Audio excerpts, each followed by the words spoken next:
The Colonial Era. Herbert Aptheker. Contents. Chapter I. The Beginning 7. IROITS of American Development, 7n. Europe, Africa, and America, 10m. Slavery and Capitalism, 13rv. Colonization and the Indians, 18. Chapter N. The Colonial Relationship, 22. Colonists and Colonizers, 22n. Imperial Domination, 27m. Wars against the Indians, 31rv. European Rivalry and Colonial Wars, 33. Chapter in. Class Conflict at Home, 35. The Nature of Colonial Society, 35n. The Class Divisions, 39m. The Slaves, 41-4. The Indentured Servants, 45. Chapter RV. Class Conflict at Home. The Free, 50. Urban Poor, 51n. The Farming Folk, 55. Chapter V. Multi-Class Outbreaks, 59. Very Early Uprisings, 60n. Bacon's Uprising, 62m. Unrest in Maryland and North Carolina, 67rv. Leisler and Cuddy, 68v. The Carolinas and the Glorious Revolution, 72. Chapter 6. Colonial Political Struggle, 74. The Land Bank War in Massachusetts, 75n. The Parsons Cause in Virginia, 77m. Writs of Assistance and James Otis, 79. 5. Chapter VN. Ideological Developments, 83. Enlightenment and Human Reason, 83n. America and the Spirit of the Enlightenment, 86 inches. Religion and the Enlightenment, 88. Chapter Vini. Williams, Hutchinson N. The Witch Hunt, 92. Roger Williams, His Time and His Ideas, 92n. Roger Williams, His Exile and His State, 99 inches.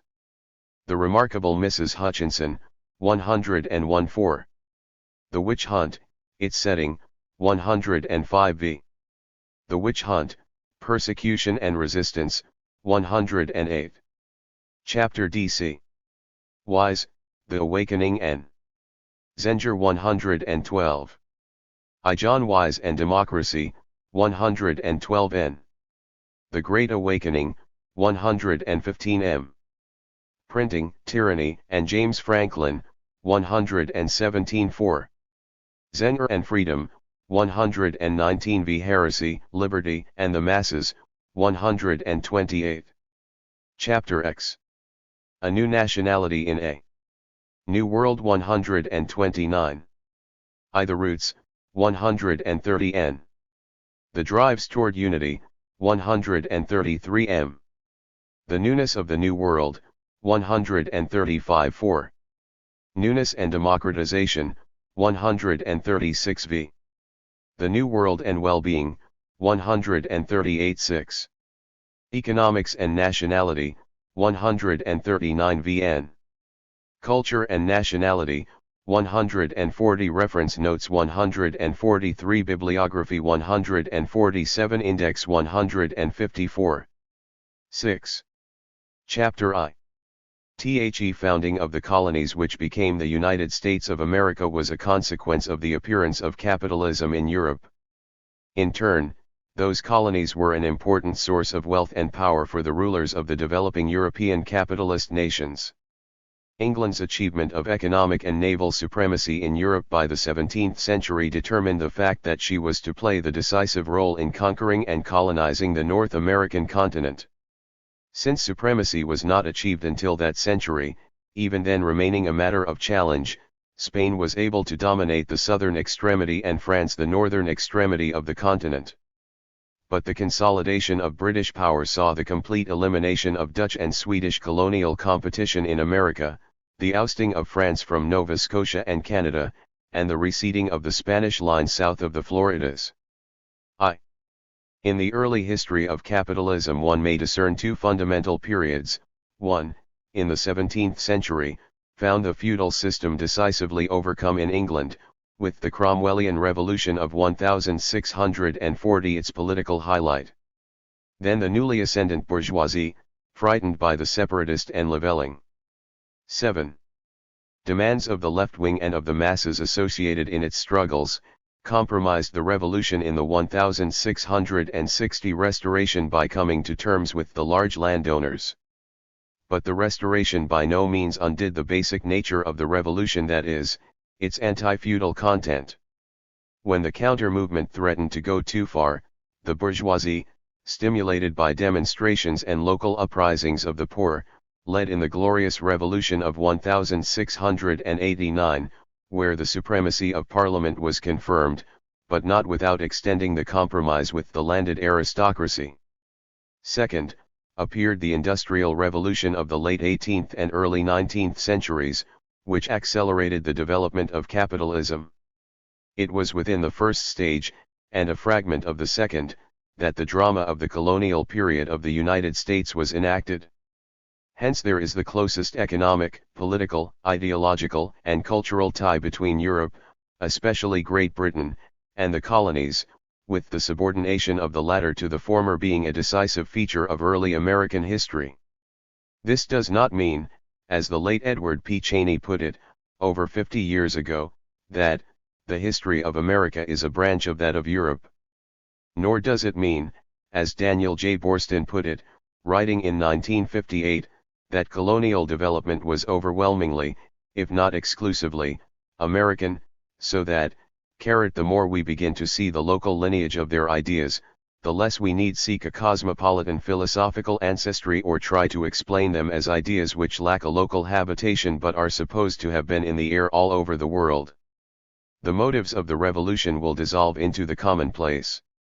The philosophers of the European Enlightenment who have been hauled into the court of historians as putative fathers of the revolution may then seem as irrelevant as the guilty cousin who suddenly appears in the last scene of a bad mystery play. The truth rather is that there is interpenetration in American colonial development and history between the local scene and its requirements and the imperial scene and its requirements. The peculiarly and particularly American appears and functions. Within the context of English domination and control, the latter fact has decisive influence upon the nature of colonial development, at the same time as the former fact exerts fundamental influence upon that development. The appearance of the particular does not negate the existence of the general. There is, moreover, another conclusion frequently drawn from the European origins of the colonies which may be considered here, on the threshold of our work. Again, we may turn to Cheney's volume for an early and stark expression of this common view. From the time of the settlement forward, the only population of America that has counted has been of European origins. While nothing quite that neat and blunt is in the recent work of Boorstin, its content is quite within that tradition.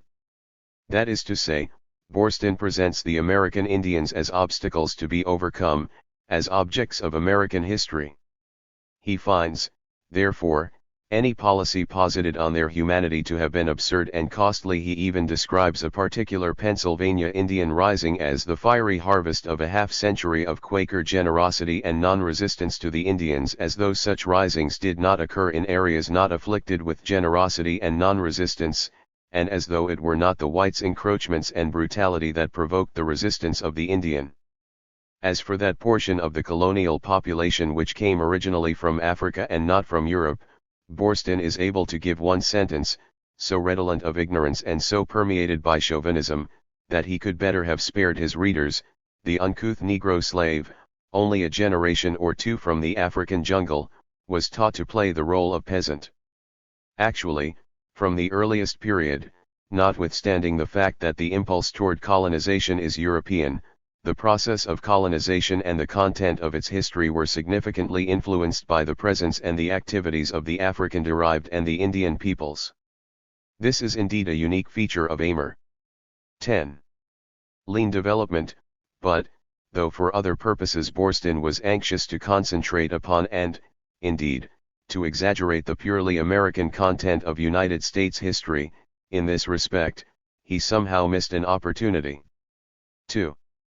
In the first and second stages of the history of capitalism, outstanding features of its development were the land enclosure movement which, with other devices, resulted in dispersing tens of thousands of peasants, the ravishing of Africa, and the enslavement of much of its population, the plundering of America and the enslavement of the original inhabitants, and the colonizing of the Western Hemisphere for more sustained and systematic exploitation, lastly, the subjugation of Asia with varying degrees of success, but with very high returns in terms of riches and power.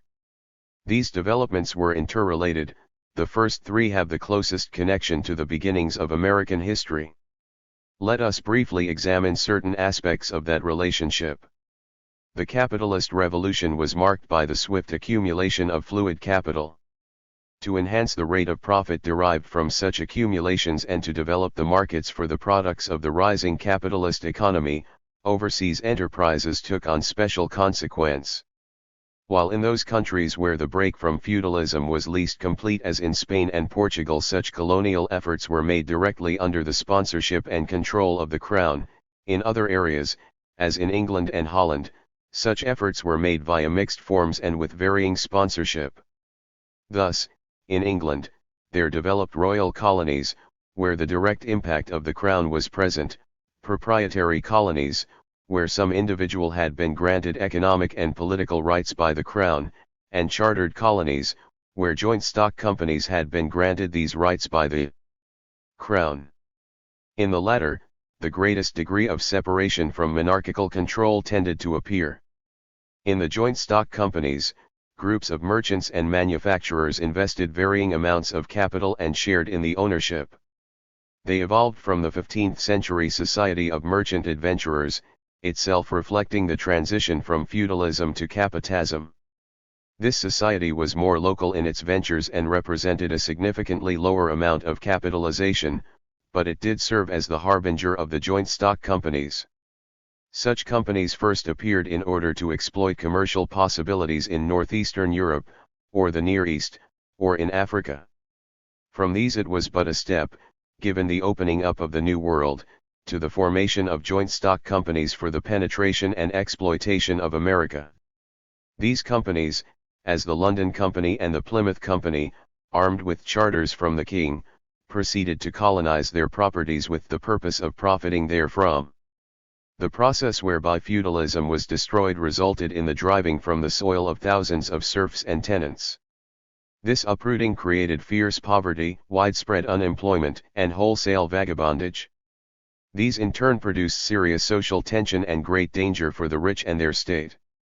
Capitalism's development, however, not only produced this excess and dangerous population at home, it also opened up new worlds across the seas. In those new worlds and in the 16th century, especially in America, were to be found enormous resources and tremendous land surfaces. But with the enormous resources and great land areas, particularly in the northern part of America where England was to concentrate its efforts, there existed a very sparse population, and therefore an insufficient labor supply. Though the resources of that northern hemisphere were believed to be stupendous, they would remain potential. 12. So long as the creator of all value, labor power, was not available. Hence, these two concomitants of the transition from feudalism to capitalism naturally complemented each other, as contemporaries pointed out. Sir Humphrey Gilbert, for example, half-brother of Sir Walter Raleigh and a leading soldier and explorer, wrote in 1574, "We might inhabit some part of these countries and settle there such needy people of our country which now trouble the Commonwealth and through want here at home are enforced to commit outrageous offences, whereby they are daily consumed by the gallows." The Spanish minister to England reported in 1611 to his monarch, who was watching English activities with jealous and apprehensive eyes, "Their principal reason for colonizing these parts is to give an outlet to so many idle, wretched people, and thus to prevent the dangers that might be feared of them." 13 years later the London Company declared its colonial objective to be the removing of the surcharge of necessitous people, the matter or fuel of dangerous insurrections, and thereby leaving the greater plenty to sustain those remaining within the land. These contemporary statements omitted other important considerations, but they were pointing to one of great moment. The interpenetration of these historical processes may be illustrated further. Thus, the actual conquest of much of the New World by the Spanish and Portuguese resulted in the flooding of Europe with gold and silver, and the making of extraordinary profits by merchants, who hence derived a capital fund from which they might the more easily venture in additional overseas and colonial investments. Moreover, the increment of enormous profits by merchant families led many of them to invest their excess in textile, leather, wool, and metal manufacturing. This, in turn, intensified the shift from a feudal to a capitalist economy and the resulting demand for overseas markets to absorb the products of industry. But, while the steep rise in prices which accompanied this process helped shoot profits sky high, it deepened the already impoverished state of the masses, for the real earnings of the poor steadily declined. One set of figures will indicate what was happening. In England, prices rose about 250% from 1501 to 1650, but wages lagged so far behind, that real earnings in 1700 were no more than 50% or what they had been in 1500. No wonder John Winthrop, first governor of the Massachusetts Bay Colony, in explaining the migration from England, said, "This land grows weary of her inhabitants," and that Queen Elizabeth, after journeying through her realm, cried out, "There are paupers everywhere." From the beginning, then, the English colonies served as safety valves for the high social pressures built up by the exploitation and oppression in European states, and this continued well into the 20th century. England, Scotland, Ireland, France, Germany, Italy, Greece, Sweden, Poland, Russia, and other lands, were the source from whence for centuries millions of working people went westward, bringing with them their skills, their strength, and their aspirations. In point of time, the first area outside of Europe to attract the benign eye of acquisitive merchants, the righteous eye of pious missionaries, and the consecrated sword of gracious sovereigns was that land mass nearest to it, and around which one needs go to reach the fabled riches of Asia, that is, Africa. The military subjugation of Africa in modern times, and the enslavement of sections of its population, was begun by Portugal in the middle of the 15th century. In the ensuing years Spain, England, France, and Holland joined in the lucrative undertaking. The beginning of the modern African slave trade preceded Columbus' voyage to the Western world by half a century. It started with Europeans invading the West African coast and seizing its inhabitants, in a rather CMDE and unorganized fashion. For sale on the European market, especially, in the first years, in Portugal and Spain. The earliest extant record of a slave-catching expedition is that kept by Ajarara, leader of a Portuguese venture in 1446. It is typical of hundreds that were to follow in the generations to come, and we may pause to examine the event as described by its guiding spirit. Ajarara's ship made land on the west-central coast of Africa. Soldiers swarmed ashore, captured a few curious souls, and pressed at once inland seeking more victims. They found a community of people, and for the rest, we turn to the record directly. They looked towards the settlement and saw that the Negroes, with their women and children, were already coming as quickly as they could out of their dwellings, because they had caught sight of their enemies. But they, shouting out St. James, St. George, and Portugal, at once attacked them, killing and taking all they could. Then might you see mothers forsaking their children and husbands their wives, each striving to escape as best he could. Some drowned themselves in the water, others thought to escape by hiding under their huts, others stowed their children among the seaweed, where our men found them afterwards, hoping they would thus escape notice. And at last our Lord God, who giveth a reward for every good deed, willed that for the toil they had undergone in his service, they should that day obtain victory over their enemies, as well as payment for all their labor and expense, for they took captive of those Negroes, what with men, women, and children, 165, besides those that perished and were killed. As this quotation indicates, in this business the brutality was rivaled only by the sanctimoniousness. Thus, two of the ships used by good Queen Bess' favorite naval hero, Sir John Hawkins, in his slave trading business were called John the Baptist and Jesus. This process of rapine and carnage next to war making the most profitable of all business endeavors marking the era of capitalism lasted for over 400 years, for ferocity it has no peer in all the awful annals of human oppression. And 15. As a central feature of the process of the primitive accumulation of capital, it is a basic component of the history of capitalism, and of American capitalism in particular. For the first 50 years, this slave trading business supplied labor for plantations in southern Portugal, for Spanish mines, and for domestic service in those countries and in France and England. Then, with the discovery of the two continents in America whose greatest need was for strong labor familiar to the ways of mining and agriculture, the special function of Africa as a great source for much of that labor was established. Obviously, from the viewpoint of capitalist economics and ethics, this was to be the role of Africa, and that role was to be of particular importance in North America, especially in what was to become the United States.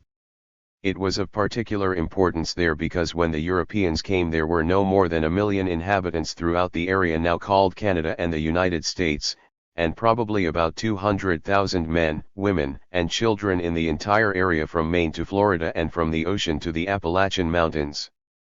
From lack of an indigenous and exploitable population arose the necessity for the mass importation of labor, particularly needed in large numbers in a plantation economy such as was to be established in the favorable climate and terrain found in the zone from present-day Florida to Maryland. A plantation economy, rather than agriculture by numerous freeholders, was of special interest to the rulers of England, because it provided the best means for control of a large labor force needed to produce raw materials missing from the home country. Such an economy required a numerous, impoverished and relatively unfree labor supply. The home country, and other areas of Europe would supply an important part of that population, especially in the form of indentured servants. But the population of Europe was needed in its largest proportion in Europe. To denude the home continent would be to one carrot the goose in one wild scramble to gather the golden. 16. Eggs. Moreover, hundreds of thousands would be needed in the enormous area north of Maryland, where the crops and the form of the economy were to be different. Slaves could not be imported for labor in English America from the well-populated areas of Central and South America because these lands were already dominated and exploited by Spain and Portugal. There was no possibility of the importation of slaves from Asia because the subjugation of Asia was to occur many generations after Columbus' voyage, and because, in any case, the powers and techniques of the European states were not then developed to the point of coping with the problem of hauling slaves by sea from Asia to America. Given the conditions which existed in the 16th and 17th centuries, one solution was possible and it was undertaken: the conquest and rape of Africa. Here was a continent of about 100 millions, and one which was near enough to Europe and to America to be manageable in terms of available technique. Here, too, lived millions of people who were in an agricultural stage of civilization, where for centuries cattle had been domesticated, iron had been smelted, cotton had been woven, soap, glass, pottery, blankets had been made. And, once enslaved and brought to America, the African, unlike the Indian, would be in a strange country, would not have his people and his social organization to succor him in flight or in resistance. No, once enslaved in Africa and brought to the New World, he would be literally in chains, in a foreign land, thousands of miles from home, and completely in the power of well-armed, ruthless masters, having behind them the full punitive powers of the state. In the slave trade business, fabulous profits, doubling and quintupling original investments in 1 or 2 voyages, were made by the rich of all Europe and, later, by the merchants of the New World, especially those of New England. Ports like Bristol and Liverpool, Perth Amboy and Newport flourished, to a considerable degree, on the basis of the slave trade. In this 17.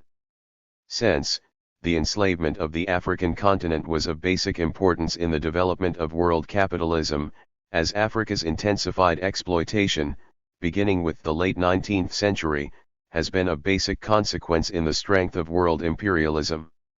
Indicative of the meaning of this business in money terms is the fact that the value of the over 300,000 slaves hauled in 878 Liverpool ships from 1783 to 1793 was more than £15 million, and that is but one port, for one decade.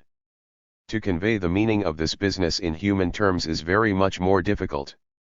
In the 400 years of the African slave trade, something like 15 million Africans were brought, alive, to the Western Hemisphere. For everyone who reached these shores alive, about 5 or 6 had died in the wars in Africa, during the trek to the coast, while in the barracoons, waiting for the slave ships to arrive, in the frequent insurrections aboard ships, and in the course of the horrors of the 6 or 8 or 10 weeks of the Middle Passage. Dr. Dubois, in his classical study of the suppression of the African slave trade, stated as one example of the Middle Passage losses that the Royal African Company shipped about 60,000 slaves from 1680 to 1688, of whom over 14,000 died at sea. This means that in 4 centuries, from the 15th through the 19th, Africa lost in enslaved and killed about 65 to 75 million people, and these were a select part of the population, since normally one does not enslave the aged, the lame, the sickly. It is one of the marvels of human history that the peoples of Africa survived this unparalleled ordeal, and that they are today more numerous and more highly organized than ever before, and are, indeed, on the threshold of full national liberation. But, of course, the heart of Africa's contribution to the development of European capitalism and of the American colonies and of American capitalism does not lie in the slave trade, profitable as that was.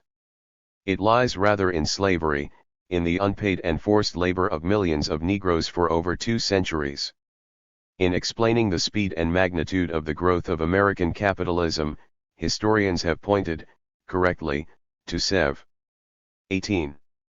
Errol factors, the tremendous size and fabulous resources of the United States, its separation from the continual and devastating wars of Europe, which set back its competitors and from which the U.S. bourgeoisie reaped huge profits, the immigration, for generations, of millions of Europeans, Asians, and Latin Americans with their skills and strength, the prolonged existence of a bourgeois democratic republic, an ideal state form for the early development and maturing of capitalism. All these are consequential, and we shall have occasion to refer to them again as our story unfolds.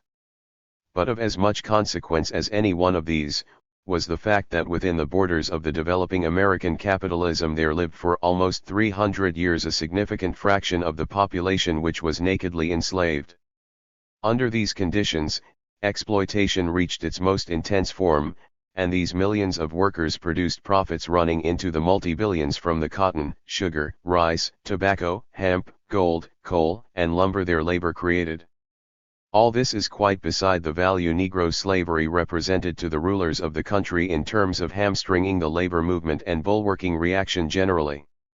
The matter is complex, however, for in terms of the fullest development of capitalism, slavery became a central obstacle, but in terms of the economic conquest of this continent, and of the early accumulation of capital, the enslavement of the Negro people was organic to the appearance and rise of American capitalism. 4. As a rule, English policy toward the people originally inhabiting the colonized areas was one of genocide. 2 great groupings of peoples occupied the area which was to make up the 13 colonies, these were the Iroquois and the Algonquian, and they totaled some 200,000 souls. Their culture was of the Stone Age, and their only domesticated animal was the dog. 19. They lived by hunting and fishing and by a very extensive form of farming. Much of the labor, and some of the governing, was done by women. Land was held in common and only hunting rights to particular areas might accrue to certain groups and might be alienated by treaty. Chiefs were not comparable to European kings, rather, they were elder statesmen whose influence came from demonstrated ability and character. Their decisions were never personal and never binding unless collectively affirmed. The British rulers came from a society in which the fives of their own subjects were evaluated very cheaply, thus, the theft of a loaf of bread was a capital crime. This inhumanity mirroring an acquisitive society showed itself at its worst when confronted by the Indian. For here was a people, having possession of wealth and land coveted by the invaders, who, heathen that they were, betrayed a fanatical disregard for the obviously superior rights of devout and white Christians. Mark Twain described the result in a sentence: "The pious interlopers," he wrote, "first fell on their knees, and then on the aborigines." No method was too horrible for the accomplishment of the governmental policy of subjugation and extermination. These methods ran the gamut from rewards of so many pounds per scalp of Indian man, woman, or child, to bacteriological warfare in the form of spreading blankets infected with smallpox germs. Of innumerable examples of early capitalist methods of conquest, two must suffice. The first comes from Governor Bradford of the Plymouth colony. He is writing of an attack on the Pequots in 1637 on the banks of the Mystic River. It was marked by the burning of Indian homes. 20. It is a fearful sight to see them frying in the fire, and streams of blood quenching the same, and horrible was carrot stink and stench thereof. But the victory seemed a sweet sacrifice, and they gave praise thereof to God. The other example, and both are altogether characteristic, comes from the history of the Dutch governor Kieft of New Amsterdam, who decided, in 1643, on an effort to wipe out the Indians in the environs of Manhattan. Without warning, one night, he sent soldiers to attack a Raritan village. David de Vries, a leader among the Dutch colonists, was with the governor that night. He wrote, "I heard a great shrieking, and I ran to the ramparts of the fort. Saw nothing but firing, and heard the shrieks of the savages murdered in their sleep. When it was day, the soldiers returned to the fort, having massacred the Indians, and considering they had done a deed of Roman valor. Infants were torn from their mothers' breasts and hacked to pieces in the presence of the parents, and the pieces were thrown into the fire and in the water, and other sucklings, being bound to small boards, were cut, stuck, pierced, and miserably massacred in a manner to move a heart of stone.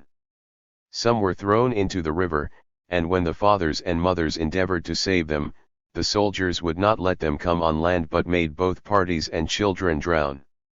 Nothing is beyond rationalization.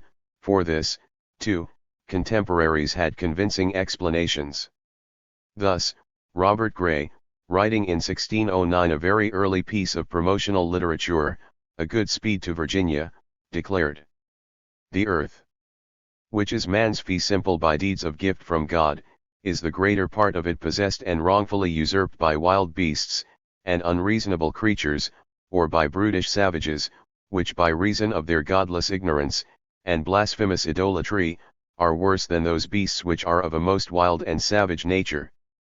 More devastating to the Indians, however, than the bullets and fire of the European, were the diseases which he brought, and against which the Indian had developed no immunity. Thus, 21. For instance, 2 years before the Pilgrims came to Plymouth, most of the Indians in present New England had died of a plague probably contracted from fishermen off the coast of Maine. It was the cornfields of a nearly annihilated tribe that the Pilgrims appropriated upon their arrival. The white colonizers, then, brought the Indians death and destruction, and met a persistent and heroic resistance which constitutes one of the great sagas of human history.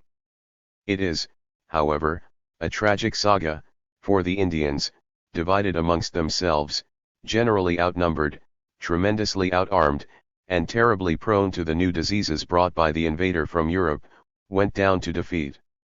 Let it be noted, that where some decency and honor prevailed, as in the cases of William Penn and Roger Williams, the Indians maintained fraternal relations with the whites. From the Indians, on the other hand, the colonizing powers obtained not only their land and wealth, but also skills and techniques without which the whole colonizing effort must have failed. Some of this was the result of the conflict itself, notably a new way of waging war, which, in the days of the Revolution, was to be decisive in the winning of independence. But most of the contributions came as free will offerings of helpfulness. Thus, it was the Indians who taught the newcomers how to clear the primeval forest and prepare the land for cultivation. They taught the whites how to plant palm and tobacco, peas and beans, pumpkins and squash, melons and cucumbers, how to make maple sugar, how fish heads might be used as fertilizer, how to trap and hunt the wild animals and how to dress their skins, how to make the birch bark canoe, how to bake the clams on the beach. The trails of the Indians were the paths of the colonists. In a word, the Indians taught the Europeans how to live in the New World, and were repaid by having that world taken away from them. Chapter 2. A. American history during the century and a half that culminates in the revolutionary upheaval has several persistent themes. Dominant, of course, is the colonial relationship vis-a-vis England. Another consequential facet of the period's history is the working out of great power rivalries. Indian relations form an additional decisive feature of the epoch. At the same time, the development of an indigenous socio-economic order, with the problems of advancing agriculture, commerce, and industry, the appearance and growth of classes propertied and unpropertied with competition and conflict among them, are fundamental to the period. As part of this, but having special characteristics and importance, was the institution of chattel slavery, with its impact on law, ideology, mores, and with its own content in terms of the unique experience and efforts of the Negro slaves. Moreover, a consequence of the particular history of the colonial peoples in the course of 150 years, is the development of a new nationality, the American, the assertion of which was to be so basic a component of the American Revolution. Sir Walter Raleigh declared, "Who rules the trade of the world rules the wealth of the world and consequently the world itself." 22. 23. The colonial relationship. Each of the major powers of Western Europe set itself the objective of making itself supreme within the circle of its own competitors. To achieve this meant to overcome the rival in war, to surpass him in the effective exploitation of the home population, to secure ownership over as much of the land mass of the world as possible. Colonies would be sources of wealth for the rulers of the metropolitan power, and bases from which additional conquests might be launched. The colonization program was central to the whole effort at supremacy. The more colonies you had, the less had the opponent. The colonies were sources of raw materials, and owning them relieved one of dependence upon foreign powers who hitherto had served as the suppliers. The colonies were fountains of enormous wealth, directly in terms of their products, as lumber, fur, gold, naval stores, fish, tobacco, indigo, rice, etc., and somewhat less directly through the profits to be made by trade in these 1,001 precious commodities. The colonies were sources of manpower for the armies and navies. The colonies were markets wherein might be sold, at high profits, the slaves to produce many of the enriching commodities, and the manufactured goods that they would need but that they would be forbidden to make themselves. As industry developed in England, especially during the 18th century, this latter motive became more and more impelling. From the viewpoint, then, of the rulers of England, the colonies were planted and existed for the purpose of enriching those rulers and enhancing their power. Adam Smith, concentrating on the economic aspects, wrote in his Wealth of Nations, that England had founded a great empire for the sole purpose of raising up a people of customers.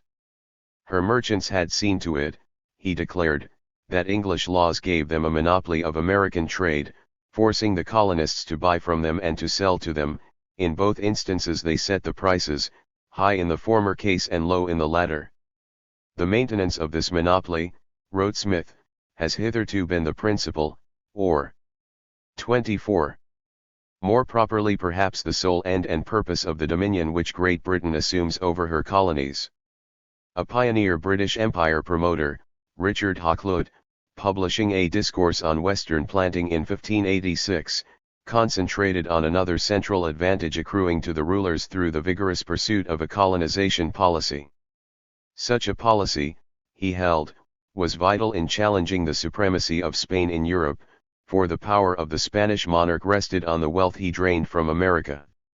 Entering into the consideration of how this fillip may be abased, wrote Hakluyt, I mean first to begin with the West Indies, as there to lay a foundation for his overthrow.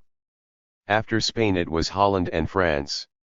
In this sense the colonists existed as pawns wherewith to help fight Britain's battle for world supremacy, and very many colonists expired as cannon fodder in intermittent wars, whose real source lay in the ambition and rapacity of men residing thousands of miles away. Once the appearance of capitalism had set in motion the process of colonization, the two became intertwined. One's growth accentuated the other's, but always the relationship was parasitic, with the colonies the victims. Thus, as an instance, the major industries of 17th century England were the making of iron and copper, the building of ships, and the production of woolens. For all these, wood was vital. But wood was exactly what England did not have. She resented and lamented her dependence upon the Baltic countries for this product. Wars on sea and land frequently cut off this source, in any case. Without wood, there was no timber for the ships, and no resin, tar, and pitch to make the ships watertight. Without wood, there was no fuel for the iron and copper furnaces. Without wood there was neither potash nor dyes for the woolen factories. And the colonies, from New England to Georgia, abounded in lumber. Another instance, as capitalism developed in England, the markets of Europe became more and more consequential to her. This need for additional markets was intensified in the England of the early 17th century, because the persistence of feudal re. 25. Lotion ships in many areas severely limited the absorbing capacity of the home market. At the same period, however, the markets provided by continental Europe were becoming less and less dependable because other rising national bourgeoisies on the continent sought to exclude foreign competitors and because that mainland was rent by continual wars. Thus, the 30 Years' War, beginning in 1618, cut off many markets for English goods, and helped produce a severe depression in England that persisted throughout the 1620s. This, in turn, helped direct the gaze of the English ruling circles toward the West. As industry develops in England, and capitalist production becomes decisive, the colonial policy appropriate for an earlier period, when a merchant bourgeoisie allied with a land-based nobility were dominant, is more and more persistently and successfully questioned. This development becomes prominent by the end of the 17th century and is of increasing consequence throughout the 18th century. It is fundamental to the growing SPHTS in English ruling circles, both in terms of the two revolutions of the 17th century, and of the sharp conflicts that develop later over the internal and colonial policies of George III. These shifts and struggles within English political circles have the most direct bearing upon colonial history.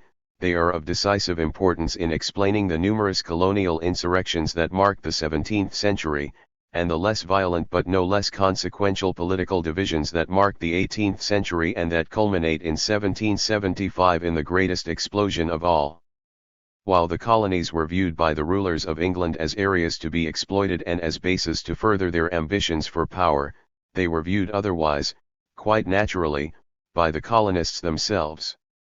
Some of these colonists were servitors, officials or flunkies of the imperial power, and their interests coincided, of course. But the overwhelming majority of them, propertied and non-propertied, viewed the colonies as their home. They had hazarded their lives in crossing the Atlantic. 26. With the idea of improving those lives, always excepting, of course, those forcibly transported. The purpose of the colonizers was to exploit the colonists. This meant a direct and fundamental conflict of interests that could be resolved only by the elimination of the exploiting interest. The matter can be put no more neatly than it was by a British contemporary, the Marquis of Carmarthen, in speaking to the House of Lords. For what purpose, he asked, were they suffered to go to that country unless the profits of their labor should return to their masters here? I think the policy of colonization is highly culpable if the advantage of it should not redound to the interests of Great Britain.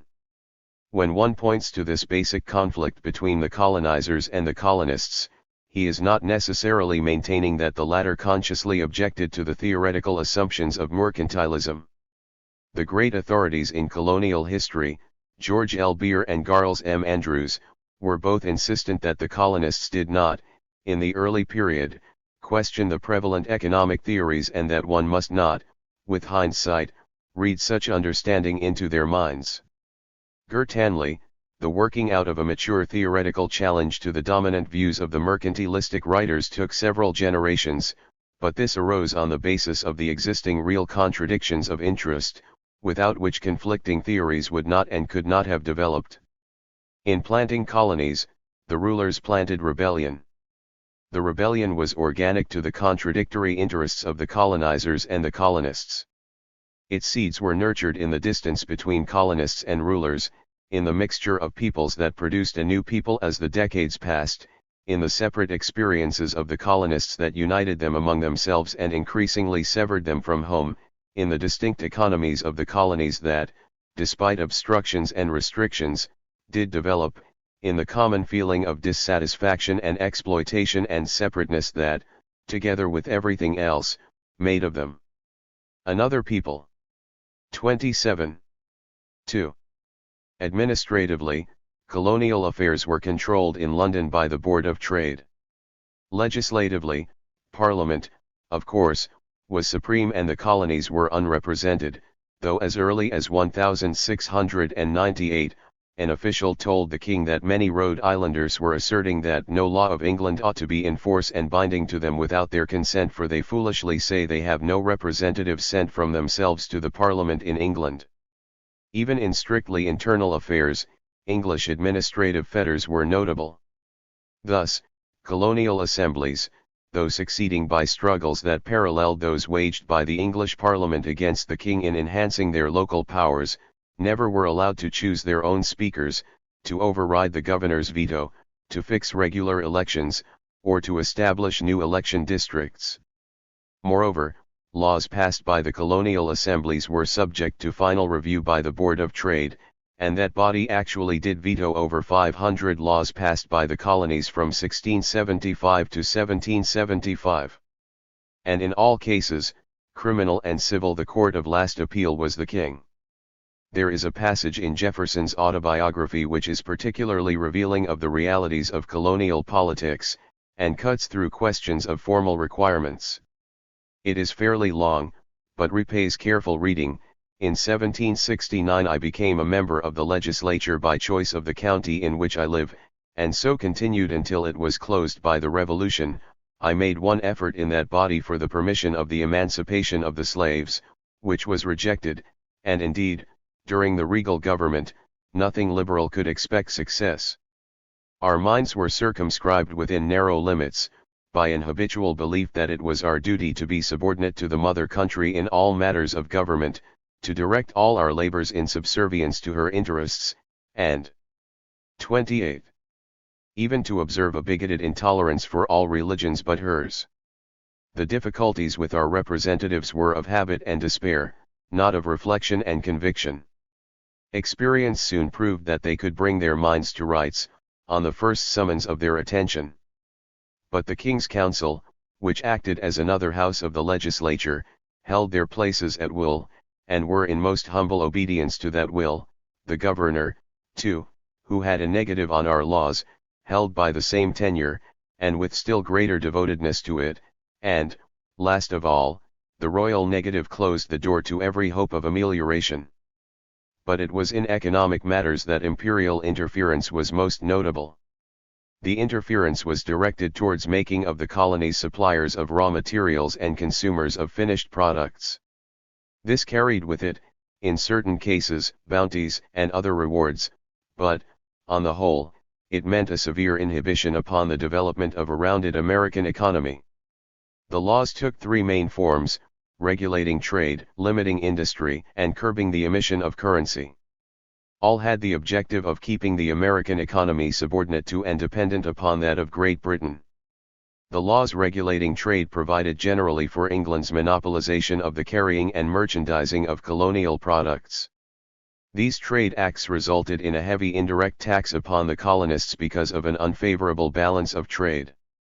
For the years 1700 through 1773, the excess of imports from England over exports to her from the colonies totaled more than £20 million, a colossal sum for those days and one which helped decisively in sustaining the power of the British ruling class. Laws dealing with industry generally forbade the colonists from engaging in manufacturing. Even William Pitt, who favored a conciliatory policy towards the colonies, in his speech urging the repeal of the Stamp Act, declared, if the Americans should 29. Manufacture a lock of wool or a horseshoe, he would fill their ports with ships and their towns with troops. Laws dealing with currency finally reached the point of flatly prohibiting its issuance by the colonies. The consequent scarcity of currency retarded colonial economic development, and the deflationary policy tended to favor the English creditor over the American, continually in debt. Even before her enactments outlawing the issuance of colonial currency, England had passed legislation heavily favoring the British creditor over the colonial debtor. This was especially true of an Act of 1732, notably onerous to the perennially indebted tobacco planter, which provided that an affidavit from a resident in England was to have as much weight in court as evidence given in open court and subject to cross-examination, and which added that land and personal estate were to be liable for debt payments in the same manner as was real estate in England. All colonial petitions pleading for repeal of this enactment were rejected in London, and colonial laws relaxing bankruptcy requirements, or in other ways tending to favor debtors, were uniformly vetoed by the king. British restrictions on the lumber industry were also keenly resented by the colonists. English law attempted to preserve the larger trees for the king's navy, and royal foresters were provided for the purpose of marking such trees as were forbidden to the Americans. The laws provoked continual turmoil and were persistently broken. The Massachusetts Assembly in 1720 trying to justify illegality by declaring that the trees in question were the king's only while standing, once cut, said the Assembly with a straight face, they belonged to the colonists. While England encouraged the colonies in the production of raw materials she herself could not raise, such as rice and indigo, she discouraged the exportation from the colonies to England of products also originating at home. Thus, by the provisions of the so-called Corn Laws, the importation into England of cereals and meats from the colonies was either absolutely barred or, through excessive duties, in fact prohibited, again, a very dis. 30. Criminatory duty was placed upon whale oil and blubber, if brought to England in colonial vessels. Furthermore, the British Crown regularly disallowed colonial acts seeking to advance manufacturing. For example, the Privy Council disallowed a Pennsylvania law to encourage shoe manufacture, a New York act in connection with the making of sailcloth, and a Massachusetts effort to encourage the making of linen. The Board of Trade, which recommended policy to the Privy Council, stated, in 1756, the passing of laws in the plantations for encouraging manufactures, which in any ways interfere with the manufacture of this kingdom has always been thought improper, and has ever been discouraged. England also systematically followed a policy of trying to prevent the westward expansion of the colonists. This was done because of English efforts to discourage American speculative efforts in western lands, because of English efforts to monopolize the very profitable Indian fur trade, and because England feared that westward expansion of the American population would make the maintenance of colonial power increasingly difficult and tend to develop a sense of American independence. The most notable instance of English prohibition of westward movement was the Act of 1763, which forbade settlement by the colonists west of the Appalachians. In this all the factors mentioned above were at work, and a particularly clear contemporaneous acknowledgement of some of the British motives is at hand.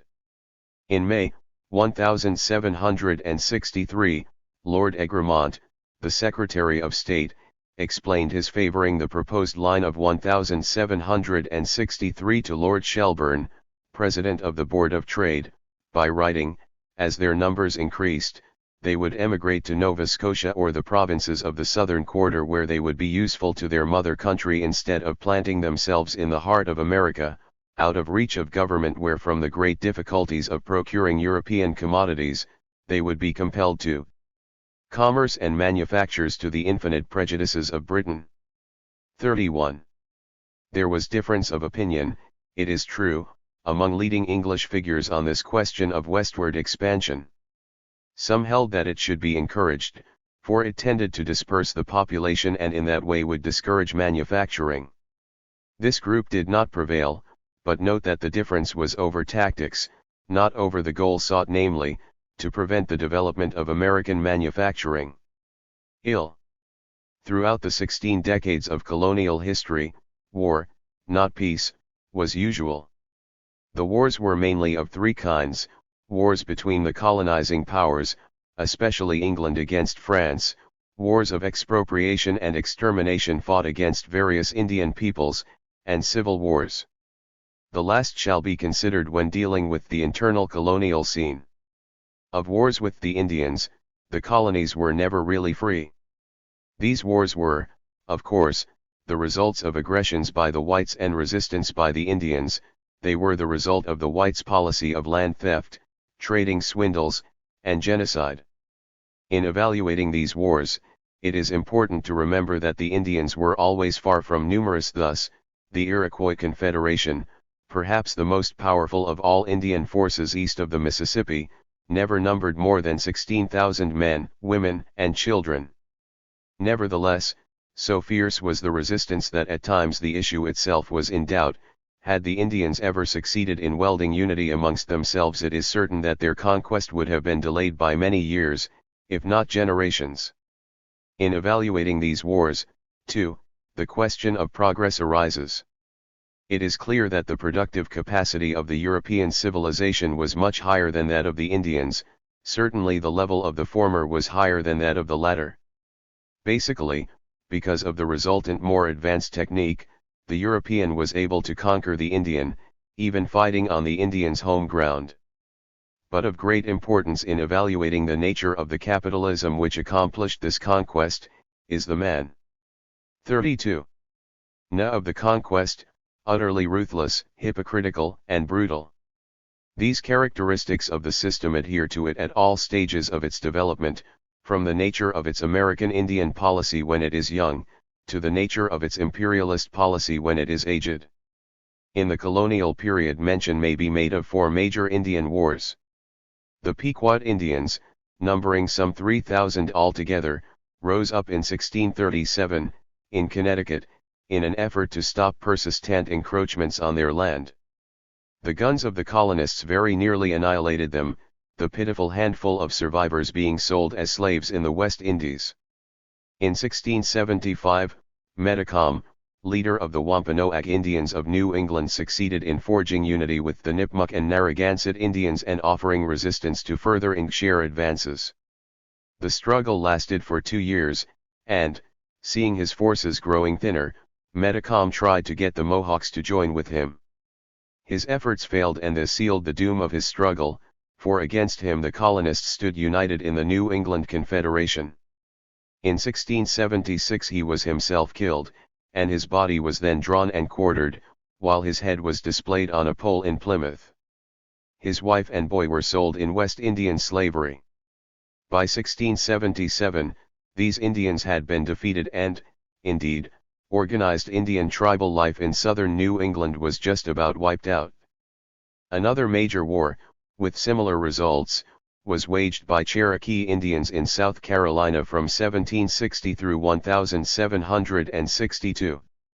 Finally, after the British betrayal of the Algonquian peoples in the Treaty of 1763, concluding the Anglo-French 7 Years' War, several tribes, amongst them, led by Pontiac, chief of the Ottawas, declared war upon the English, and the impact was felt far beyond the Ohio Valley into Pennsylvania, Maryland, and Virginia. This war, starting in 1763, ended with the defeat of Pontiac in 1766. 33. 4.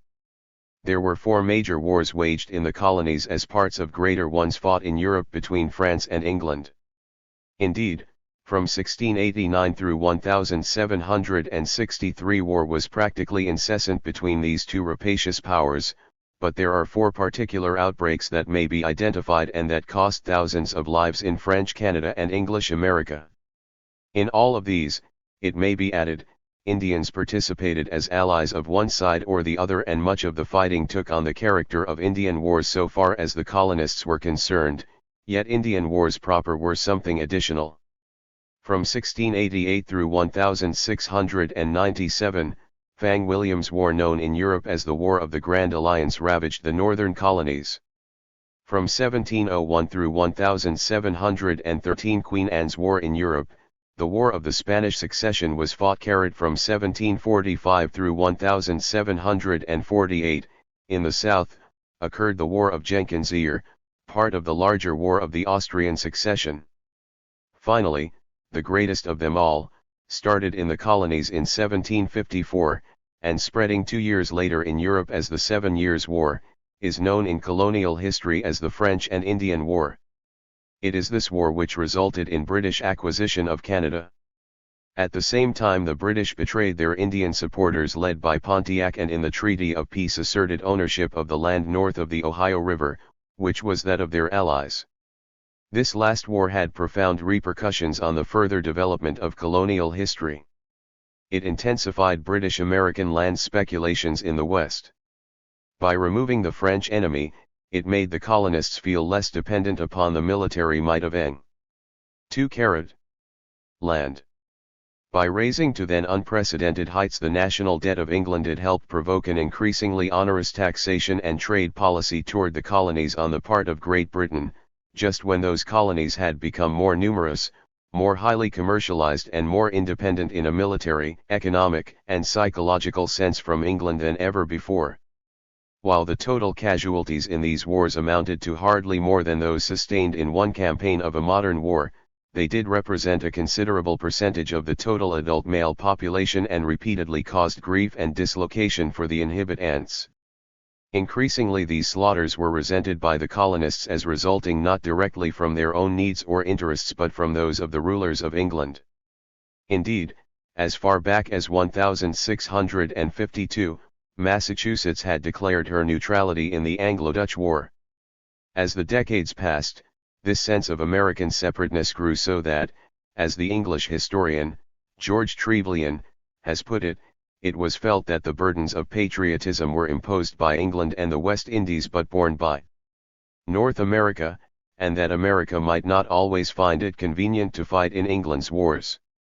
Relevant is the fact that during the last of the colonial wars, the 7 Years' War, ending in 1763, the English authorities had the greatest difficulties in recruiting soldiers within the colonies, and met little cooperation in such efforts from the provincial legislatures. Attempts to conscript indentured servants were met with armed resistance by the planters employing them in several counties in Maryland. Some draftees forcibly resisted conscription in New York. In North Carolina, though the Assembly did pass legislation permitting the drafting of unmarried men, they, wrote Eugene I. McCormick, in a book devoted to colonial opposition to imperial authority during the French and Indian War, avoided the draft by open defiance or hiding. Professor McCormick continued, county officials neglected or refused to make proper returns to the governor, thereby aiding delinquents and nullifying the laws in a great measure. Chapter 3. Had altogether less than 73,000 inhabitants in 1760 when the total population was over 1,600,000. Tremendously rapid population growth is a marked feature of colonial history. Excluding Indians, there were 2,500 persons in the colonies in 1620, 114,000 in 1670, nearly 300,000 in 1720, and over 0.2,500,000 in 1775. And by that last date about 1/3 of the white population was non-English in origin. 35. 36. Throughout the era a considerable fraction of the white population consisted of indentured servants, at any given moment from 10 to 15% of the total was in this condition. This bound and unpaid labor was of two major kinds, voluntary and involuntary. The first was the more numerous and consisted of redemptioners and apprentices. The redemptioners bound themselves as servants in return for passage to the New World. It is estimated that about 70% of all immigration to the colonies down to the Revolution consisted of these redemptioners. Apprentices were children who in return for training gave their services, usually until they were 21 years old. Some impoverished and homeless children of England were shipped to the colonies by the authorities as bound apprentices. Less numerous, but still amounting to scores of thousands, were the involuntary indentured servants. These consisted of 4 groups, 2 originating in the colonies and 2 from overseas. The first category was composed of those held to service in lieu of being imprisoned for debt and of those held to service in place of sentences imposed by colonial courts for criminal offenses, especially theft and unlawful absence from the employer. The second category was made up of victims of kidnapping, generally the children of the very poor, and of British convicts spared death or long prison sentences by choosing transportation and servitude in the colonies. Some indication of the numbers involved in these two types is provided by the fact that kidnapping was a well-organized racket in England and the continent, with one professional crimp boasting that he had succeeded in spiriting away 500 children annually for a dozen years. As for British transportation of criminals, most of whom had been convicted of petty theft induced by extreme poverty and some of whom were political prisoners, the best estimate is that 50,000 men and women were involved, up to 1,775, the great majority being sent to Virginia and to Maryland. Unfree labor, Negro and white, which formed so very considerable a section of the entire working population, existed in order to solve a pressing problem confronting the bourgeoisie in developing a vast colonial area. That problem was how to exploit the illimitable resources of the area in face of the fact that that labor power had in the millions of acres of public and fertile nearby land the wherewithal itself to get property, and with property, get independence. And independence meant their withdrawal from the labor market, the elimination of that source of surplus value, and the resulting tendency to raise the rate of wages for those not yet propertied. Under such conditions, wrote Marx, in Capital, what scope is there for the production of superfluous wage workers in proportion to the accumulation of capital? The wage worker of today will tomorrow become an independent peasant or handicraftsman, working on his own account. When this happens, he disappears from the labor market but not into the workhouse. This continuous transformation of wage workers into independent producers, who work for themselves instead of working for capital, and enrich themselves instead of enriching his worship the capitalist, has an injurious reaction upon the state of the labor market. Hence the absolutely vital nature of the land question for American history until well past the colonial period. Related to this were the swift efforts of the rich to further enrich themselves through the accumulation of vast holdings in the public lands. Much of this represented more or less legitimate speculations and business ventures. But a good deal of it resulted from the action of corrupted colonial governments, instruments of the rich, in making huge land grants to the leading families, an early example of government aid to businessmen. In terms of the early accumulation of capital by the bourgeoisie, outright thievery and corruption were quite notable. Other legal sources as enslavement and wars of conquest have been commented upon. Illegal and quasi-legal forms, like piracy, were also significant. Cyrus H. Caracre indeed has demonstrated, as the title of his work asserts, that piracy was a business, especially in the late 17th and early 18th centuries. Charles M. Andrews, far from a muckraker in the fourth volume of his Colonial Period of American History, wrote there was an immense amount of thievery going on, and that manipulation in the interest of private gain must have been the rule rather than the exception. He found, in fact, systematic corruption in high places to have been characteristic throughout the colonial epoch. It is, nevertheless, a fact that class elasticity was greater in colonial America than it was in contemporaneous England, always excepting the hundreds of thousands who were chattel slaves. It is also a fact that free labor in the colonies did earn in real wages perhaps 30 to 40% or more than their class brothers overseas. In saying this, it is to be added that these are comparative statements only, and that in an absolute sense, to move out of poverty was very difficult in colonial America, and the actual standard of living of the free working people was low, not least because of the competition offered by the large number of workers who were completely unpaid. Actual figures are sparse and not too meaningful in present-day terms. In New England, unskilled and skilled free workers were paid from 25 carat to about 85 carat a day, depending upon craft and time. Periods of depression and unemployment resulted in actual starvation for some, and emergency public relief measures for others. In good times, the normal level was just about subsistence. 39. 2.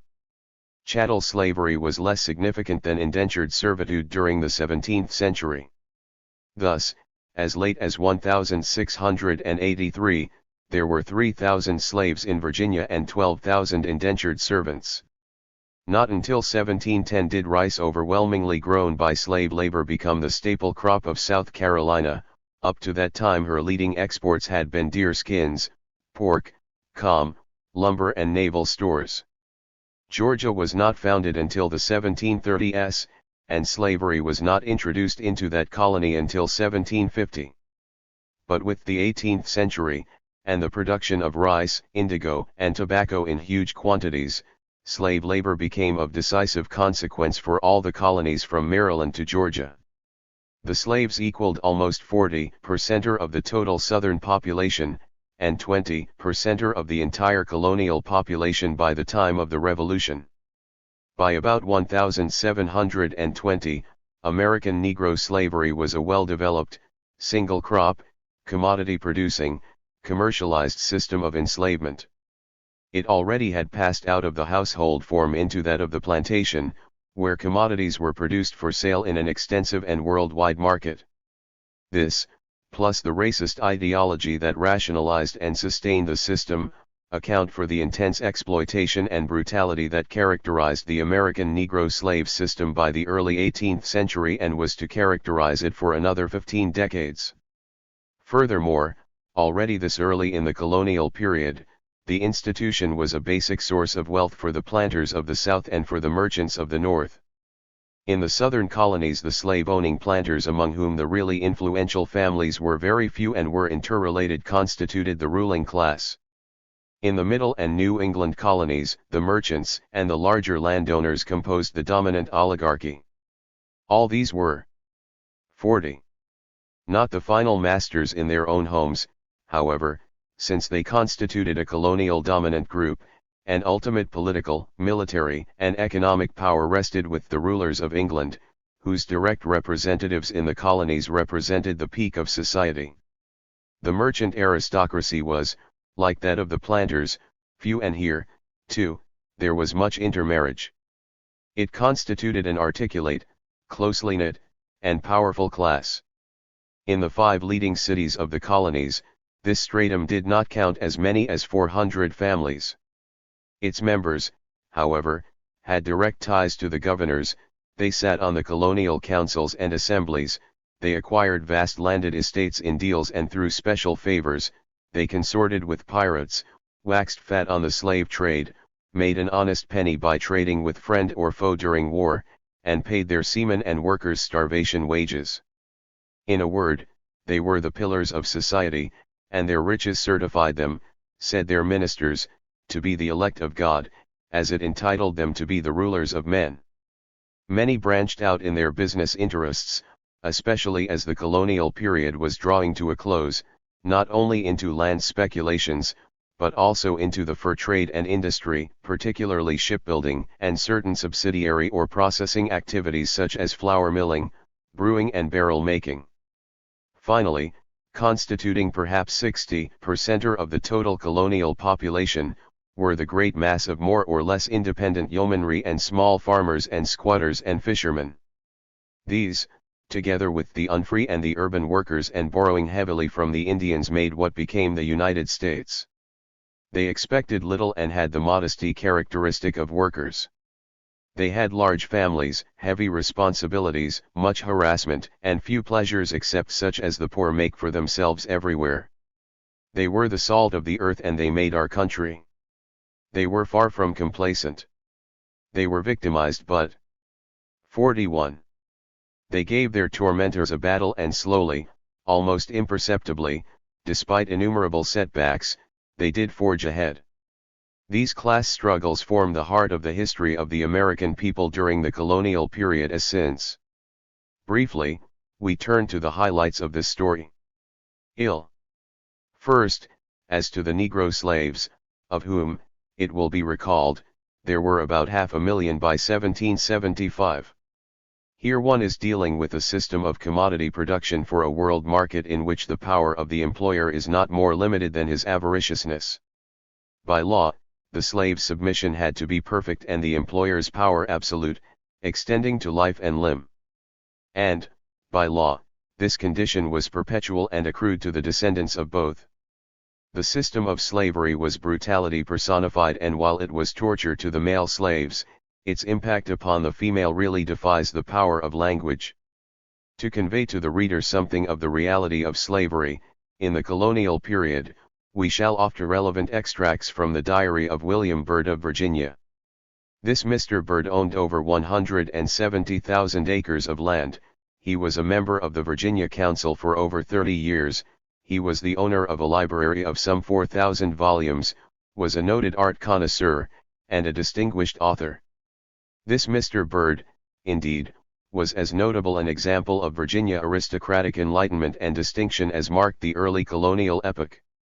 His secret diary for the years 1709 to 1712 was recently discovered, deciphered, and published. Registered its editors, who describe Mr. Byrd as Virginia's most polished and ornamental gentleman, state that he felt that he was a kindly master and inveighed in some of his letters against brutes who mistreat their slaves. We, then, are not turning to an extreme when offering Mr. Byrd's 42 diary entries concerning his domestic slaves as indicating something of the realities behind the Moonlight and Magnolia fantasy. February 8, 09, Jenny and Eugene were whipped. April 17, 09, Anaka was whipped. May 13, 09, Mrs. Byrd whips the nurse. May 23, 09, Moll was whipped. June 10, 09, Eugene was whipped for running away and had the bit put on him. September 3, 09, I beat Jenny. September 16, 09, Jenny was whipped. September 19, 09, I beat Anima. 11/30/09, Eugene and Jenny were whipped. December 16, 09, Eugene was whipped for doing nothing yesterday. July 1, 10, the Negro woman ran away again with the bit on her mouth. July 8, 10, the Negro woman was found and tied but ran away again in the night. July 15, 10, Byrd reports the above woman caught and also adds of another slave, my wife against my will caused little Jenny to be burned with a hot iron. July 19, 10, the same Negro woman again flees, but is retaken. August 10, 10, Byrd reports the retaking of my Negro girl who had been a fugitive for 3 weeks. August 22, 10, I had a severe quarrel with little Jenny and beat her too much, for which I was sorry. August 31, 10, Eugene and Jenny beaten. October 8, 10, Byrd whips 3 slave women. November 6, 10, the Negro woman ran away again. November 13, 10, the Negro woman fugitive was found dead. January 11, 11, I quarreled with my wife for being cruel to Brain. January 22, 11, a slave pretends to be sick. I put a branding iron on the place he complained of and put the bit on him. My wife and little Jenny had a great quarrel in which my wife got the worst, but at last by the help of the family Jenny was overcome and soundly whipped. He beats a Negro woman. He has 2 male slaves beaten. I caused Prue to be whipped severely. I was indisposed with beating of Prue, and tired. I had several people whipped. Eugene was whipped. His wife whips a slave while a guest is present. Byrd disapproves. A slave pretends he fell and hurt himself, he is forced to wear the bit for 24 hours. His wife causes several slaves to be whipped. His wife beats Jenny with the tongs, Byrd disapproves. Billy is beaten. Peter again claims to be ill and the bit is put in his mouth once more. His wife causes Molly to be whipped. His wife beats Prue very violently, he whips Anima severely. Found Prue with a candle by daylight, for which I gave her a salute with my foot. 3 women and 1 man are beaten. Billy is whipped. Molly and Jenny whipped. Billy beaten. We come to the close of the volume and find that his wife gave Prue a great whipping. This, let it be repeated, was the household of colonial Virginia's most polished and ornamental gentlemen.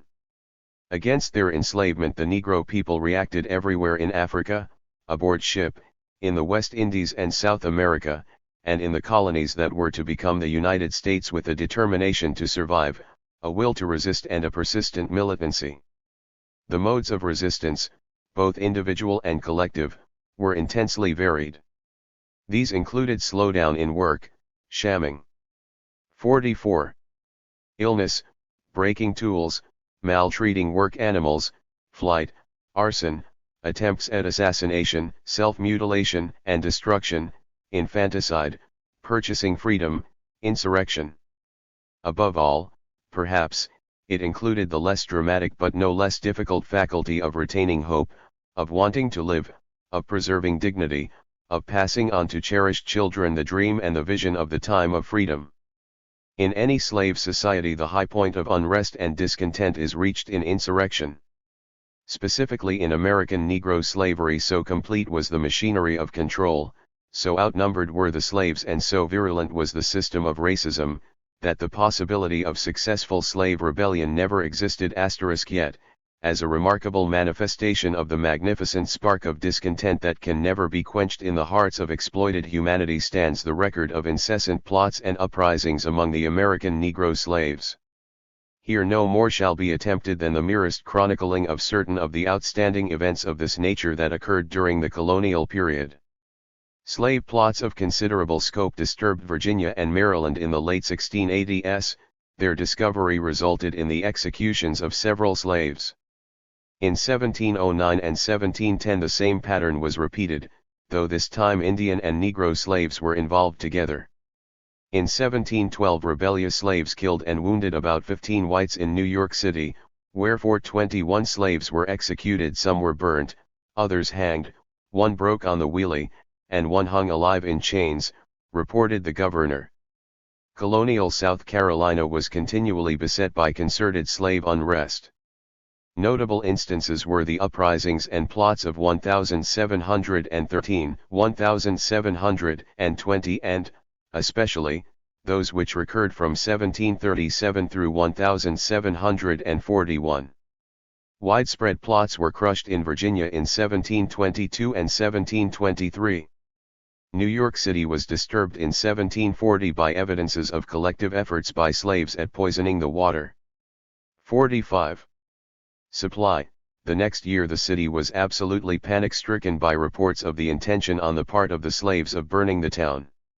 Certain it is that many fires did suddenly hit various parts of the city, and it is also certain that 4 whites were executed, 13 slaves were burned alive, 18 were hanged, and 70 banished, i.e., sold into the West Indies. Slave disaffection to a notable degree reappeared in South Carolina in 1759 and 1760.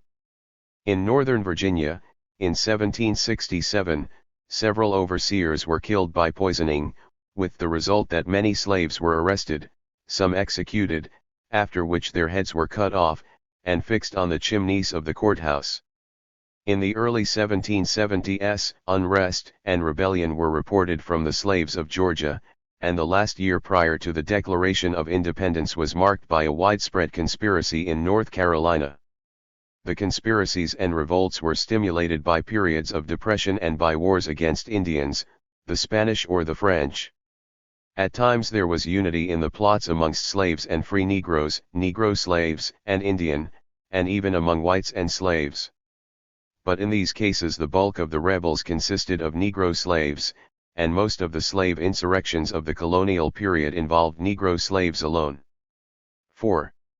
While this turmoil existed among the slaves, all was far from placidity among the indentured servants, who, with the slaves, made up about 1/3 of the whole colonial population. These carried voluntary and involuntary, apprentices, bound-out convicts, redemptioners constituted a group of laborers whose condition of living was but little above that of the chattel slaves. Men. 46.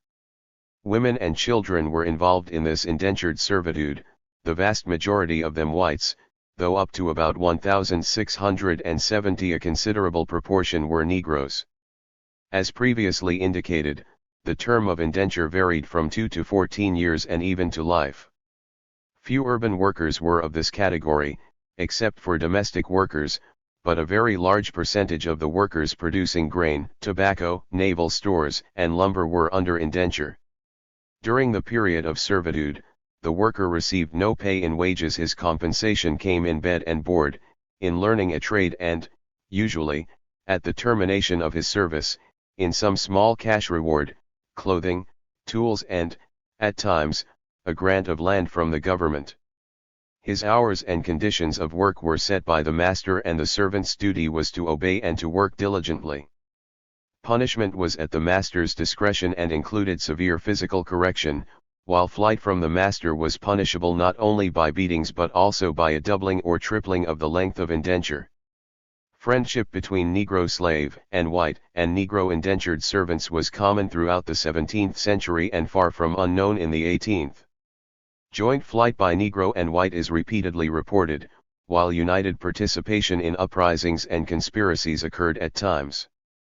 Neither slave nor indentured servant was permitted to marry, yet cohabitation between Negro and white is frequently noted in the colonial records registered. The deliberate planting and spreading of white supremacist doctrine and habit by the planters and the rich generally is observable in the colonial era, with assemblies passing laws forbidding fraternization, ministers preaching against it, and masters and employers frowning upon it. Important in this connection was the employer's practice of pitting one group of workers against another and using slave workers to push down the wages of those who were free. In an age noted for savagery and in a country where sadism was institutionalized as regards the relationship with the Indian and the Negro peoples, it is to be expected that the treatment AC 47 accorded to indentured servants by omnipotent masters, lusting for wealth, was abominable. As the researches of Abbott E. Smith, Richard B. Morris and others have shown, these unfree workers were frequently beaten, were branded, chained to their tasks, had salt rubbed in their wounds and generally received something of the kind of physical maltreatment that slaves endured throughout their lives. Indicative was the preamble to a Virginia Act of 1662 aimed at curbing some of the worst excesses.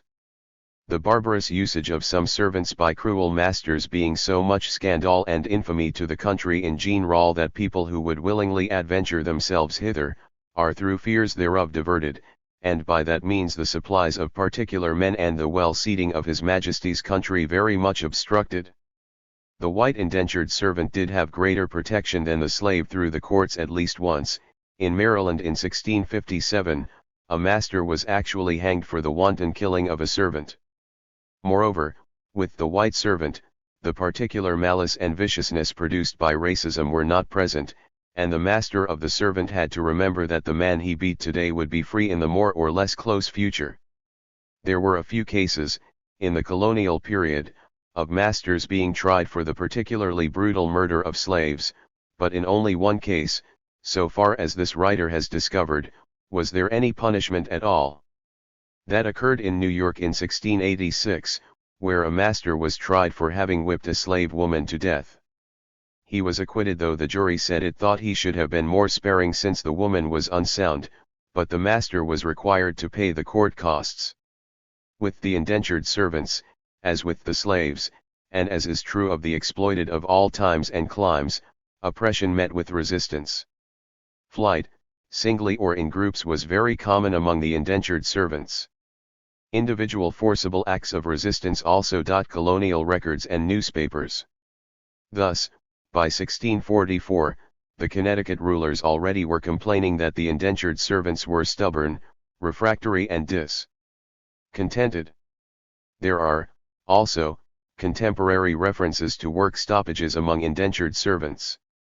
A good example was the refusal of 6 indentured servants in Calvert County, Maryland, in 1663, to continue working for their master. They complained that his supply of food was insufficient, and that they had been given no meat at all. Brought into court, they were ordered to receive 30 lashes each and to return to work. The servants, kneeling, asking and craving forgiveness, were favored with remission of the sentence, and released, though warned by the court to be of good behavior of their master hereafter. Conspiracy and rebellion, too, were not uncommon. In addition, there was frequently mass participation by indentured servants in uprisings led by the free segments of the population against tyrannical landlords, eastern nabobs, colonial proprietors, or royal governors.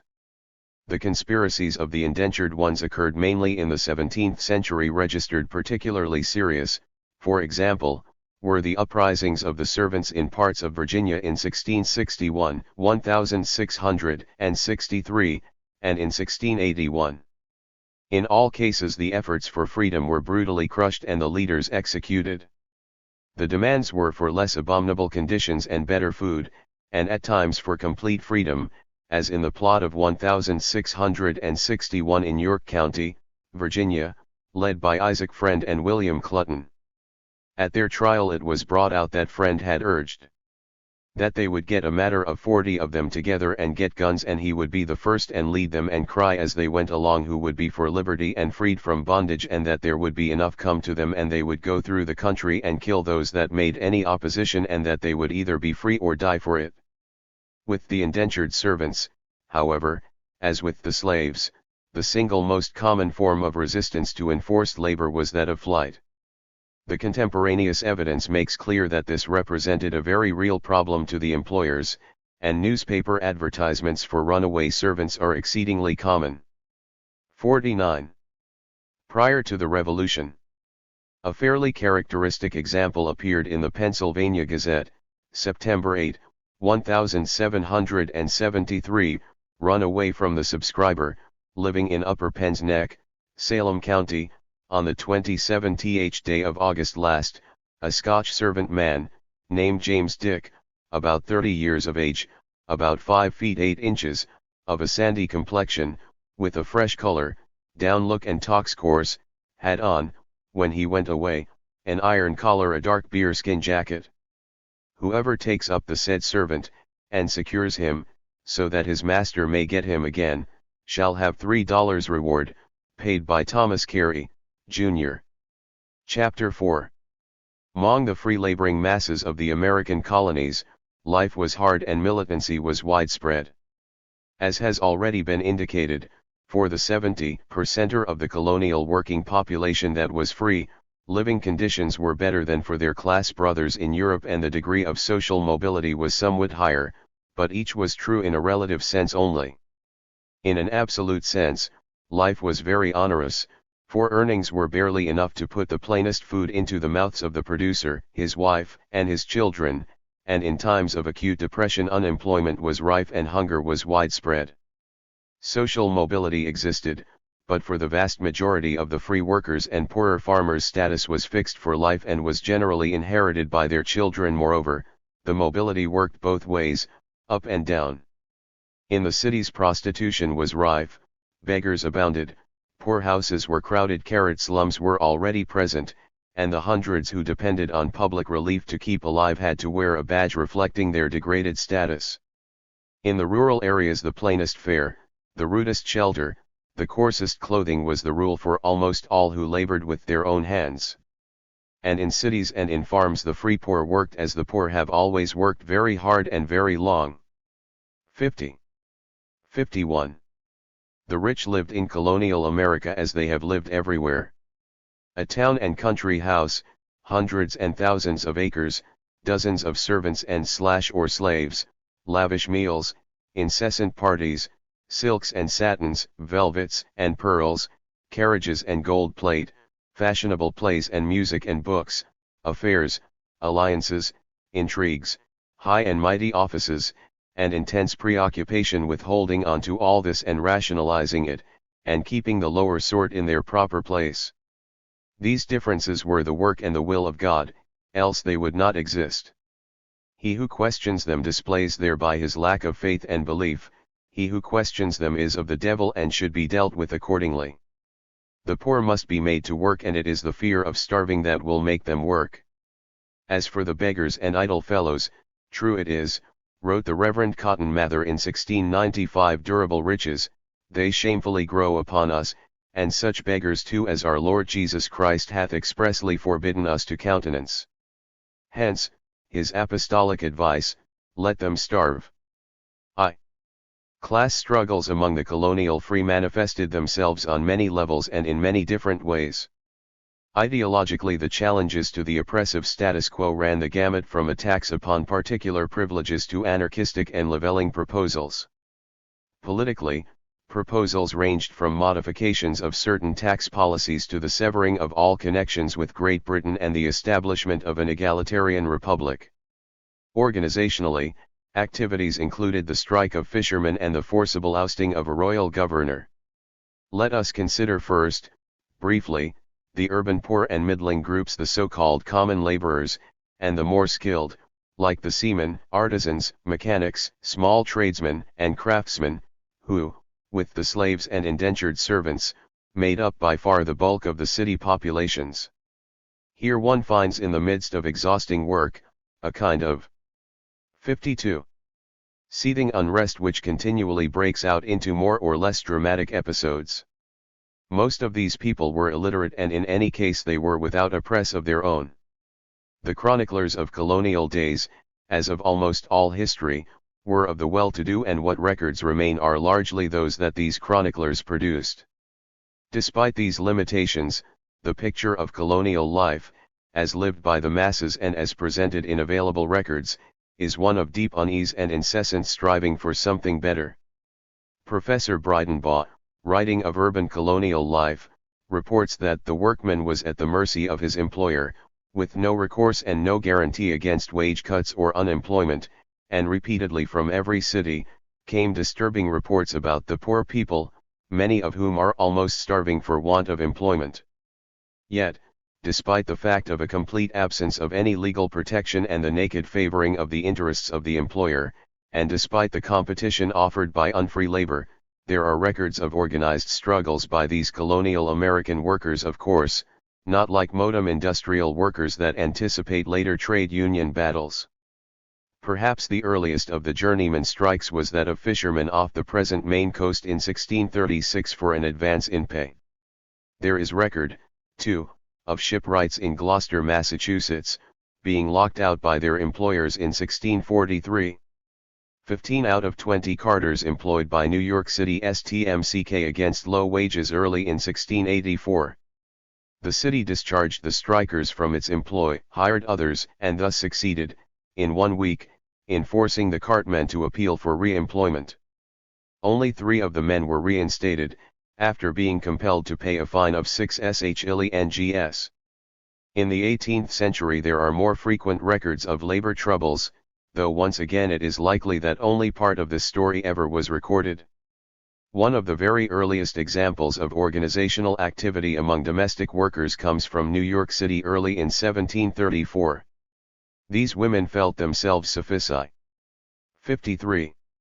Ently united to insert a notice in the city press of that time declaring, "We think it reasonable we should not be beat by our mistresses' husbands, they being too strong, and perhaps may do tender women mischief. If any ladies want servants and will engage for their husbands, they will soon be supplied." Some examples of a similar nature are reported during the 1740s. High wheat prices in New York City, caused in part by efforts at cornering the market by unscrupulous merchants, led the bakers in 1741 to announce that they collectively had agreed to produce no more bread until the price fell. In the same year, caulkers in Boston struck work in a demand that they be paid in money and not in notes negotiable in particular shops. In both these cases the results are not clear. Labor activity among Southern workers was by no means unknown during the colonial period. Thus, there is record of a strike for higher pay among the carpenters of Savannah as early as 1746, and the quite remarkable fact that Negro chimney sweepers in Charleston in 1763 had formed a combination amongst themselves, to raise the usual prices and to refuse doing their work, unless their demands were granted. Again, the results of this effort are not known. Ominous, however, is the fact that the contemporary newspaper reporting the event, went on to comment, "Surely these are evils that require some attention to suppress." Towards the end of the colonial period, in 1768, occurred a labor stoppage very closely resembling modern strikes. This involved about 20 journeyman tailors of New York City who refused to accept a reduction in wages ordered by the master tailors, pooled their resources and talents and opened up their own tailoring establishment, a very early example of a labor collective. In addition, during periods of acute economic distress in the colonial cities, there were occasional desperate outbreaks by the famished, as happened in the so-called bread riots in Boston in 1709 and 1713. Other causes sometimes resulted in outbreaks creating serious police problems for the authorities. Thus, again in Boston, in 1747, a British naval officer, finding himself short of crews, dispatched a press gang into the city and simply carried off several men, a practice which the colonists understood had been outlawed a generation earlier so far as their part of the world was concerned. Such press gangs selected their victims from the very poor, and this time that class responded with vigor. Many of them, Negro and white, assembled and agreed to remedy the situation in their own way. They seized several British naval officers strolling about the city and held them as hostages pending the release of the impressed Bostonians. They put a deputy sheriff in the stocks and surrounded the general court, seeking redress. The royal governor, having vainly sought to talk the crowd into dispersing and giving up their hostages, called upon the militia to attack them, but he was alarmed to discover that the militia, made up of local men, was very slow to respond. The governor, terrified, retired to his castle and urged the British naval commander to release the impressed Bostonians. That officer responded by offering to put down the rebellion with the marines and naval men of his squadron. The town masses, on the other hand, showed no evidence of turning back from their course, insisted on retaining their hostages, and began to wonder, audibly, if the governor had not actually abdicated his authority. At this critical juncture, the town government itself took a stand against the masses and for law and order, and assured the governor of its respect, meanwhile denouncing their fellow townsmen as Negroes and persons of vile condition. The matter was settled when the British officer did free nearly all of those he had impressed, whereupon the hostages were likewise released, and the naval squadron left the port of Boston. Despite the support of the town's respectability, Governor Shirley informed his superiors in London that the tumultuous 55 behavior was the result of the town meetings that were so influential and of the generally mobbish and democratic atmosphere in the city carried. 2. In the rural areas throughout the colonial period there were frequent dramatic manifestations of intense class struggle between the rich and the poor. At the moment I do not have in mind those revolts and uprisings which were multi-class in nature, though usually in them the poor made up a majority of the rebels, as that led by Bacon in Virginia or by Leisler in New York.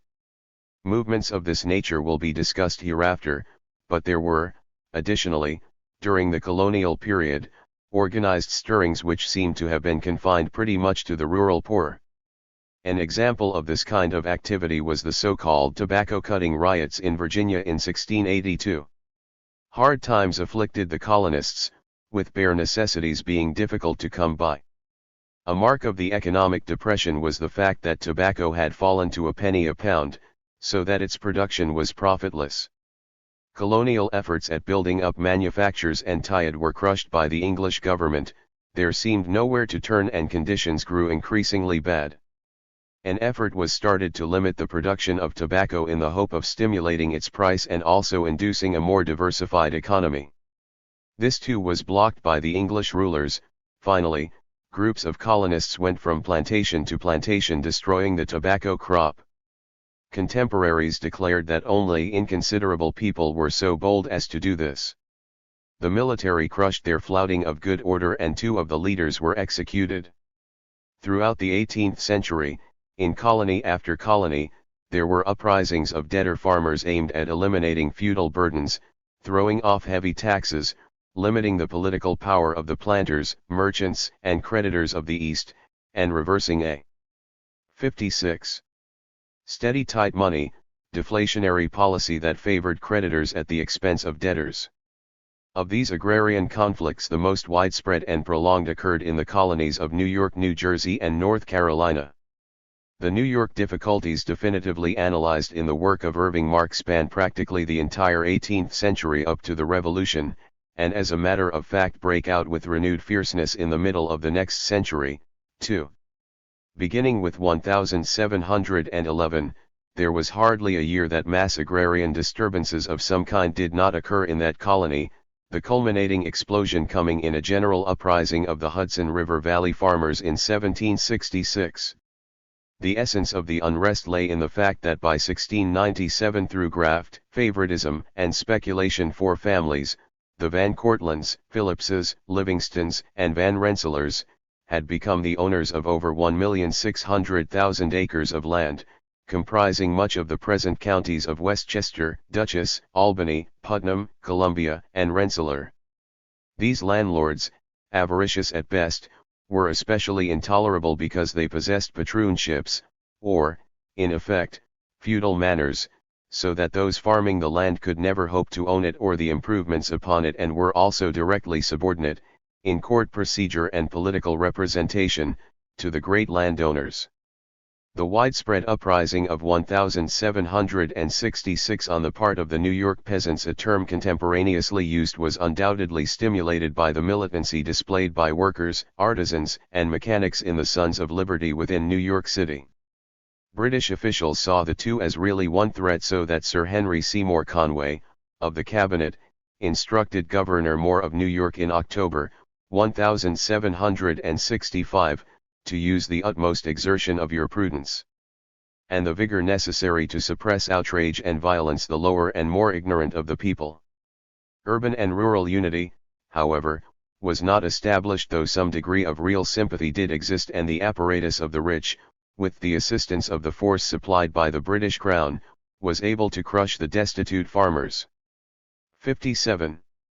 Those farmers had tried year after year to obtain some semblance of justice from the courts or some indication of reform from the provincial government, but both were sheer instrumentalities of their oppressors. As one of their chief leaders, William Prendergast, put it, the tenant farmers could not be defended in a court of law because they were poor, therefore they were determined to do themselves justice. Poor men were always oppressed by the rich. Armed combat followed. The landlords finding the militia unreliable, the actual suppression fell to regular British troops. About 80 of the rebels were arrested and were variously punished with pillory, fine, or imprisonment.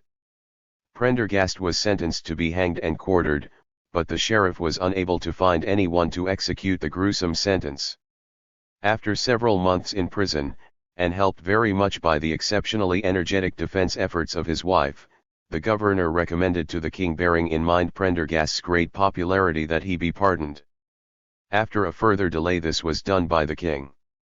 Militant unrest on the part of the rural masses was also characteristic of New Jersey throughout the 1740s and up to at least 1754. Here the rulers' efforts at suppression were complicated not only by the normal unreliability of the local militia, but also by an actual mutiny of New Jersey troops in 1740. Excessive rents, economic depression, the existence of feudal taxes such as quit rents, political deprivation, and the wholesale fraud of the rich, motivated the Jersey farmers, especially in the eastern section of the colony, in their defiance of court orders, breaking up of sheriff's sales, and efforts to rescue their brothers from jail. Their uprisings were finally crushed, but at least one demand, the termination of the collection of quit rents, was won by this militant action in New Jersey. Similar grievances motivated the poorer farmers of North Carolina in the counties west of Tidewater to organize themselves collectively under the title of regulators and to try to get some political and economic relief. 58. By 1764, the majority of the farmers in Anson, Halifax, Orange, and Granville counties were organized. They demanded a more equitable tax system, an end to extortionate fees, and an accounting by the sheriffs of the taxes they collected. The demands being rejected, sporadic outbreaks occurred throughout the 1760s. Finally, in 1771, the royal governor, Tryon Carrot, marched into regulator territory at the head of a force topheavy with officers, and at the Battle of Alamance, near Hillsborough, inflicted heavy casualties upon the regulators. Large numbers were jailed and 7 were hanged, others submitted, and still others fled westward as political refugees. These last, led by James Robertson, made the first permanent non-Indian settlements in what is today Tennessee. Chapter V. Multi-class outbreak S. Within the class-stratified colonial society, as has been demonstrated, each of the classes conducted its own individual struggles or campaigns of repression carried with only occasional combining of forces, as when indentured servants and slaves battled together, or the poor of the cities and farms gave each other assistance. But the fact is that all these cases of slaves and indentured servants, of debtor farmers and patroon-bound peasants, of laborers, artisans, and mechanics represented basically separate and distinct efforts. In addition, throughout the colonial era, the antagonisms and contradictions of the social order manifested themselves in uprisings and rebellions that were multi-class in nature, with certain merchants and planters leading other classes, mechanics, urban petty bourgeoisie, debtor farmers, indentured servants, and slaves in more or less combined array against officials representing either the proprietors or the crown directly. These outbreaks were high points in a social unrest that more commonly manifested itself in the expression of ideas, the advancing of proposals, the development of political platforms, and the stalizing of oppositional groups. All these, in turn, were products of the fundamental and growing divergences between the English rulers and the American colonists. It is a striking fact that multi-class outbreaks were concentrated almost entirely in the 17th century, and were rare in the next one until the grand and successful explosion known as the 59-60 American Revolution.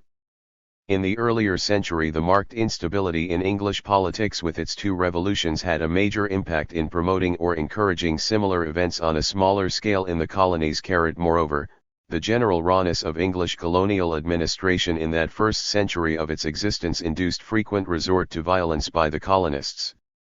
In the 17th century, also, there were very much fewer legitimate political and legislative means open to the colonists for the expression and the working out of their grievances than there were to be, especially for the more affluential amongst them, a century later, and this made the earlier time a more violent one in its general political nature. We turn now to a brief chronicle of the more important general uprisings marking the colonial epoch. One of the earliest, back in 1635 in Virginia, is of consequence because it demonstrates a dominant strand in all these conflicts, namely, a tendency on the part of the colonial legislature to curb the authority of royal governors and to enhance its own. The details of this event are too complex to require full elucidation in this work. The point is that a lucrative trading post set up in Kent Island, between Maryland and Virginia, by one William Claiborne and his associates, became an object of acrimonious debate between the authorities of the two colonies. Claiborne, backed by the Virginia House of Burgesses, refused to honor the Maryland proprietor's demand that he trade from the island only with a license granted by that proprietor. Virginia's governor, John Harvey, sided with the proprietor, removed Claiborne from his office as Secretary of Virginia and jailed another official who sympathized with Claiborne. This sparked a revolt, led by a former indentured servant, Samuel Matthews. 61. And involving several hundred armed men, which resulted in the removal of the obnoxious governor. It was the Maryland proprietor's turn next. With the beginning of the Civil War in England, in 1642 one finds its contest transplanted to Maryland, with special intensity because of the Catholic faith of its proprietor. Portentous was the arrest in 1644 by the Maryland governor of the Protestant captain, Richard Ingle, master of a trading vessel appropriately named the Reformation. This, coupled with the news that the proprietor planned to intercede on the side of the king in the war, led to the overthrow of the proprietor and his flight to Virginia, where the royal governor, Sir William Berkeley, gave him refuge. For 2 years Maryland was locally governed, the proprietor not being returned until 1647. There followed a period of concessions and reforms on the part of Lord Baltimore, including some liberalizing of the colonial assembly, the appointment of a Protestant governor, William Stone, the welcoming of Puritans to Maryland, and the issuance, in 1649, of the justly famed Toleration Act. This last protected freedom of conscience in matters of religion, for those accepting Christ's divinity, and specifically outlawed deprecatory references to heretic, schismatic, idolater, Puritan, Independent, Presbyterian, Popish Prest, Jesuit, Lutheran, Calvinist, Anabaptist, Brownist, Antinomian, Barrowist, Roundhead, Separatist, or any other. Yet there was hesitancy on the part of the proprietor to acknowledge subordination to the protectorate in England.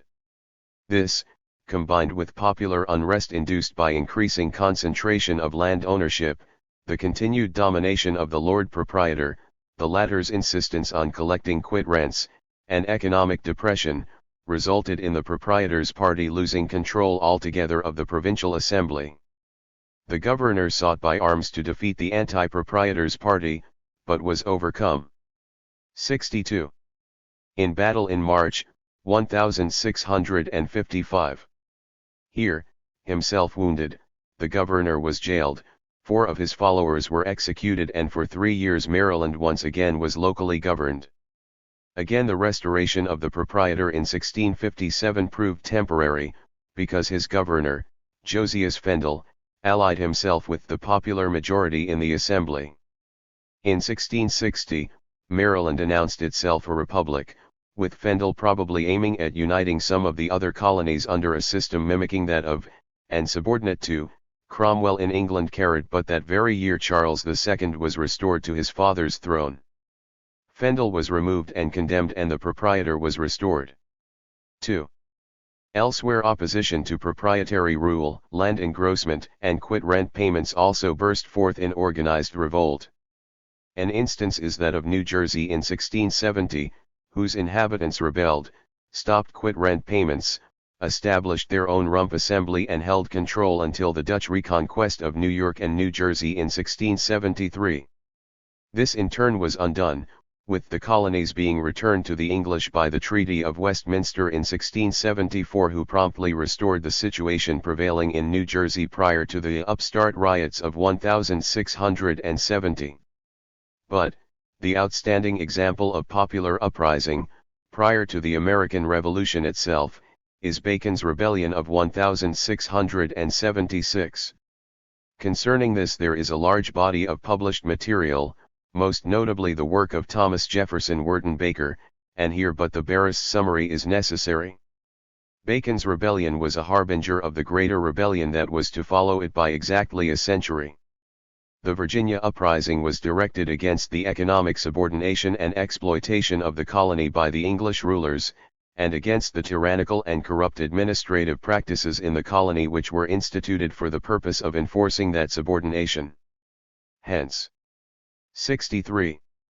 The effort led by the young planter, Nathaniel Bacon, was multi-class, encompassing in its ranks slaves, indentured servants, free farmers, and many planters. It was one in which women were, as an anti-Baconite contemporary noted, great encouragers and assisters, and it was one in which demands for political reform along democratic lines formed a central feature of the movement.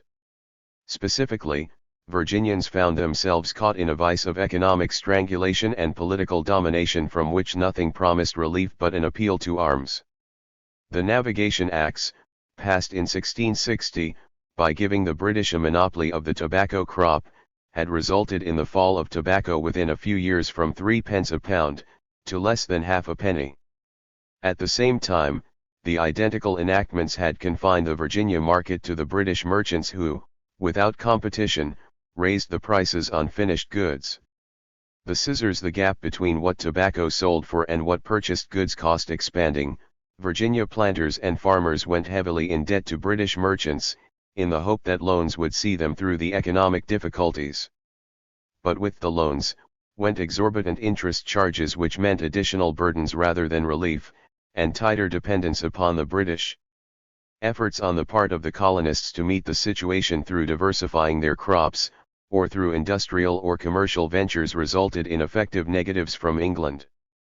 And efforts to avoid the full impact of England's monopoly over the purchase of the tobacco crop by developing a strong intercolonial trade in tobacco led to an act, in 1673, placing a prohibitive tax of 1 penny a pound on tobacco shipped from one province to another. These measures hit all planters, but they hit hardest at those with least wealth, for the richest had lower per unit cost of production and could get better borrowing terms. Moreover, the 64 wealthy were able to invest in merchandising and in fur trading when tobacco planting was especially unprofitable.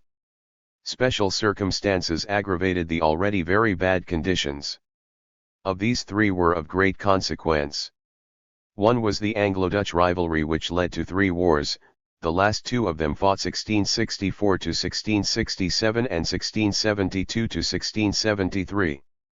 These resulted in very great loss to planters through the capture or destruction of merchant ships carrying tobacco and other crops.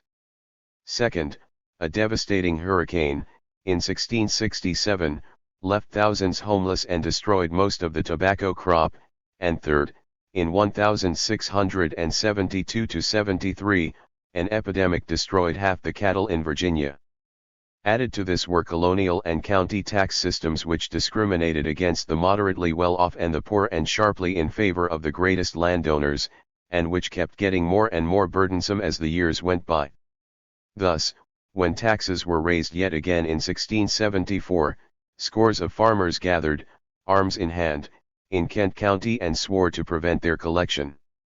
Only upon the royal governor Berkeley's warning that those who persisted in their defiance would meet the fate of traitors, did the men disperse to gather in greater force and throughout the colony after 2 more years of exasperation and after the appearance of a leader. Nor does this yet explain, fully, the resort to arms in 1676. An additional strong cause was the perversion of the governmental apparatus by the royal governor and his class brothers who dominated the council. Berkeley succeeded in building up a powerful political machine and thereby taking over control of the House of Burgesses, so that that popular branch of colonial government, filled with Burke-Elian placemen, sat continuously, without fresh elections, from 1661, until imminent revolution forced Berkeley to call for an election early in 1676. And, by an act of 1670, the franchise was taken from all who were not landowners. Meanwhile, through their wealth and their influence in London and their control of the colonial governmental apparatus. 65. Including the courts, Berkeley and his cohorts lived in startling luxury, granted themselves the choicest lands, took the most lucrative public offices, pocketed much of the taxes, and won a monopoly of the extremely profitable fur trade. So it was that Bacon, newly come to Virginia, the descendant of nobility and himself a tobacco planter in the Virginia frontier region, was moved to declare, in 1675, the poverty of the country is such that all the power and sway is got into the hands of the rich, who by extortion's advantages, having the common people in their debt, have always curbed and oppressed them in all manner of ways. And further, that how to mend matters was a great puzzlement since appeal had to be made to the very persons our complaints do accuse. Indian difficulties formed the catalyst of rebellion. These, of course, had begun with the colony's beginnings. Peace of a sort had come with the Treaty of 1646, in which certain lands of Virginia were set aside for the use of the colonizers and the Indians respectively. Within 2 years the English had broken the agreement in fact, and broke it in law by 1649.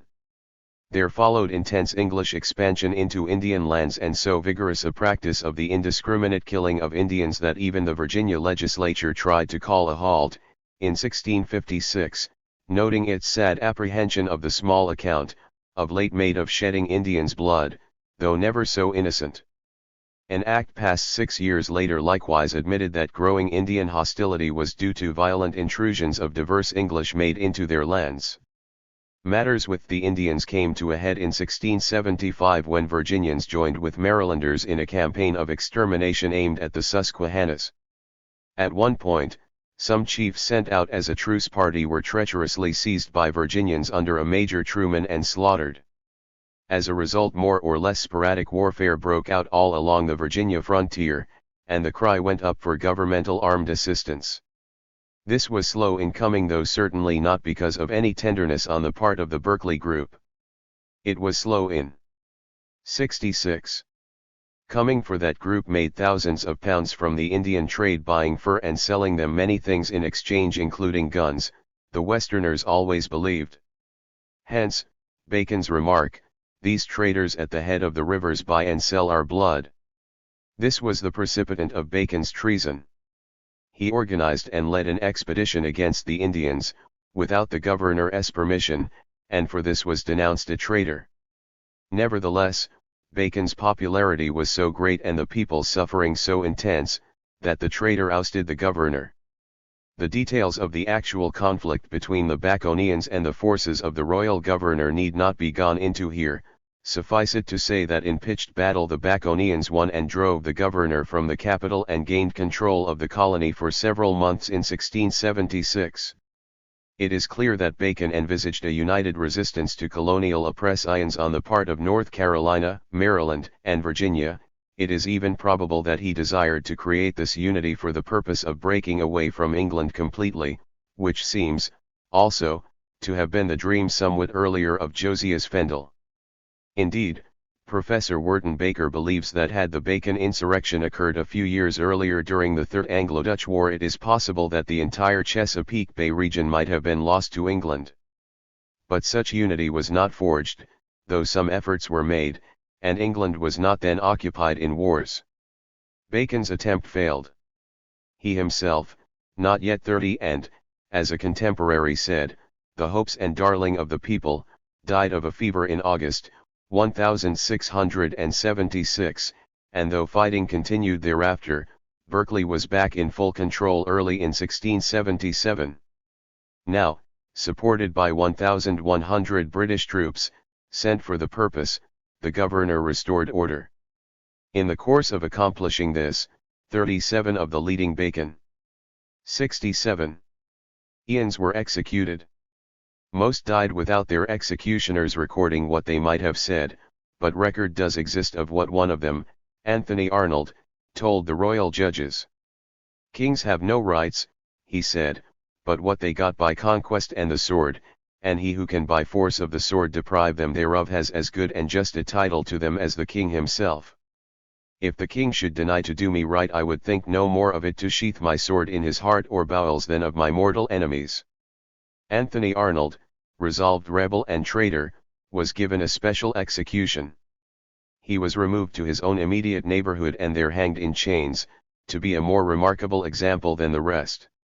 The commissioners sent by the king to look into the Virginia trouble soon realized that if the vengeful Berkeley were left to his purposes, England might well lose Virginia.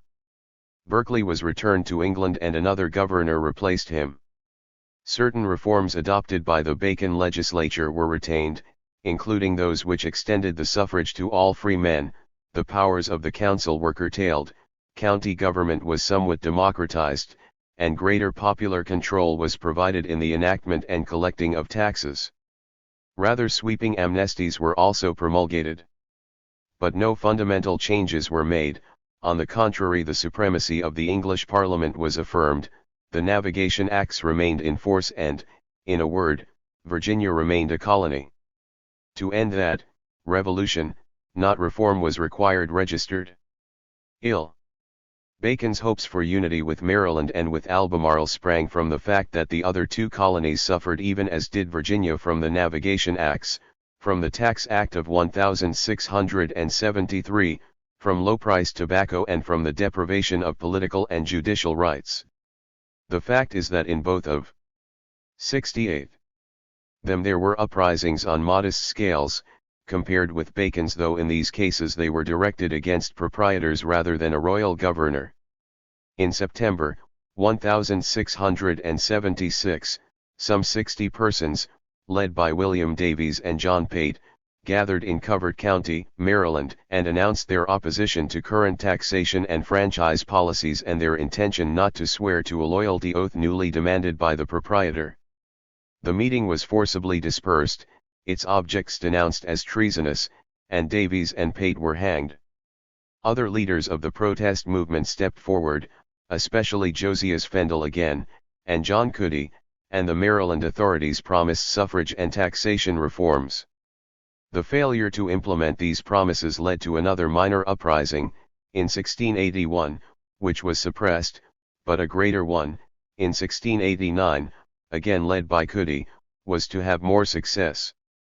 Also in 1676, under the leadership of George Durant and John Culpeper, organized resistance appeared in Albemarle to efforts by the proprietor's agent, Thomas Miller, to enforce the payment of quit rent and certain tobacco taxes.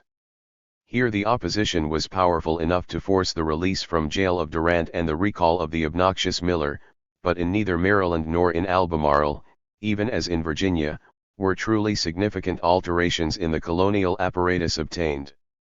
4. The grievances of all the colonies overflowed the dam formed by royal repression, with the Glorious Revolution in England.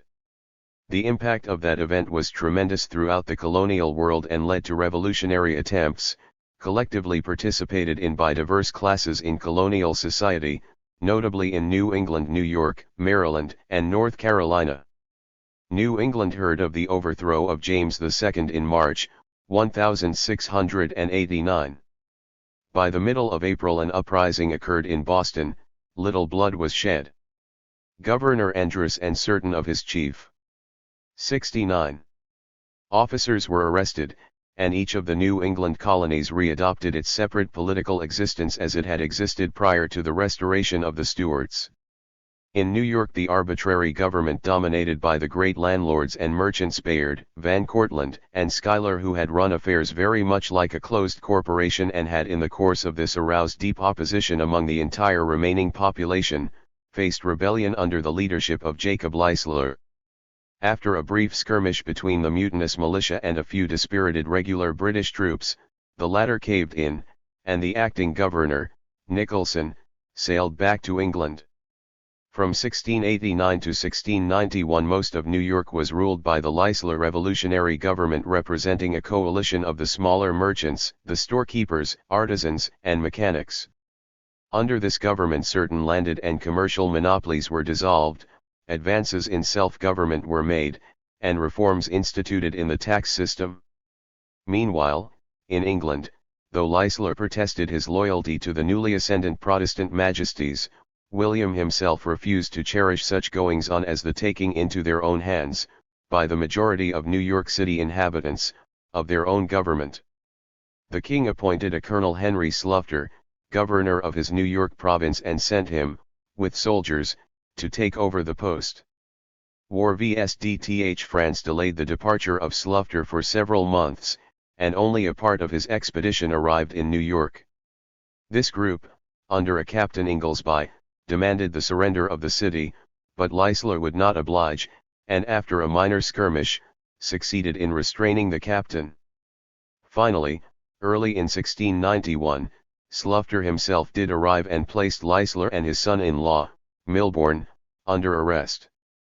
Leisler's opponents, Bayard, Nichols, and Livingston, pressured the governor into ordering the execution of Leisler and Milborne, and both were hanged before their appeal from the death sentence had even been heard by the Crown.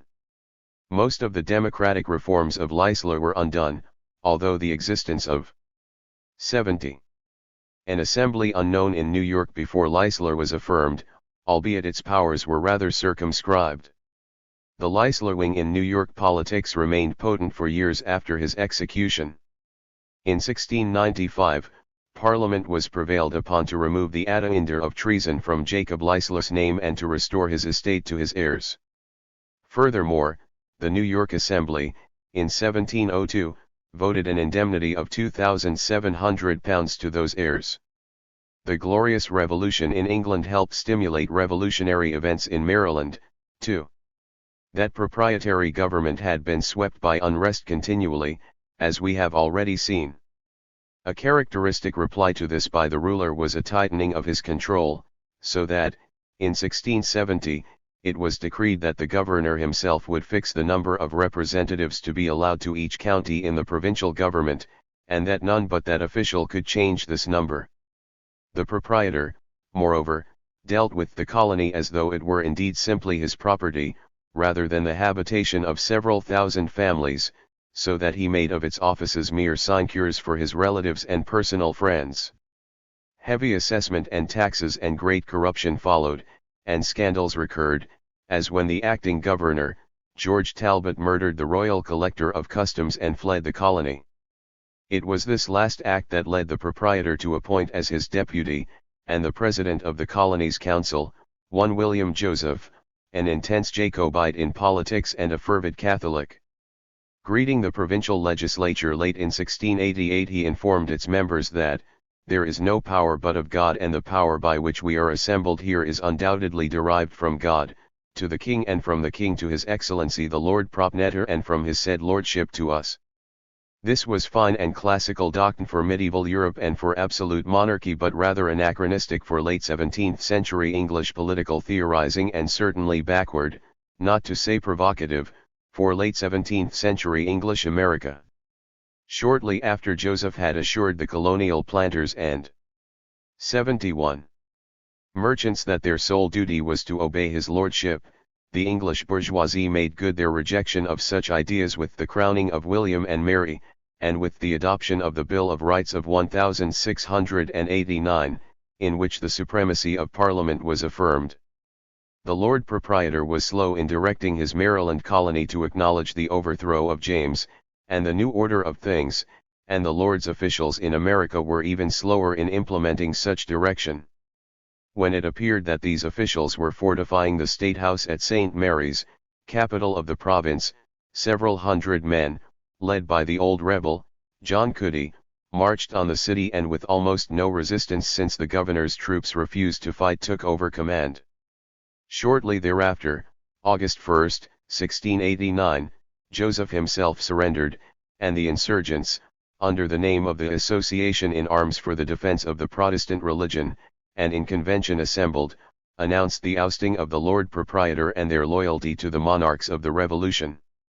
The association then called the assembly into session, and that body, which in November, 1688, had heard the proprietor's officer assure them that they were without power, now in August, 1689, set up an interim government and sent Cody, the rebel, to England to get royal confirmation of their acts. In 1691, Maryland passed out of the political control of the proprietor and became a royal colony, with a governor, council, and assembly. It is worth noting that the revolutionary Cody government was in regular communication with the rebel government in New York, and that both expressed a desire for cooperation and unity. This solidarity appeared, as we have seen, in earlier rebellions, and reflected a growing sense of solidarity in the colonies generally. 72. V. In South Carolina and Albemarle County, popular unrest was at a boiling point throughout the latter half of the 17th century. Insurrectionary attempts were made in both areas consequent upon the Glorious Revolution, but in both the proprietors managed to hold on for another generation. In 1719, after severe religious dissensions with the proprietors, and after these worthies had disallowed certain laws passed by the Assembly, including one regulating elections to that body, and contemporaneous with severe economic depression, Indian attacks, and threats of war with Spain, revolution succeeded in Albemarle and in South Carolina. Parliament in 1729 confirmed the ousting of the proprietors and set up two separate royal colonies in North and South Carolina. Charles M. Andrews, whose monumental study, The Colonial Period of American History, is of special value because of the light it sheds on the facts concerning these uprisings against the colonial proprietors, evaluated them in a way with which this writer cannot agree. Professor Andrews, in the second volume of the aforementioned work, having in mind specifically the Maryland events, wrote, "It is a mistake to read into such a protest anything democratic or anything anticipatory of the American Revolution, for the agitation was for those rights enjoyed by Englishmen of the 17th century and nothing more. Such a system, absolute and paternal and demanding from all within its jurisdiction unqualified submission and obedience, provoked resistance, because it did not guarantee to the people of Maryland the rights of freeborn Englishmen, such as the subjects of the King were then enjoying at home. But is not the struggle for the rights of freeborn Englishmen by people living under a system demanding unqualified submission and obedience, one which had democratic content, when viewed historically, no matter how limited may have been the rights of such Englishmen in the 17th century. And is not. 73. The American Revolution conducted under the slogan of the demand for the rights of Englishmen? True it is that this is in another century, and the rights had in the meantime somewhat expanded. True it is also that the colonists, in order to obtain the rights of Englishmen, discovered during their revolution that they had to cease being Englishmen. But is there nothing anticipatory at all in the fact that the colonists, separated by 90 years, do fight for an extension of their freedoms under the same slogan, and that these are the same colonies and the same colonial power? The events of 1688–89 in England did further political and religious freedom in the colonies. The assertion of the supremacy of Parliament in the affairs of England bulwarked the claims of colonial legislatures for their supremacy in terms of colonial government, especially where such government was concerned with purely internal colonial affairs. The whole emphasis given to concepts of individual freedom, summed up in the term the rights of Englishmen, became, too, precious to the colonists and of enormous consequence to their thinking and writing. This concern for individual liberty and for self-government, or, at least, for the supremacy of the colonial legislatures in matters purely colonial, was to grow as the colonies themselves grew, and as their social orders matured. At the same time, the triumph of Parliament in England did not mean a lessening of concentration by the English bourgeoisie now ensconced in power, albeit in alliance with the great landowners, on the subordination of the colonies and the use of them for the enrichment of that class and the enhancement of its power. Chapter 6. Colonial Political Struggles. Violent outbreaks represented, of course, high points in the class struggles which were the reality of colonial politics. This reality demonstrated itself most often in nonviolent efforts, taking parliamentary, agitational and ideological forms where and when the possibilities for such expressions were present. These struggles, as those which took violent form, revolved around basic questions of land ownership, taxation, and money policies and the right to participate in government. They involved, fundamentally, an effort by the masses of people to enhance their political power and their conditions of living, and a response of repression to this effort by the dominant classes. At the same time, they impinged on the colonial relationship, because the popular surge for political and economic improvements invariably met, as an ultimate obstacle, the power of the English government. There is a partial exception to this in the colonial efforts to get rid of proprietary overlordship. This, especially after 1689, coincided with a phase of British parliamentary policy. Involved here was a battle against feudal and neo-feudal forms towards which Parliament, too, was increasingly hostile, yet the fact is that the English government never rejoiced at colonial initiative in eliminating proprietary power and often assisted the latter in fighting a delaying action. Of the innumerable examples of political combat during the colonial era, 3 may be selected as especially noteworthy and 74. Colonial Political Struggle 75. As typifying several central features of its history. These are the Land Bank War of Massachusetts, the case of the Parsons cause in Virginia, and the struggle around the writs of assistance, centering in Massachusetts. To understand the events around the Massachusetts Land Bank, it is necessary to bear in mind that a main feature of the colony's subordination to the dominant English economic interests was the relationship between them as concerns the monetary system. England was intent on keeping her colonies bound to the pound, and to keep the currency of the colonies highly contracted. In this way the colonies could be more firmly held in financial dependence, their trade could be more effectively controlled, the direction of their economic development more easily guided, and the interests of British merchants and creditors better protected. As a result, England forbade the exportation to the colonies of English coins, prohibited the colonies from restraining the exportation from the colonies of foreign coinage or of bullion, illegalized the establishment of colonial mints, and regularly discouraged the emissions of bills of credit within the colonies. This monetary policy was, in fact, an important deterrent to the expansion of the colonial economy and to the building up of considerable fluid capital. Its severely deflationary effect consistently prejudiced the interests of debtors in particular. It resulted in the widespread use of commodities as tobacco and grain as in fact money, and in the development of several schemes for the expansion of colonial monetary exchange.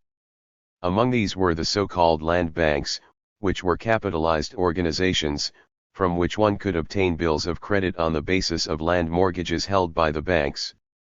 The idea was, then, to use these bills of credit as a substitute for money. Schemes of this nature were always favored by rural and 76. Urban debtors and condemned by the largest colonial merchants and by the English capitalist community. These constituted the creditors and so wanted interest and principal paid off in deflated or at any rate, certainly not inflated money. This whole question of currency, involving as it did credit and debts and the difference between prosperous economic activity and choking stringency, foreclosure and bankruptcy, formed a dominant note in colonial politics. In Massachusetts by 1740 the country and city debtor classes, constituting the overwhelming majority of the population, gained control of the provincial assembly and proceeded to establish a land and manufacturers' bank, which sought to loosen the currency and encourage colonial industry. The land bank party was at once denounced by the rich as the rabble and the mobility. The royal governor, Jonathan Belcher, issued instructions dismissing any office holder who accepted land bank bills of credit, but the land bank party continued to grow and the governor feared it would sweep aside all opposition in the pending elections of 1741. Hence, just prior to those elections, the governor announced the discovery of a horrendous plot, whose details were left conveniently vague, but armed with the announcement, the governor imprisoned several of the leaders of the land bank party. Nevertheless, in the 1741 elections, that party strengthened its grip on the legislature. The result was that the British government came to the aid of the merchants and the English creditors by outlawing the land bank institution and declaring criminals those responsible for it. The blow crippled the Popular Party for some years, and very nearly precipitated revolution and civil war a generation ahead of time. Indeed, actual hostilities were only avoided by the English government's removal of Belcher and his replacement as governor by William Shirley. In this case, the ruling class demonstrated its characteristic colonial political struggle. 77. Contempt for its own laws when those were embarrassing. Thus, the late James Truslow Adams, whose account is clearly biased in favor of the so-called sound money advocates, admits that their actions directed toward preventing the circulation of land bank notes, were to a considerable extent extra-legal. Moreover, the actual legal killing, by Parliament, of the land bank program was accomplished only by applying retroactively legislation passed 20 years earlier. 2. The conflict between debtor and creditor extending of necessity into a battle with the English authorities is dramatically illustrated, also, in the Parsons cause of Virginia, which first introduced Patrick Henry to fame. That case arose out of the passage by the debtor-dominated Virginia legislature of an act in 1755 which permitted the payment of taxes, rents, fees, contracts and debts which for generations had been paid in the colony in tobacco in money at the rate of 2 pence per pound of tobacco due. This act was passed in the midst of war and after drought, catastrophes that had pushed the price of tobacco up to about 6 pence per pound, and it was passed, as the Assembly said, to prevent creditors from taking advantage of the necessities of the people. It had all the more unanimity in Virginia since the planters as a class were perpetually and heavily in debt to British merchants, moving one of them, Thomas Jefferson, to complain that these debts had become hereditary from father to son, for many generations, so that the planters were a species of property, annexed to certain mercantile houses in London. The creditors decided to fight this legislation and to do it in the way politically most apt. They backed the efforts of the state-supported Anglican clergy to have the law declared invalid and to be paid their salaries, for generations, had been set at £16,000 of tobacco annually in the current market price of tobacco. 78. On the petition of these clergy, and with the active support of the English mercantile interest, the Privy Council declared, in 1759, the Virginia Act of the preceding year to be void and ordered payment in full, plus damages. But the Virginia House of Burgesses, with Richard Bland in the lead, decided to contest the council's, i.e., the king's, ruling. In the struggle against the council's veto, the House of Burgesses set up a committee of correspondence, to establish contact with an agent in England and to serve as a means of getting the colony's viewpoint out quickly, an historic precedent for the later committees of correspondence. The decisive case was heard, November-December, 1763, in Hanover County, and saw the 27-year-old Patrick Henry arguing for the Burgesses and against the king. The matter of law was settled. What was at stake was the extent of damages that the jury might award the particular contesting clergyman. That clergyman was of the opinion that the jury were of the vulgar herd, and his attorney agreed that amongst them were no gentlemen. They were both right, and in this the jury was surely a representative one. Attorney Henry, certainly not discouraged by the presiding judge, his father, John Henry, based his case on 2 points. One was the notoriously bad character which the colonial Anglican clergy had, the other, and the weightier, was his insistence that in colonial affairs the colonial legislature was and should be supreme. Henry insisted that especially in the case of funds, raised in the colony and expended in the colony, the colonial assembly was sovereign, and that the ruling of the Privy Council voiding such an act of the provincial assembly was unjust, and that an unjust ruling was itself, because it was unjust, null. Of course, Henry well knew that the voiding of colonial acts had been done hundreds of times by the king in council, but he knew, too, his Virginia and his fellow colonists, and he knew that in expressing himself as he did, though the opposing attorney arose to shout, "The gentleman has spoken treason," he was expressing the sentiments of the overwhelming majority of his colonial political struggle. 79. Patriots. Where treasonous views have such support, the ruler had best look to his power. The jury, having no gentleman, found for the complaining clergyman and awarded him damages totaling 1 penny. The writs of assistance case in Massachusetts shows still other aspects of colonial political strife. It arose due to an effort by the British government to enforce strictly its mercantilist regulations, as the 7 Years' War was drawing to a close and as the conquest of Canada reached completion. This coincided with the coming to the throne of George III, in October, 1760, and the appointment in August of the same year of a new, and it was hoped, by the British authorities, a more efficient governor in Massachusetts, Francis Bernard. The possibility of stricter enforcement of the imperial regulations presented itself with the closing years of the war, since now a large part of the navy might be released from direct war services. Moreover, the war itself, by increasing the English debt, promising the elimination of the French threat, and adding to the colonial possessions of Great Britain, all tended toward the attempted re-implementation, in new and strict forms, of the subordination and exploitation of the dangerously growing colonies. Additionally, the British merchants and the British West Indian planters were bringing pressure to bear on the English government for such enforcement, because the colonists were trading quite illegally with the French and Dutch West Indies, and had been doing so even while England was at war with France. Indeed, by the end of the 1750s, Rhode Island merchants were importing 5 times as much molasses from the foreign islands as from the British, while Massachusetts was importing almost 30 times as much from the foreign sources as from the British, and all of this was illegal trade. The molasses, in turn, was the raw product feeding the scores of rum distilleries in New England, and the manufacture of rum was by far the leading industrial enterprise in New England prior to the Revolution. 80. The new governor's efforts to enforce strictly the trade acts and customs regulations engendered strong resistance from the Boston merchants.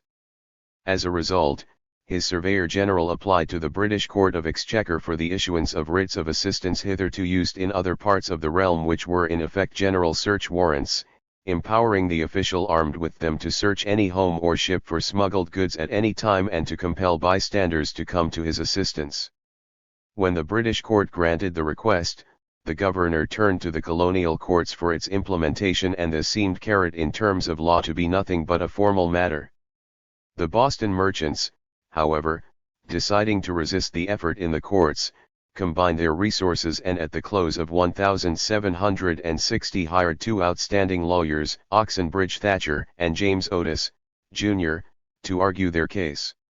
It was a clear sign of the times that Otis resigned his office as advocate in the King's Vice-Admiralty Court in favor of serving the merchants.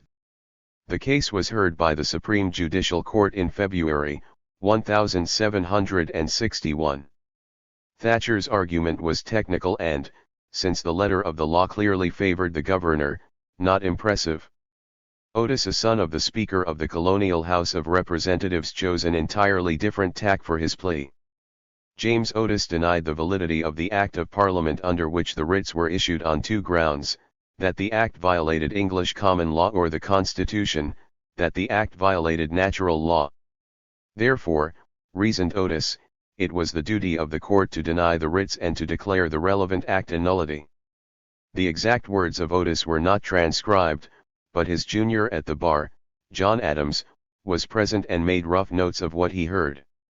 Before quoting from these, it is justice to Otis to state that Adams recorded that the advocate's words were delivered with such a profusion of learning, such convincing argument, and such a torrent of sublime and pathetic eloquence, that a great crowd of spectators and auditors went away absolutely electrified.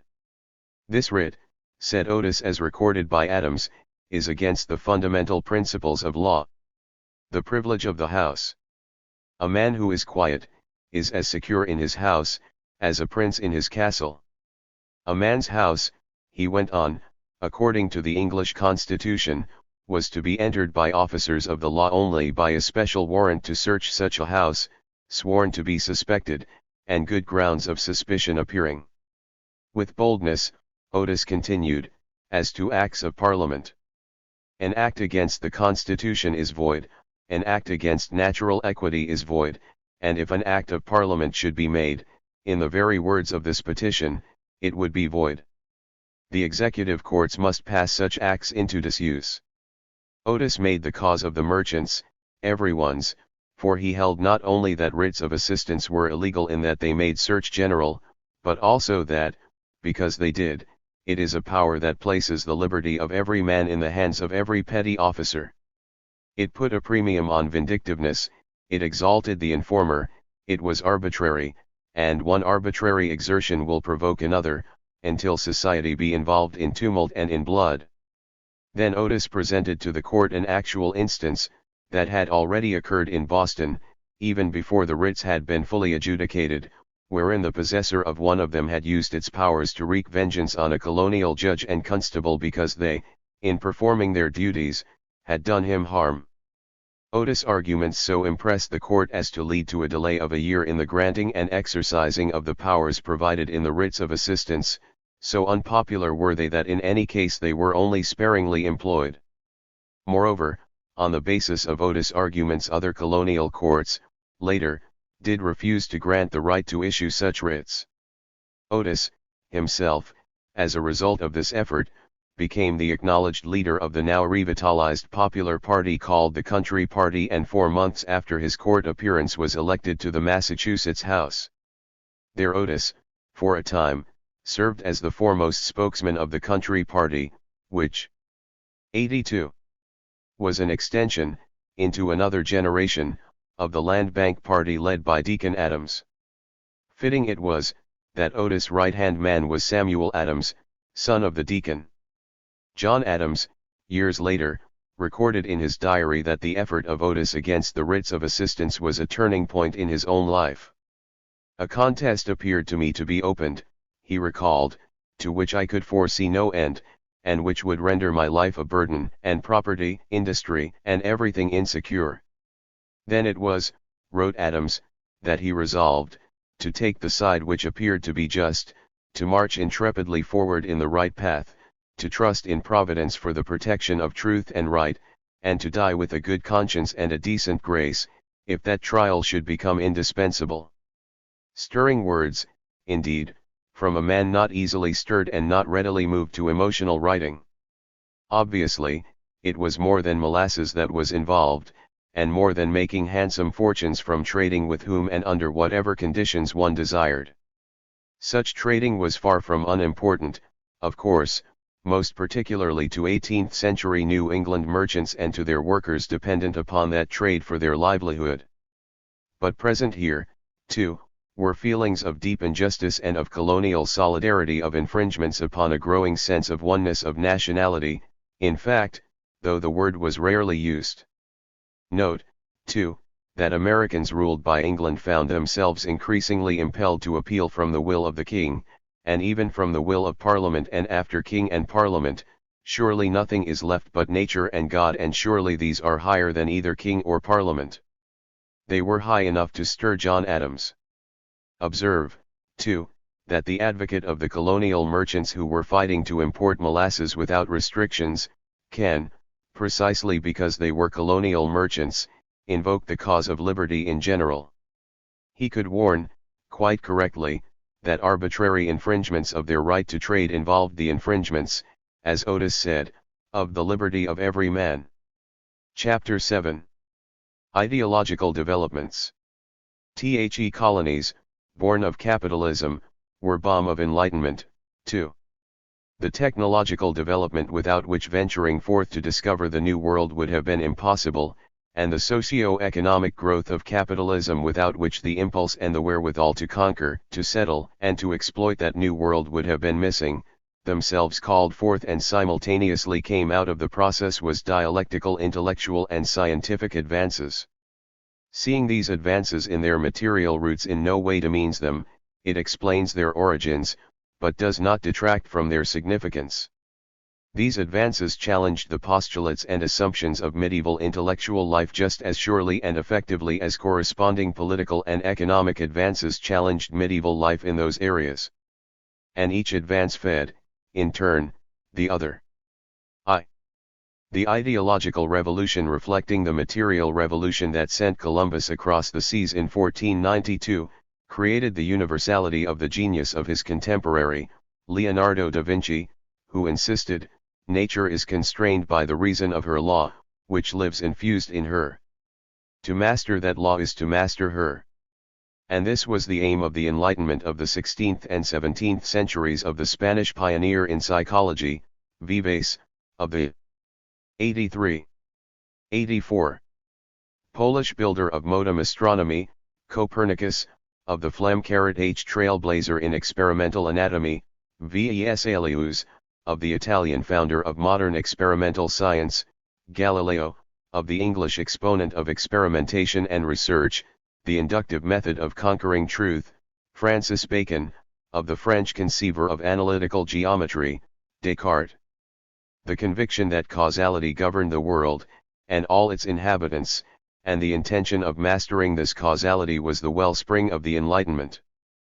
But the heart of it was humanist, the heart of it was the search for the laws of nature in order to serve mankind. From its origins, there is no neutrality in science in terms of whether or not it is to enhance the power and the freedom of humanity. This aim is modern science's ideological source. Summarizing his comments on the change from the medieval to the modern, the English scientist, J.D. Bernal, in his remarkable work, Science in History, writes, "Sublime contemplation had given way to profitable action. The great objection raised by Francis Bacon against the medieval, authoritarian, deductive philosophy was that, from all these systems, there can hardly after the lapse of so many years be just a single experiment which tends to relieve and benefit the condition of mankind, but, he went on, the TME and lawful goal of the sciences is none other than this, that human life be endowed with new discoveries and powers. And, again, the improvement of man's lot and the improvement of man's mind are one and the same thing. The point, said Descartes, is that by mastering the laws of our universe, we may render ourselves the masters and possessors of nature. The new method and aim of the Enlightenment reflected its new view of man and his society. The Enlightenment challenged the static, hierarchical essence of medievalism. I can listen only with the greatest repugnance, said Galileo, when the quality of unchangeability is held up as something preeminent and complete in contrast to variability. It challenged the former virtues of subordination and submissiveness, of bearing meekly the terrible burdens of this life as a testing of one's faith. 85. and thus attesting of one's worthiness to be saved. It denied that man is a damned worm, impotent, sinful and worthless. On the contrary, wrote Shakespeare, what a piece of work is man! How noble to reason! How infinite in faculties! In form and moving how express and admirable! In action how like an angel! In apprehension how like a god! Above all, perhaps, it represented the rejection of dogma, the refusal to accept on faith, the insistence that everything, no matter what its authority, required reasonable examination. To reach the truth one must, asserted Descartes, once in one's fait, dispense with all received opinions, and reconstruct anew and from the foundations one's system of knowledge. It produced efforts to rationalize international relations and to limit warfare, as enunciated by the Dutch jurist Hugo Grotius and developed further by the German, von Pufendorf, and the Swiss philosophers Burlamaqui and de Vattel. Each of these men, too, appealed to a natural law held to be superior to the will of any particular sovereign, and justified revolution where the acts of the sovereign contravened natural law. All of them, but especially Burlamaqui, stressed, also, that through man's reason he might achieve happiness, and all affirmed that it was this achievement which was the central purpose of human existence. They were all known to and influential among the leaders of American colonial society. Quite naturally, however, it was the writers in English who were most avidly read by them. These included, in addition to Bacon, such figures as Thomas More, James Harrington, Thomas Hobbes, Richard Hooker, John Milton, Algernon Sidney, and above all Isaac Newton and John Locke. These men differed, of course, in many respects, but in their kinship to the Enlightenment they were one in their dependence upon reasoned argument, upon scientific investigation. They were one, in their assumption of the reality of 86. Causation. They were one, in their concern with the mundane welfare of mankind. They were one, in their view of the state as man-derived and as intended to service man. They were one, and in their view of the possibility of progress. They were one. It may be added, as also relevant to the colonists, that many of them were political heretics, suffering jail, exile, and in the cases of More and Sidney, execution. 2. In the American colonies the ideas of the Enlightenment spread rapidly. Here was a land whose birth was a product of the movement from feudalism to capitalism, hence it was to be expected that the philosophical offspring of that revolution would find welcome here. Here, too, was a society made up of a composite of many nations and many religions, so that toleration of dissent and of variety became a necessity of existence. This helped develop the idea not merely of toleration but of freedom of opinion as most salutary to all concerned. Here, too, was a land of near illimitable size and resources whose population doubled and tripled every decade and whose very growth made swift change a commonplace and seemed to bring reality to the philosophical musings concerning progress. And this land, with its preoccupation in conquering its wildness and resources and developing its economy and its cities, encouraged technical and scientific inquiry and development, which in turn fought against orthodoxy and inculcated the need to wrest from nature its mysteries. Furthermore, the very newness of the land gave it from the earliest days something of the reputation of a haven for the exploited and a harbor for the persecuted. This induced the immigration to the New World of pietistic and radical sects, springing up throughout Europe as the bourgeois national revolutions swept on migrations, which in turn furthered the development of equalitarian and libertarian ideas in the colonies. 87. Moreover, all this was true of a colonial land whose development enhanced the antagonisms with the imperial power, and many of the propertied here were naturally attracted to libertarian and equalitarian ideas as justifications for their own aspirations. These ideas, so encouraged, found ready enough welcome among the non-propertied masses. These masses, in insisting that the ideas applied to themselves and in so applying, often extended them, frequently terrified the very merchants and planters who had announced themselves as enlightened. The vested authorities charged with maintaining the colonial relationship sought to restrain the colonists intellectually as well as economically and politically, and many among the colonial rich, though indeed colonials, were tamed by fear of the masses and by devotion to the respectability and order that came from the empire. They also frequently played a restraining role when it came to letting the fresh breezes ruffle the stuffiness of the past. Struggle, then, was characteristic of the intellectual history of the colonial era as it was of every other aspect. Much of the best of the colonial development is summed up in the ideas of the brace of Adamses in their youth, a youth forged by the whole preceding century of turmoil and one heralding the overthrow of the colonial status. Samuel Adams submitted, as his graduation thesis in Harvard, in 1743, when he was 21 years old, an examination of the doctrine of the lawfulness of resistance to the supreme magistrate if the Commonwealth cannot otherwise be preserved. Needless to say, his examination led him to conclude that the doctrine was quite sound. John Adams, graduating Harvard at the age of 20, began his career as a grammar school teacher in Worcester. While there, in 1755, he wrote to a friend, "All that part of creation which lies within our observation, is liable to change. Even mighty states and kingdoms are not exempted." Young John Adams went on to make clear that he had in mind specifically the mighty state of England, for he thought that the great seat of empire was 88. Going to be transferred into America. Only one thing, he wrote, could keep us from setting up for ourselves, and that was to disunite us, to keep us in distinct colonies. 6 months later the young man was confiding to his diary even more stirring thoughts of the prowess of man, and of how it opened up limitless vistas of advance through the mastery of nature. Man, by the exercise of his reason, can invent engines and instruments, to take advantage of the powers in nature, and accomplish the most astonishing designs. He can rear the valley into a lofty mountain, and reduce the mountain to a humble vale. He can rend the rocks and level the proudest trees. Yes, said the young John Adams, man is able to and will unravel the mysteries of the minutest entities that escape the observation of our naked sight and even of the regions of heaven itself. Thus was the spirit of the Enlightenment epitomized in the realization that all is subject to change and that nature's laws can be mastered by man for his greater happiness, combined with a rudimentary sense of nationalism, forging the revolutionary patriot. But this advanced position had to be arrived at in face of the established authorities who held the opposite and who had the power to make disagreement with them more than an academic matter. The favorite texts of these authorities were provided by their most influential spiritual forces, the Anglican clergy, to wit, Proverbs 24:21, "My son, fear thou the Lord and the king, and meddle not with them that are given to change," and, even more frequently cited, Romans 13:1-2. The powers that be are ordained of God.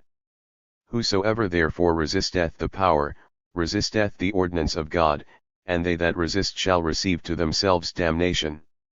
89.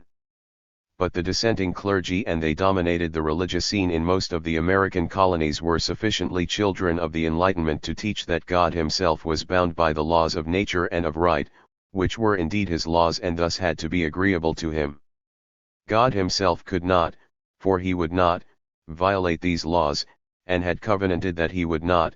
Hence, when any of his temporal agents, be they kings or tidewaiters, violated these laws of nature and of righteousness, when they became oppressive, they were in fact tyrannical and acting outside the law. Obedience in such cases was slavery, not loyalty. Obedience in such cases was acquiescence in the violation of God's will and of nature's law. It was sinful and shameful. Hence resistance to tyrants was quite literally obedience to God. The expression of God's will in man's dealing one with the other came in government, and this government expressed the collective desires and needs of God's images, of man. Hence government was an agreement, a compact, to advance the glory of God and the well-being of man. Hence, too, the voice of the people is the will of God, and a ruler defied either at mortal and immortal peril. Thus, by 1733, a Harvard commencement thesis is entitled, "Is the Voice of the People the Voice of God?" and is resolved affirmatively. Yet several cautionary remarks are necessary. First, the people, to the dominant philosophers and political thinkers of the 16th and 17th, was composed of all except the masses, who might be referred to as inhabitants or the vulgar or the poor, but not as the people. People were propertied, were those with a stake in society and hence those who should have some voice in its administration. Equality did not encompass even the formal political equality of the toilers. For, said a sermon preached by Edward Holyoake in Massachusetts in 1736 and typical of prevailing views, there are men who because of their occupations, cannot get knowledge which fits them for public position. That these included the bulk of the population is clear. 90. When the minister spelled out that he had in mind those who holdeth the plough and glorieth in the goad, that driveth oxen and are occupied in their labors, and whose talk is of bullocks. This was related to the anti-democratic assumption, rarely questioned in published material, that in each society a few were the rulers and the majority were the ruled. Thus, in reading a typical expression of the right to resist oppressive sovereignty, for instance, Joseph Maw's sermon of 1715, holding the people must submit to the rulers, so long as rulers keep within legal limits there should not be so much attention upon the qualifying clause as to overlook that which is qualified, namely the propriety of the people's submission to their rulers. John Cotton thought it sufficient to refute democracy by asking, "If the people be governors, who shall be governed?" Levelism was the ultimate heresy. There was nothing subtle in the oligarchy's expression of its class consciousness. Typical is the work of John Winthrop, leader of the Massachusetts Bay Colony during its first 20 years, entitled A Model of Christian Charity. Here is developed the prevalent idea that every society necessarily divides itself into two classes, the rich and the poor, and that, of course, the first are the able and the rulers, while the second are the incompetent and the ruled. Reinforcing the bias of most of the dissenting churches was their insistence, so significant a part of their break from the feudal Catholic hegemony, that riches was godliness, that, indeed, a key demonstration of being among the elect was worldly success vouchsafed by the Lord, and the more of it, the more certain the election. Thus, poverty was, quite literally, damning, and the elect resembled very much the modem elite. Thus, here are the words of John Winthrop, in the aforementioned sermon. God Almighty in his most holy and wise providence hath so disposed of the condition of mankind as in all times some must be rich, some poor, some high and eminent in power and dignity, others mean and in subjection. 91. In explaining the reasons for this allegedly immutable and divine condition, John Winthrop said, among other things, that he might have the more occasion to manifest the work of his Spirit, first, upon the wicked in moderating and restraining them, so that the rich and mighty should not eat up the poor, nor the poor and despised rise up against their superiors and shake off their yoke. Secondly, in the regenerate, in exercising his graces in them as in the great ones, their love, mercy, gentleness, temperance, etc., in the poor and inferior sort, their faith, patience, obedience, etc. Finally, when the dissenting churches became potent or established, as in Massachusetts and Connecticut, they became themselves ramparts of conservatism and exponents of fierce intolerance. Of course, while most of the intellectual ferment took on a religious covering since the age was ecclesiastical and since the church establishments were so central a part of the cultural and political life of the times, much of this ferment nevertheless appeared in outright political garb. To offer a closer and more specific examination of this phase of colonial life and history, we shall select several salient phenomena and try to explain them in their times and places. To this end, we shall examine certain highly revealing episodes of struggle against the New England theological oligarchy, including those involving Roger Williams, Anne Hutchinson, the Salem witch hunt, John Wise, and the Great Awakening. And we shall also examine certain political controversies, notably that involving the editor, John Peter Zenger, for the light these shed on the state of intellectual development in the colonial period. Chapter 8. Williams, Hutchinson, and the Witch Hunt. I. V. Ernon L. Farrington, in his classical study of the colonial mind, pioneered in bringing forward the giant figure of Roger Williams. Yet, in performing this sterling service, Farrington tended to isolate Williams from the mainstream of his time and so to distort both the man and the era. Williams, wrote Farrington, lived and dreamed in a future he was not to see, impatient to bring to men a heaven they were unready for. And because they were unready they could not understand the grounds of his hope, and not understanding they were puzzled and angry and cast him out to dream his dreams in the wilderness. But not man in general cast Williams out, it was the ruling class of the Massachusetts colony that banished him. And Williams, having been banished, did not dream out his dreams in the wilderness. On the contrary, several from Massachusetts who likewise opposed that class, went with him in the first weeks, and many more soon thereafter followed him, not only from Massachusetts, but also from England, and together they made of the wilderness, the colony of Rhode Island. Farrington's sentences convey the idea of Williams as the noble, but I'm 92. 93. Practical thinker, but the fact is, as Clinton Rossiter has pointed out, an unusually close connection between theory and practice marked both his mind and career. The decisive significance of Roger Williams does not lie in his uniqueness, nor in the banishment visited upon him for his advanced ideas. It lies, rather, in the organic tie between those advanced ideas and his time and place, which is demonstrated by practical successes he achieved with the help of many people in putting into effect his ideas. In this sense, Williams' career is especially illuminating of American colonial history.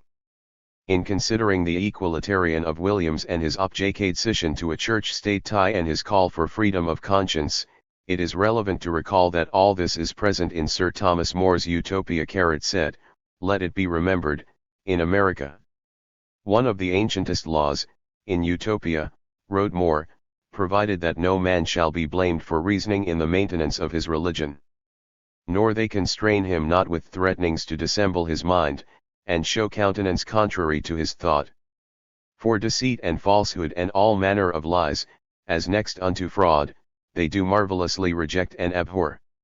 Moreover, in this Utopia, the rich do not rob the poor, and all live in common and help each other, all of which was passing wonderful, wrote More, for when I consider and weigh in my mind all these commonwealths which nowadays anywhere do flourish, so, God help me, I can perceive nothing but a certain conspiracy of rich men procuring their own commodities, under the name and title of the Commonwealth.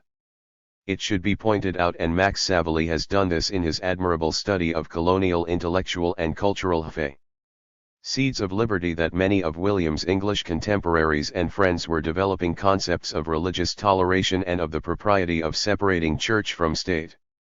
This was, of course, part of the whole historic break against feudalism. 94. Of great importance in explaining the growing favor with which the rulers of Great Britain viewed religious toleration, is the fact that such toleration served to attract settlers in the colonial areas which the proprietors in particular welcomed, and because its absence tended to hurt the free development of trade which the merchants especially wanted. Thus, the proprietors, in their propaganda seeking to attract settlers from Europe, always stressed three things: a liberal land policy, a mild government, religious liberty. As for the trading aspect, note these words in a communication from the Lords of Trade in London to the President of the Council in Virginia, written September 1, 1750, as toleration and a free exercise of religion is so valuable a branch of true liberty, and so essential to the enriching and improving of a trading nation, it should ever be held sacred in His Majesty's colonies. Oliver Cromwell himself was wondering aloud, is it ingenuous to ask for liberty and not to give it? John Milton was developing his ideas of religious toleration confined, it is true, to Protestants, and, in 1641, announced his refusal to take the loyalty oath newly required by the harassed Charles I, in these words: perceiving what tyranny had invaded the church, that he who would take orders must subscribe slave, and take an oath withal, which unless he took with a conscience that would retch, he must either perjure or split his faith, I thought it better to prefer a blameless silence before the sacred office of speaking. Both and begun with servitude and forswearing. Sir Henry Vane, a parliamentary leader in the struggle against Charles, who had himself been in Massachusetts and was well acquainted with Williams, was writing, as to church and state, exactly what Williams believed: the magistrate had no right to go beyond matters of outward practice, converse, and dealings in the things of this life between man and man. Moreover, much of the European continent was witnessing the appearance of similar questioning.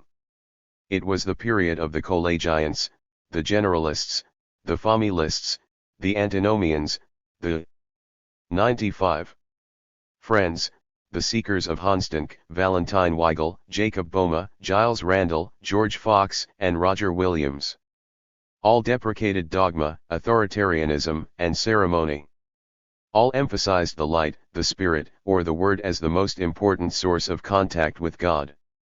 All believed in the possibility of conquering sin. Many drew definite social implications from these ideas, such as the denunciation of religious persecution, or the condemnation of the economic and political subordination of the mass of the people.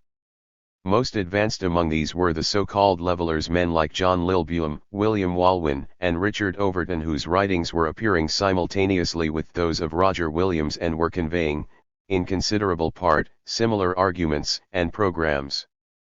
In the Massachusetts of the 1630s, when Roger Williams was there, social unrest and intellectual ferment were characteristic in the face of the ecclesiastical oligarchy of Winthrop and Cotton. It was in 1630, 1 year prior to William's arrival, that the dissenting merchant and trader, Thomas Morton, was banished to England by that oligarchy for subversive conduct and dangerous thoughts. Not unusual was the punishment of one Philip Ratcliffe, in 1631, sentenced to be whipped, have his ears cut off, fined 40 shillings, and banished, for the crime of uttering malicious and scandalous speeches against the government and the church. Williams lived in Massachusetts at a time when the political struggle of the freemen of the colony against the iron grip of the handful of rulers was at a high point. It was in 1633 that the minority which was enfranchised voted that the governor and his aides were to be elected annually, and that each town was to appoint 2 delegates to function with them in the levying of taxes. The next year these freemen went further, and demanded that Governor Winthrop and the General Court abide by the rules of the original charter, which gave to the whole body of freemen the right to participate in the making of laws. Governor Winthrop and the clergy led by John Cotton, who controlled the suffrage. 96. Since they held the power of admission to the church and only members could vote, fought desperately against this demand, but without success. Representative government of a very limited kind, with yet a minute elite in power, it is true, thus came to Massachusetts, and the General Court, consisting of the governor, his assistants, and the town-elected deputies, was to have the right to admit freemen, lay taxes, and pass laws. The oligarchy emerged still dominant, but not unchallenged, not without having yielded some, and not without having been badly frightened. Indeed, the 1634 election in Boston had a distinct class struggle flavor to it, with the inhabitants fearful that the richer men would give the poorer sort no great proportions of land, a pertinent fear indeed, since Governor Winthrop had generously staked himself to 1,800 acres, and his class brothers were not far behind Dudley with 1,700 and Saltonstall with 1,600 acres. It is as a part of all this that the dire challenges of Roger Williams, and others, appeared.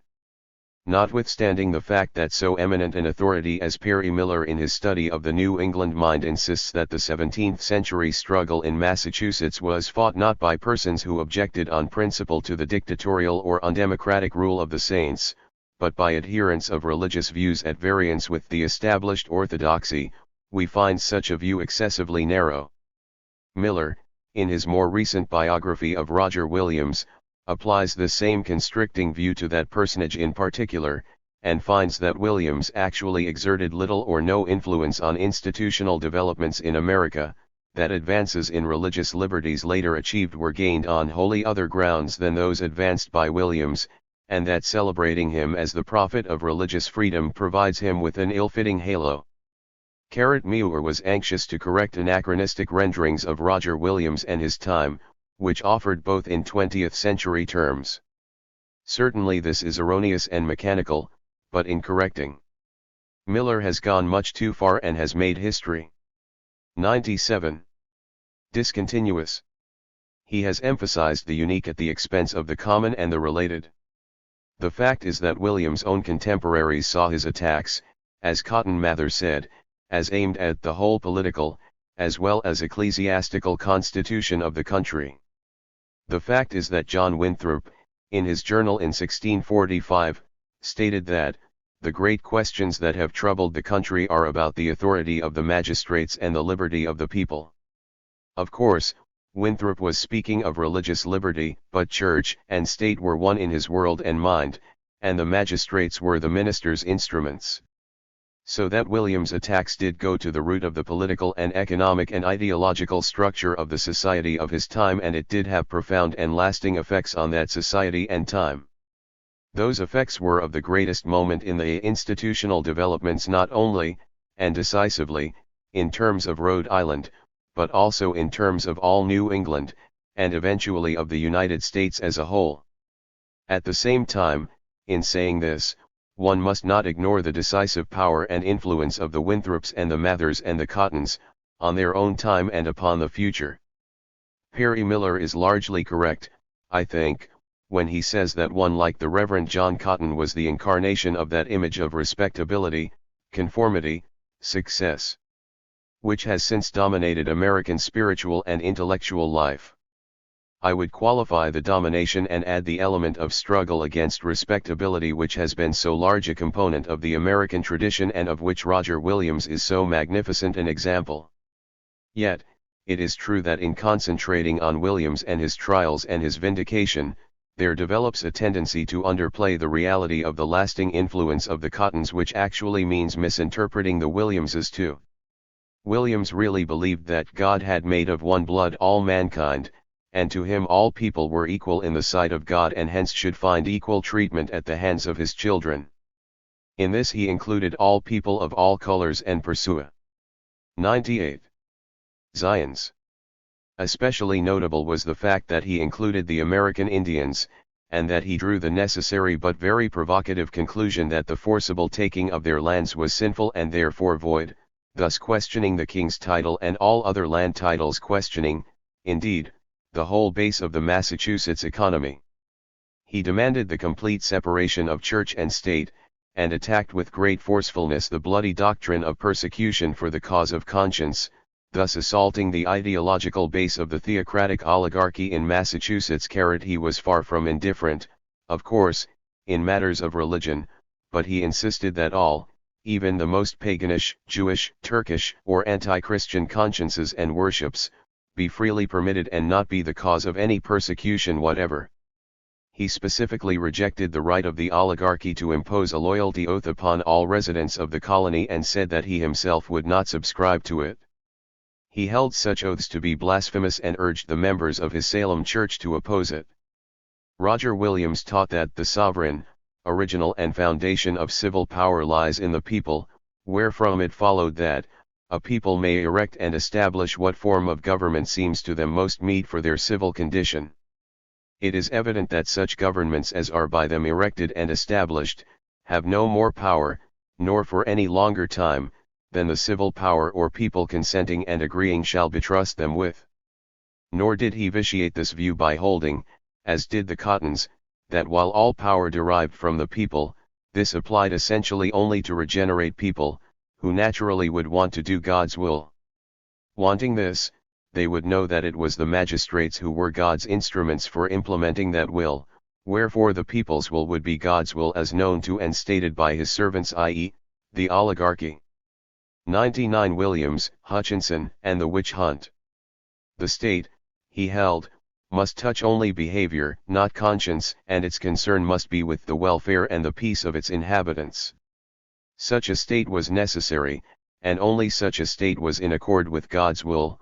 Williams, after hearings and trial, was sentenced to banishment, for he hath broached and divulged diverse new and dangerous opinions, against the authority of magistrates. At first the execution of banishment was postponed to let the winter pass, but on condition that Williams refrain from meeting with the people of Salem. The people, however, sought him out, for they loved him and favored him, wherefore officers were sent to arrest him at once. In Cotton's words, his corrupt imagination provoked the magistrates rather than to breed a winter's spiritual plague in the country to put upon him a winter's journey out of the country. It had only been with severe pressures upon his Salem congregation that the magistrates had succeeded in getting William's church to discharge him. Even so, a large minority remained his partisans, and within the first months after he was banished and made his way to Present Rhode Island 60 persons followed him, and within a few years several thousands had come to the New Canaan. Special mention must be made of Mrs. Williams, who, raising 6 children and enduring with Williams his life of suffering and privation, remained throughout his staunch ally and support. 2. After many tribulations, Williams succeeded in getting a charter for his Rhode Island, and in parrying several threats of invasion from Massachusetts, whose rulers wanted to forcibly wipe out Rogues Island. In 1647 an instrument of government was set up for William's colony which made of it by far the most democratic form of government then in existence. In it slavery and indentured 100. Servitude were forbidden. The entire penal code was made very much more humane than that existing in England or any of its other colonies. Imprisonment for debt was abolished, provided only that the debtor agreed to a course of payment. Land was purchased honestly from the Indians and a model of fair dealing was established with the result of unbroken friendship and peace. The engrossing of land was forbidden, and complete freedom of religion and conscience for all was established. Rhode Island was declared a place of refuge for all suffering for conscience's sake, and there, indeed, Jews and Quakers and even witches did find a haven and equality and fraternity. The compact setting up this government, and it was done by an assemblage of the majority of the male inhabitants, was explicitly declared to be democratical, that is to say, a government held by the free and voluntary consent of all, or the greater part of the free inhabitants. All officers were elected yearly and subject to recall. The English code of law was adopted, but there was specific denial of favored treatment on the grounds of good birth. While William's views of complete equality did not include the political liberation of women, as was true of the Quakers also, it did encompass an insistence upon their equality in the eyes of God, and their full rights to have opinions of their own and to express and support them. Notable in this connection was the case of Goodman Viner who, in 1638, attempted to prevent his wife from attending religious meetings that displeased him. Mrs. Viner, however, insisted on her right to believe as she pleased, and when her husband used violence to impose his will, Rhode Island disfranchised him and impelled him to leave, thus revoking the husband's freedom to keep his wife in subjection, despite certain good biblical authority for such behavior. Of course, private ownership was not disturbed but rather encouraged and protected, and with this, as the decades wore on, engrossment of, and speculation in, land did occur. Thus, there developed more and more economic inequality and a consequent 101. Growth of political inequality registered until indeed, in the 19th century, Rhode Island's political apparatus was quite retarded, even from the point of view of bourgeois democracy. The fact remains, nonetheless, that Roger Williams was one of the most advanced, consistent, and successful friends of freedom that American history has yet produced, one who, in his time, had few peers and no superiors in devotion to the well-being of humanity. In the same years that Roger Williams was contesting the power of the Massachusetts oligarchy, other men and women were doing the same, and also splitting away from its domination. Most notable were the Reverend Thomas Hooker, Mrs. N. Hutchinson, Mrs. Catherine Scott and Ezekiel Holloman, John Wheelwright, William Coddington, John Clark, and Samuel Gorton. Hooker, who had come to Massachusetts in 1633, was a minister in Newton and a leading figure in the Massachusetts oligarchy. He it was, in fact, who was entrusted with the onerous task of debating and confuting William's heresies. Nevertheless, he, and most of his flock, felt it necessary to leave by 1636 because they finally found the absolutism of the Mathers and Cottons too much.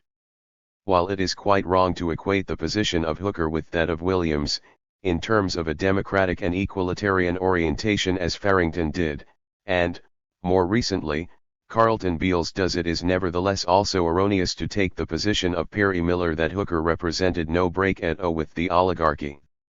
He did favor a more representative government, and he did disagree with Winthrop, who held that of the body of the people the best part is always the least, and of that part the wiser part is always the lesser. On the contrary, replied Hooker, a general council chosen by all, I conceive under 102. Favor most suitable to rule and most safe for the relief of the people. The fundamental orders under which was set up Hooker's Connecticut, while to the right politically and ideologically of William's system, nevertheless was more representative of a wider body of people and more responsive to their desires than was the Massachusetts system. The ideas of the remarkable Mrs. Hutchinson and her numerous followers represented one of the most serious threats to domination that the theocracy ever faced. Mrs. Hutchinson, a close friend of the Reverend John Cotton, settled in Boston in 1634. She early began the habit of holding collective discussions of central philosophical and religious problems. As a result, she came to the conclusion that the Bible taught salvation through a covenant of grace and not a covenant of works. Mrs. Hutchinson, not unlike the Quakers who were also to shake the foundations of the theocracy and move it to depths of sadism, was maintaining that an inner light was the basic truth of the religious experience. She was saying that the religious experience was individual and personal, and did not require formalized study, let alone ministerial guidance or domination. Or, as a follower of Mrs. Hutchinson put it, I had rather hear such a one speak that speaks from a mere motion of the Spirit, without any study at all, than any of your learned scholars, although they may be full of Scripture. Notice that such a one might include a woman, and that in this case the leader of the heresy was a woman. Indeed, not the least of the charges against Mrs. Hutchinson was that her sedition was compounded, for not only did her ideas tend to subvert the oligarchy, but she insisted on making vocal these ideas and thus, as a mere woman, was presuming equality with men and indeed was insisting that she had something to teach men. Something of the force of this consideration may be gathered from a contemporaneous remark of Governor John Winthrop. In his journal under date April 13, 1645, the governor wrote, 103 Williams, Hutchinson, and the Witch Hunt. Mr. Hopkins, the governor of Hartford upon Connecticut, came to Boston, and brought his wife with him, who was fallen into a sad infirmity, the loss of her understanding and reason, which had been growing upon her divers years, by occasion of her giving herself wholly to reading and writing, and had written many books. Her husband, being very loving and tender of her, was loath to grieve her, but he saw his error, when it was too late. For if she had attended her household duties, and such things as belong to women, and not gone out of her way and calling to meddle in such things as are proper for men, whose minds are stronger, etc., she had kept her wits, and might have improved them usefully and honorably in the place God had set her. And about the same time, Mrs. N. Bradstreet, the leading 17th-century New England poet, wife of one governor and daughter of another, had written, 1 am obnoxious to each carping tongue who says my hand a needle better fits, a poet's pen all scorn I should thus wrong. For such despite they cast on female wits, if what I do prove well, it won't advance, they'll say it's stolen, or else it was by chance. That the challenge came from a woman, then, was a decisive element, though underrated in the literature on the subject, explaining the hierarchy's assessment of Mrs. Hutchinson as an especially dangerous subversive. But, of course, her ideas and not her sex were decisive. And those ideas represented, in the words of Perry Miller, a kind of spiritual anarchy, where church and state were united. Such anarchy approached uncomfortably close to a political one. The Hutchinson view had great popular support, particularly in Boston, and it took many months of careful maneuvering by the oligarchy before it could bring in a verdict of heresy, which meant sedition and carried with it the sentence of banishment. Some of these political exiles joined Williams to help found Rhode Island, some went elsewhere, a few even as far north as 104. Present Maine and New Hampshire. Others, returning to Massachusetts, were executed. Within the context of early 17th century England, and the movements in the New World symbolized by the names Roger Williams and Anne Hutchinson, one may better understand the promulgation, in 1641, in Massachusetts Bay, of the body of liberties. Governor Winthrop noted in 1639 that the inhabitants had long desired a body of laws, and thought their condition very unsafe while so much power rested in the discretion of the magistrates. This desire and the critical pressures manifested by a Williams and a Hutchinson, induced the rulers of the colony to issue this body of liberties. While in this code certain of the liberties were in fact restricted to Protestants adhering to the congregational form of worship, it did provide unto every person within this jurisdiction, whether inhabitant or foreigner, certain individual rights and protections. Thus, the governing powers were forbidden to deprive anyone of life, liberty, or property without due process of law, and all were specifically declared to be entitled to the equal protection of the law. Habeas corpus proceedings were provided, and inhumane, barbarous, or cruel punishments were outlawed. To convict of a capital crime, the testimony of 2 witnesses was necessary. All freemen were guaranteed the right of petition, and the free exercise of religion, within the severe limits stated above. Monopolies were outlawed, and forced military service outside the bounds of the colony was prohibited. Annual elections for every township were provided, and the common law privilege granted husbands of physically correcting their wives was forbidden.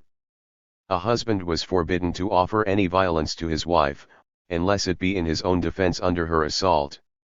Emigration outside the borders of the colony was recognized as the right of any of its inhabitants. This advanced body of law influenced the passage of similar enactments by other colonies, as Connecticut. It was of Cons. 105 Williams, Hutchinson, and the Witch Hunt. Quince, too, as Robert A. Rutland has shown, as one of the homegrown precedents culminating in the American Bill of Rights. 4.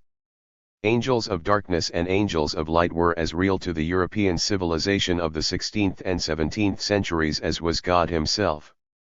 No less a personage than Martin Luther had told in detail of his encounter with an emissary of the devil, and had explained that he had driven the evil one off by flinging an inkwell at him. Mystery was everywhere, and the supernatural served as explanation. Hardship, pain, and suffering were everywhere, too, and if solutions were sought in mundane arrangements, the searchings could be most unpleasant for those ruling such arrangements. Hence, angels of darkness made their appearance at moments of general distress and catastrophe. They were indeed the agencies of such distress and catastrophes. To exorcise them was to be a social engineer as well as an effective heavenly agent. That challenges to the status quo were literally devilish made their refutation simpler. It did not necessarily mean that the refuters were demagogic. The fundamentals or body of liberties ratified in 1641 for the Massachusetts Bay Colony established 12 capital crimes, and among them was witchcraft, in accordance with the biblical injunction, "Suffer ye not witches to live." In this provision the colony was in accord with the law of all Europe, and, indeed, of all Christendom. This law was implemented as part of the Puritan oligarchy's effort to maintain its position, and when the position was seriously threatened, the law was rediscovered afresh. This happened, for example, in the 1650s in the face of the threats arising from Rhode Island blasphemy and sedition and from Quaker radicalism. It happened with a vengeance in the late 1680s and early 1690s, and that is a story worth some recounting. 106. The witch-hunting terror of these years was instituted by a desperate ruling class which found its grip on power more and more seriously threatened. It did not originate in the childish fantasies of some very little girls, as its latest chronicler, Marion L. Starkey, maintains in the course of her efforts to review the records in the light of the findings of modern psychology, particularly of the Freudian school. So long as there are children, there will be childish fantasies, but of what they consist and what interest they arouse and how they are interpreted and to what uses they may be put will not depend upon little girls. Nor will it do to label the ministers, as did Farrington. The blind leaders of the blind lent their sanction to the intolerance of the mass judgment, thus, in fact, putting the onus on the masses. This is done another way by Miss Starkey, who credits the overcoming of the terror to the stubborn refusal of the few to give way to the hysteria and mad logic of the many. It was not the many who presided at the witch-hunting trials, it was Lieutenant Governor Stoughton. It was the elite who established and constituted the witch hunting committee that toured Massachusetts villages looking for witches and condemning them. It was the president of Harvard who wrote learned proofs of the reality of witchery and the necessity to extirpate it. It was his minister's son who followed with other learned proofs, and these were countersigned by the leading dignitaries of the colony. It was the state apparatus and propaganda apparatus of the Milos which called into being the witch-hunting hysteria and sought to sustain that hysteria, and it was their officials who jailed and tortured and executed the witches. It was the elite who remained dissatisfied with mere confessions and insisted that the confessions to be real must be followed by the names of fellow agents of the devil, and that only then would the confessor be spared execution. It was the elite, too, who expressed horror when some of the confessors, unable to live with their lie and appalled at the suffering their confessions caused, retracted.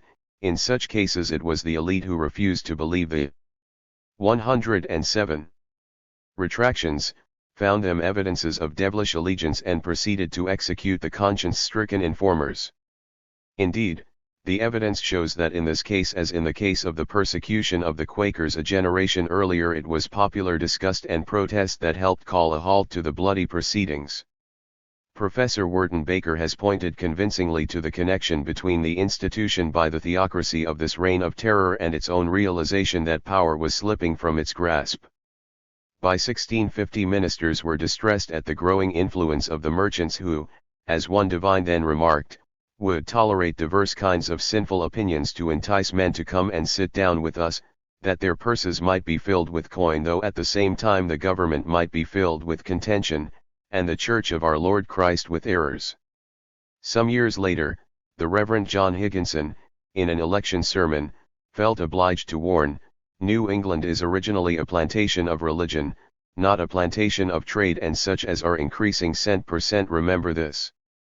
Cotton Mather, in his very influential History of New England, Magnalia Christi Americana Carrot, recounts that in the same period a minister was preaching in northeastern Massachusetts, and that he was urging his auditors to continue a religious people from this consideration, that otherwise they would contradict the main end of planting this wilderness.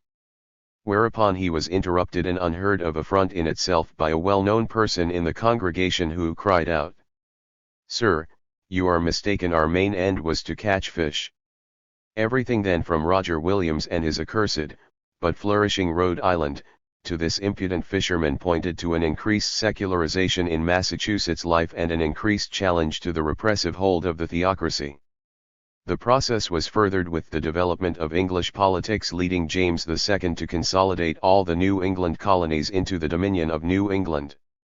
This resulted in the appointment of a very unpopular royal governor, Sir Edmund Andros, and the 108 voiding of colonial charters and governmental institutions, including those dominated by the Massachusetts theocracy. With the overthrow of Andros, in 1689, the ministers attempted to reinstitute the oligarchic control they had had, prior to Andros, but they were only partially successful. Thus, in 1691 a new charter was granted Massachusetts, but under it the colony became a royal government, not unlike that of Virginia, with a representative assembly, and with the franchise based not on church membership but on property ownership. Simultaneously, religious freedom for all Protestants was guaranteed. Clearly, for Cotton Mather and his brethren, as he wrote in his Wonders of the Invisible World, an army of devils is horribly broke in upon the place. He and those like him were intent on discovering tangible evidences of the work of these devils that would convince even the most skeptical and would return all doubters to the true faith under the aegis of the keepers of the faith, i.e., the Reverend Mathers, et al. The more terrible and the more widespread the evidence, the better. V. It is at this moment, in 1688, that the strange behavior of 4 children in Boston attracted the scrutiny of Cotton Mather himself. The children gave every evidence of being possessed, and under sharp and continued questioning finally accused an aged indentured servant of being a witch. The woman was tried, convicted, and hanged. But that would not end it for the learned son of the most prominent minister of Boston. Rather he decided to take into his own home the eldest of the bewitched children, the better to observe her, pray with her, and fight against the devil. The result of his researches was a book, Memorable Providences Relating to Witchcraft and Possession, published in 1689. The book contained a preface signed by 4 other Boston ministers. 109. Their point was that this work laid to rest all doubts as to the reality of witchcraft. Men, abandoning both faith and reason, count it their wisdom to credit nothing but what they see and feel.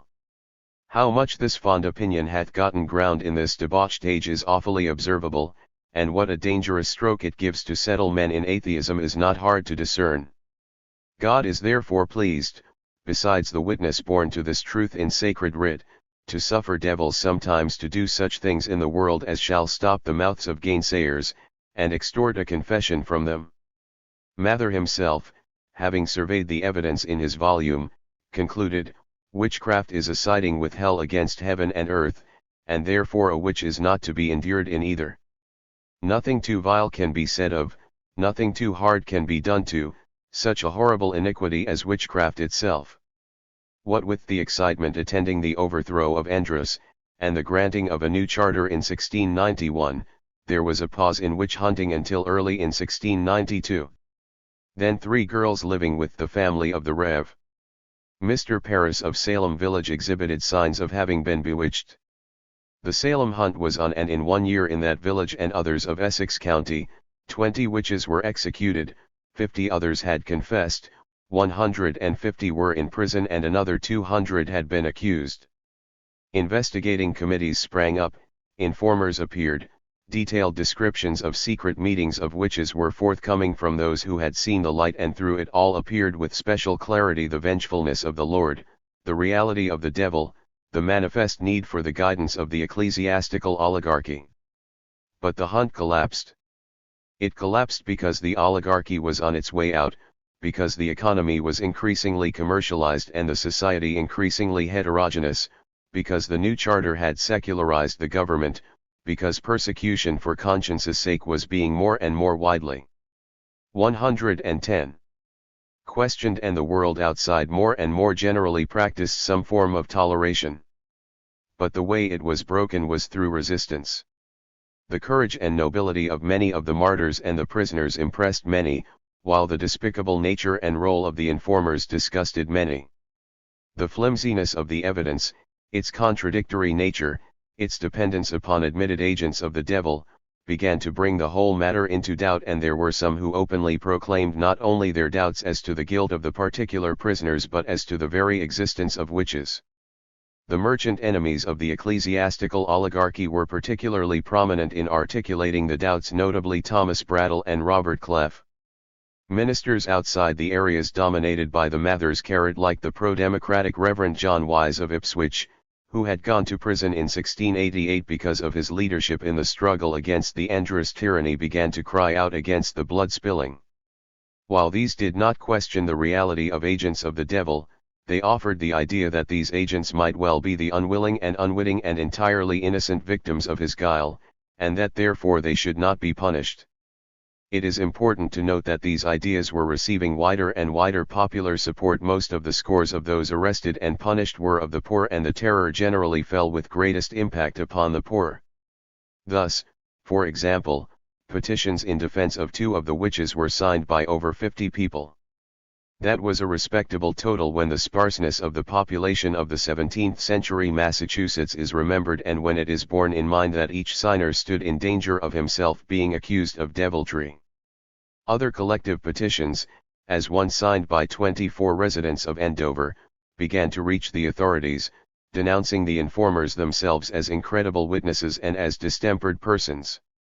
Then, grand juries began to refuse to indict and juries began to acquit, despite the fact that a presiding judge resigned in disgust in one case. Il Williams, Hutchinson, and the Witch Hunt. Because the jury insisted on acquittal notwithstanding the perfect evidence of guilt. And, as a final blow, some of the informers themselves began to retract. Soon this became epidemic, and groups of 3 and 8 of these tormented people would insist on regaining their humanity by making a clean breast of their vile lies. Within 1 year the hanging of witches stopped. In this way the terror seized public opinion and public pressure forced it to stop this, despite the fact that as late as 1695 the Reverend Increase Mather, president of Harvard, sent out a circular to all Massachusetts ministers appealing to them to submit evidences of the impact of the invisible world and of the existence of witches. For 10 years more he kept collecting such evidences. Chapter 9. Wise, the Awakening and Anger. The witch-hunting campaign was an act of desperation, as we have stated, by a declining ruling elite. It failed, after causing terrible tragedy and taking many lives. Its failure served as a boomerang to its initiators and helped push forward the elimination of the theological tyranny in Massachusetts. In a further effort to regain their waning power, the leading Boston ministers began in the 1690s to question the Congregationalist organization of their church. That which had been a fundament of their Puritan movement, now, in the declining days of the oligarchy, became increasingly insufferable. The Mathers and others began to urge a Presbyterian type of organization, that is, one in which the autonomy of each congregation would be diluted, in which there would be established a closer union of the churches and a greater control of the individual churches by a ministerial association, the latter, obviously, dominated by the Boston elite. Here the essence of original Puritanism was turned to good account to help destroy the Puritan oligarchy. This was occurring not only organizationally in terms of Congregationalism versus Presbyterianism but also, of course, ideologically. Thus, 112. 113. F. Vice, the Awakening and Anger. It was original Puritan doctrine that God had made man reasonable and that he had intended man to use that reason in pursuing truth, a critical doctrine with obvious overtones of danger to any authoritarian group, and one which favored natural, rather than revealed religion. Again, the religious covenant idea of Puritanism was obviously applicable to the social scene. If the Lord sought men's consent before demanding that they obey his laws, surely no temporal ruler could demand unthinking and unconditional submission to his will. Moreover, if that God-given reason found the temporal ruler's will to be unreasonable, i.e., unjust, then, naturally, the ruler's will was not to be obeyed. Here again was doctrine that easily could be turned against tyrannical and oppressive conduct. The crystallizing of these contradictions occurred with the 16 proposals of the leading Boston ministers in 1705 for the purposes of combining the churches of the province and subordinating them to the control of the Ministers' Association. This evoked widespread discussion and popular opposition, the leadership of which once again was assumed by the Reverend John Wise of Ipswich. This man, the son of an indentured servant, had become a popular hero with his defiance of the arbitrary taxation policy instituted by Governor Andros in the late 1680s. Arrested because he did particularly excite and stir up His Majesty's subjects to refractoriness and disobedience contrary to and in high contempt of His Majesty's laws and government here established, he had told the governor's minions that this was not his offence, but that, rather, we too boldly endeavoured to persuade ourselves we were Englishmen and under privileges. Wise was jailed and bail was refused him. A packed jury convicted him, after being subtly charged in these words by the judge: "I am glad there be so many worthy gentlemen of the jury so capable to do the king's service, and we expect a good verdict from you, seeing the matter hath been so sufficiently proved against the criminal." 114. Wise tasted jail for several weeks, and suffered a heavy fine, but with the aid of his townspeople he was released from prison. Though barred from his pulpit for 1 month, he thereafter returned to the ministrations of neighbors who loved him, and after the overthrow of Andros, the town fully reimbursed the Reverend John Wise. The 16 proposals were widely debated and chewed over, and Wise did not attempt to put his answer in print until 1710. His book, written in the form of a satire, was entitled Church's Quarrel, espoused and made the point that the full autonomy of the individual congregation had been a salient feature of Puritanism and had been reaffirmed as recently as the Synod of 1662. It insisted that this was most in accordance with deeply felt and honestly held religious convictions, and that therefore Presbyterianism should be rejected. The book was widely read, and a second edition was issued in 1715. This was followed, 2 years later, by a better volume on the same theme, entitled A Vindication of the Government of New England Churches. Here Wise propounded a poetical defense of religious independence and autonomy. Wise held government to be man-made and therefore subject to alteration by man. He held the end of government to be man's welfare. Wise held freedom to be natural and that government should constrain freedom as little as was consistent with social peace. He held that there was an essential dignity in man in all men, of all rank and degree, and therefore a natural equality among all men. Thus, he felt Peter's injunction honor all men to be a way to assure a just and peaceful social order. Then Wise proceeded in classical vein to examine each of 3 possible forms of government: absolute monarchy, oligarchy, democracy, and to arrive, quite non-classically, at the conclusion that of the 3 it was democracy that was the best. It was, he held, a form of government which the light of nature does highly value, and often directs to as most agreeable to the just and natural prerogatives of human beings. The democratic form permits the people to care for their own. Ivitse, The Awakening and Zenger 115. Welfare, and it is the people who are the real sovereigns. If a few rule, they will rule for their own benefit and for the ill of the many, and ingenious will be the rationalizations.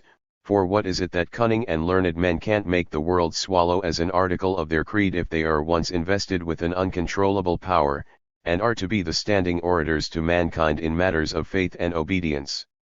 The purpose of all good government is to cultivate humanity, and promote the happiness of all, and the good of every man in all his rights, his life, liberty, estate, honor, etc., without injury or abuse done to any. Hence, the vindication of the government of New England churches lies exactly in their autonomy, and in the supreme power of each congregation to determine the character and the acts of its own church. Hence, too, we should reject the 16 proposals of the Boston few and hold on to our autonomy. The ideas of Wise were not only his own, and this is their greatest significance. They were the ideas of his congregation and of most of the folk of New England, who upheld Wise's position and rejected that of the very learned and sorely threatened hierarchy. Wise's writings had lasting impact and, reprinted in 1772, played a part in affirming a greater independence than the village church in Ipswich carried. 2. The decisive blow to the Puritan oligarchy came with the Great Awakening, which left it shattered both ideologically and institutionally. But that was only one of the results of this tremendous phenomenon that swept Britain and all of her colonies for about 50 years, beginning in the 1720s. The movement cut across sectarian lines, encompassing Calvinists like Jonathan Edwards of Massachusetts and George Whitefield in England, Church of England repudiators of Calvin like Charles and John Wesley, Theodore Frelinghuysen of the Dutch Reformed Church in New Jersey and Gilbert Tennant. 116. And Samuel Davies of the Presbyterian in New Jersey and in Virginia. Its impact was felt in America from Connecticut to the Carolinas. Despite great differences, there were certain common attributes to the Great Awakening.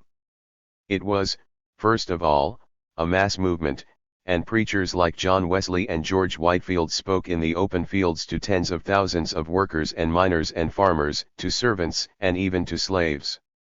It was, secondly, a movement of salvation for the common man, and it was one in which he could participate. It pulsated equality and concern for the saving of all. It made of religion a deeply personal experience, yet one to be collectively expressed. It challenged the elite and the erudite. At the same time, much of it was fundamentalist, in protest against the deism that was becoming increasingly fashionable among the well-to-do in particular. Yet, this is mixed, for there are evidences that agnosticism and even atheism had begun to penetrate among the poor and to cause concern to the guardians of the status quo. Even the very liberal Benjamin Franklin, himself a deist by the 1730s, warned that talking against religion is unchanged gaining a tiger, the beast let loose may worry his liberator. It must be remembered, too, that the crowded cities of England with the closely packed masses of miserably exploited were becoming a fearful police problem for the ruling class, and fervent revivalism, with a dash of social reformism, might well be helpful. In the American colonies, while some of the awakening takes the form of attacking learning per se very much as some of the earliest proletarians seek to destroy the machines, rather than take control of them, its main content is socially and intellectually invigorating and emancipating.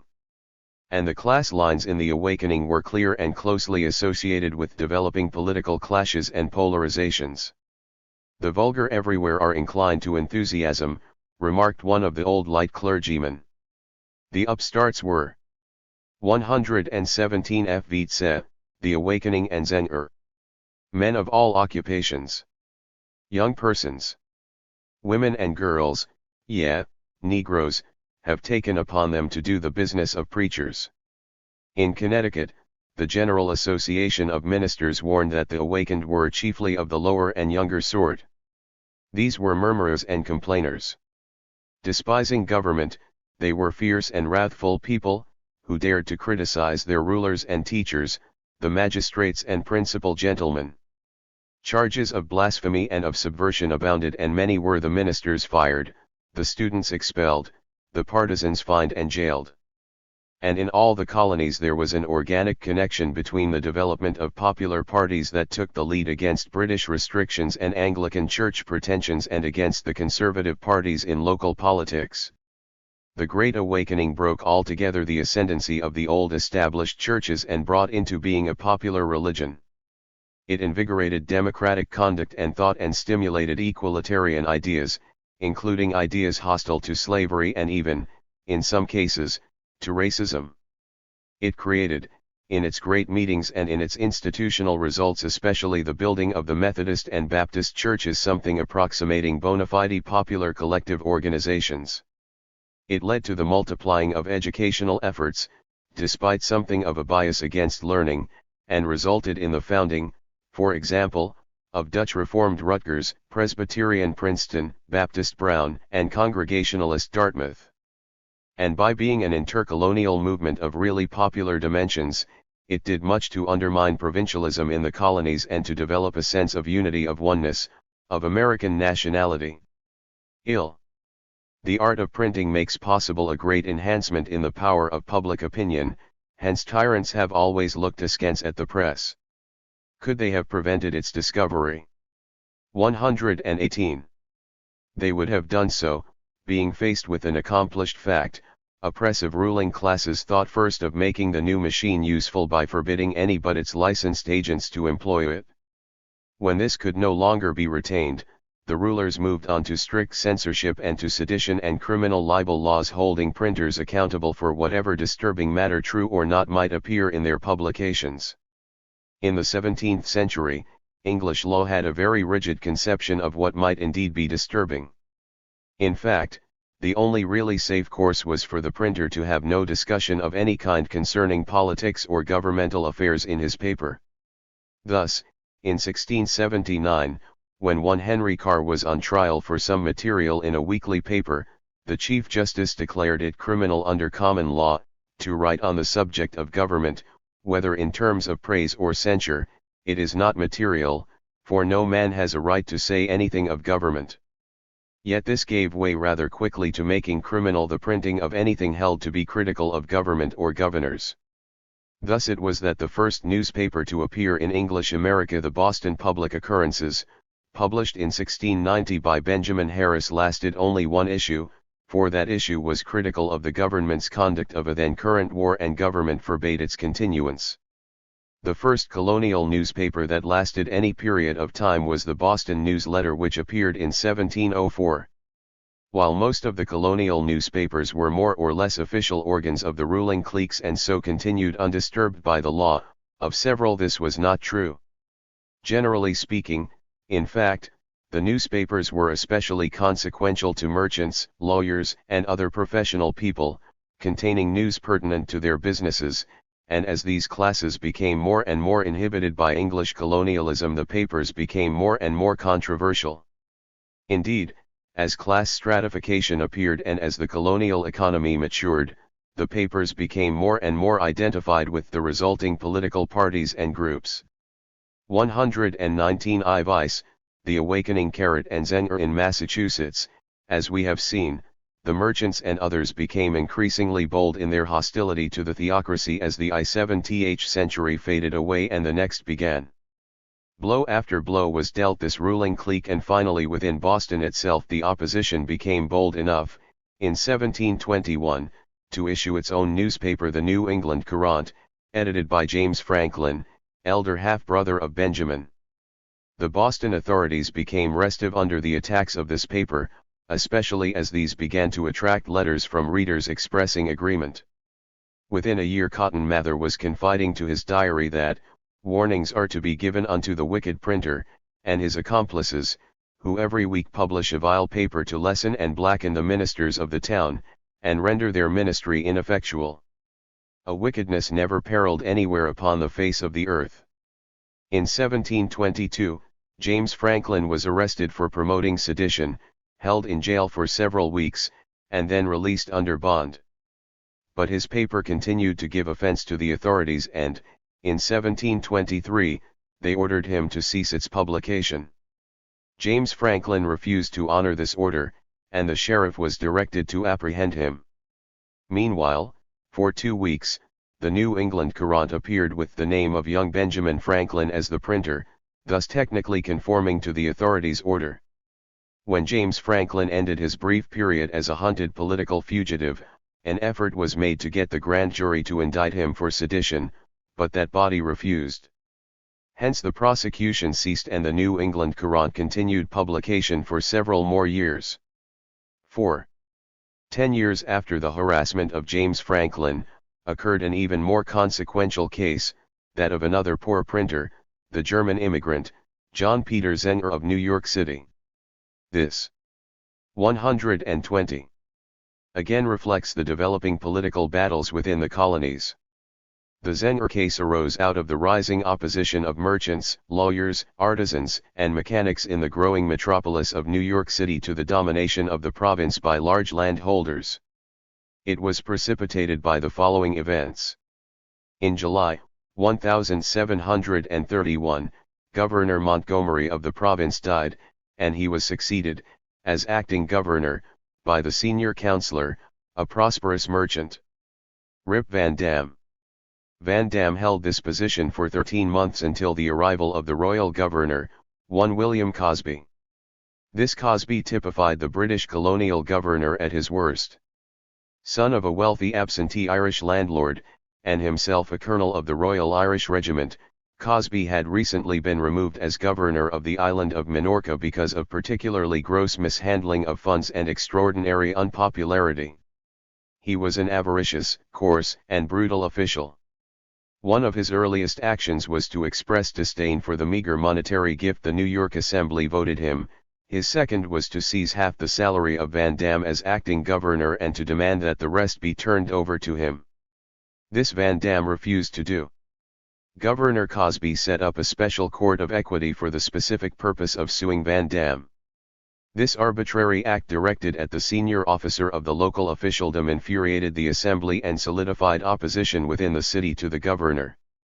The Chief Justice of the province, Lewis Morris, refused to serve on the newly created court.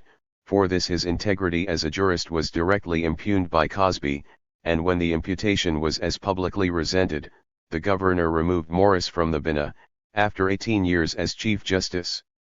The leading attorney of the city, James Alexander, joined Van Dam as his lawyer and forced the governor to drop his utterly illegal course. Not before, however, that official had actually declared Van Dam in rebellion and had tried, without success, to sequester all his funds. Meanwhile, Cosby attempted to deal the merchant party a blow by disfranchising all Quakers, since he insisted that affirmation alone would not be sufficient for the exercise of the suffrage. He followed this with active gobbling of graft such as rivaled that of such governor thieves as Fletcher and Comberry, and with very generous land grants made out to himself. A result of this was the consolidation of an opposition political party, the Popular Party, and the establishment of a newspaper to serve as the voice of this opposition. That paper was the New York Weekly Journal, launched in November 1733, and its printer was John Peter Zenger. Its chief aim, said James Alexander, was chiefly to expose him, meaning Governor Cosby. The new paper at once exceeded the circulation of the old, and was forced frequently to issue several editions and to print special supplements. The popularity came from the hatred of the governor and the vigor of its prose contributed by figures like Lewis Morris, James Alexander, Cadwallader Colden, William Smith, and other outstanding members of the colonial bourgeoisie. Typical was this explanation of its purpose. Some have said it is not the business of private men to meddle with government. Since it is the great design of this paper to maintain and explain the glorious principles of liberty, and to expose the arts of those who would darken or destroy them, I shall here particularly show the wickedness and stupidity of the above saying. To say that private men have nothing to do with government is to say that private men have nothing to do with their own happiness and misery. The paper continued a drum fire of attacks upon tyranny and corruption. It featured exposures that did everything but name the names that, since they were universally known, did not need naming. It was the mainstay of the city elections of 1734, 122, in which the tyranny and corruption of Cosby were the central issues. On the streets appeared broadside letters from mechanics and artisans, signed Timothy Wheelwright and John Chisel, denouncing oppression and calling for an assertion of ancient liberties. Other leaflets appeared with ballads set to popular tunes, with such stanzas as, "To you good lads that dare oppose all lawless power and might, you are the theme that we have chose. And to your praise we write, and though pettifogging knaves deny us rights of Englishmen, we'll make the scoundrel rascals fly." And ne'er return again. The popular party won a resounding victory in the city election. The governor demanded that the common hangman bum the offending ballads, but the grand jury refused to return such an order. The governor then sought to force the assembly to agree to the indictment of John Peter Zenger, but that body refused. The governor sought to get the grand jury to indict Zenger for seditious libel, but he failed here, too, whereupon Zenger was arrested on the basis of an information returned against him by the provincial council. So in this extraordinary manner, on the basis of a warrant issued by the council, though its power to issue such a warrant was highly dubious, and without citing evidence of crime and without opportunity to offer defense, the printer was apprehended on November 17, 1734, for publishing several seditious libels, having in them many things tending to raise factions and tumults among the people. For 1 week Zenger was closely confined and permitted neither to see nor to communicate with anyone whatsoever. Bail was set at £400, which, said Zenger, was exactly 10 times more than all his earthly possessions. The printer remained in jail. After the first week, Zenger's wife was permitted to converse. P.Vice The Awakening and Zenger 123. With him through the grating of his cell door, and in this way that remarkable man and his remarkable wife managed to get out a newspaper throughout the months of his confinement and trial. James Alexander and William Smith stepped forward as attorneys for Zenger. They attempted to press exceptions to the holding of Zenger in jail on the basis of the unusual mode by which he was apprehended, as explained above, but their arguments were rejected by the Chief Justice, newly appointed by Cosby. When Smith and Alexander pressed their case with vigor bothersome to his honor, this worthy found them in contempt and excluded them from the bar, and appointed as Zenger's attorney one John Chambers, a nonentity serving the governor's political party. Alexander and Morris took their disbarment to the assembly, and while they did not get immediate relief, they did make some extremely telling and, alas, still highly pertinent remarks. That we were perfectly innocent, and did our duty in the case of Zenger, is what we have the clearest sense of. Had we erred, must a man lose his livelihood for an innocent mistake? Must his brains be beat out, because they are not cast in the same mold with another man's? If these things are to be tolerated, hard will be the case of lawyers, who are sworn to use their offices according to their learning and discretion. Yet, by this rule, we must not be permitted to use either. Instead of consulting our law books, and doing what we think consistent therewith, for the benefit of our clients, we must study in great men's causes, only what will please the judges, and what will most flatter men in power. The popular party refused to accept the court-appointed lawyer and sought high and low, within and outside New York, for an attorney with sufficient learning and reputation and courage to make a real fight of the case. Lawyer after lawyer rejected all requests.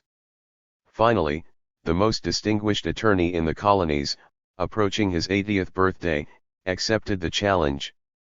This was Andrew Hamilton of Philadelphia, who had been Attorney General of 124. Pennsylvania from 1717 to 1726, a Vice Admiralty Judge, and Speaker of the Pennsylvania Assembly from 1729 to 1739. Despite the infirmities of age and illness, Hamilton made the arduous trip to New York City and entered the case of the printer Zenger and thus, too, the Company of Immortal Fighters for Human Freedom. The formal charge against the prisoner when the court convened in the City Hall, at the corner of present Nassau and Wall Streets, on August 4, 1735, with the room crammed with spectators, was printing and publishing a false, scandalous, and seditious libel, in which His Excellency the Governor of this province, who is the icing's immediate representative here, is greatly and unjustly scandalized. Hamilton concentrated his fire on the word false in the charge and argued against then established law that in bringing forth a defense he could properly seek to show that what had been published had not been false. The court rejected this argument for, as the government attorney immediately pointed out, the law says their being TME is an aggravation of the crime. Well, then, said Hamilton, if I may not be allowed to prove them true, will the government be required to prove them false as charged? Certainly not, said the judge, and he added, for the edification of the jury, it was a very great offense to speak evil, or to revile, those in authority over us. That, said the judge, was the law.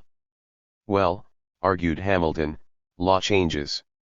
At one time in English history, he said, men had been punished for declaring that the tyranny of a king might be resisted. Today, since our glorious revolution, a man may be punished for insisting that a king's tyranny may not be resisted. Moreover, argued Hamilton, what may be law for England, need not be law for America, and, at any rate, that which is applicable to His Majesty personally in England, need not be applicable to a mere servant of that personage, thousands of miles away. Hamilton then turned to the jury and appealed to its bears to keep truth in their minds, and to remember that the reason for a juryman selected from the neighborhood was presumably that they will be able to judge of the truth, especially as that truth is comprehended within the area of the alleged crime. The court insisted that the jury had nothing to do with the truth or falsehood of the charges and that this was in no way relevant to the case. But, said Hamilton, does not the crime of libel depend upon understanding? To be found guilty of libel, must not one be understood as being libelous, and are not the jury members the ones to say whether or not they understand what the defendant published to be or not to be libelous? The court repeated its negative and said the jury must decide only whether or not the defendant had published the material in question, but, said Hamilton, this we have admitted, and if this alone were indeed the question, the proceedings here would be farcical. The jury can confine itself, if it wishes, to the limits set by your honor, but, Hamilton insisted to the jury, it need not do so. It could, if it wished, examine the essence of the matter, the subject of the complaint, and on this basis render a verdict as to whether or not John Peter Zenger was guilty of the crime of seditious libel. Having established this as his case, despite repeated interruption from the court and its adverse rulings, Hamilton proceeded to his argument. There is no better way to present this argument short of full quotation, which space forbids, than by allowing Hamilton to speak for himself, where he develops his salient points. The high things that are said in favor of rulers, and of their dignities, and upon the side of power, will not be able to stop people's mouths when they feel themselves oppressed, I mean in a free government. There is heresy in law, as well as in religion, and both have changed very much, and we well know that it is not 2 centuries ago that a man would have been burnt as a heretic, for owning such opinions in matters of religion, as are publicly wrote and printed at this day.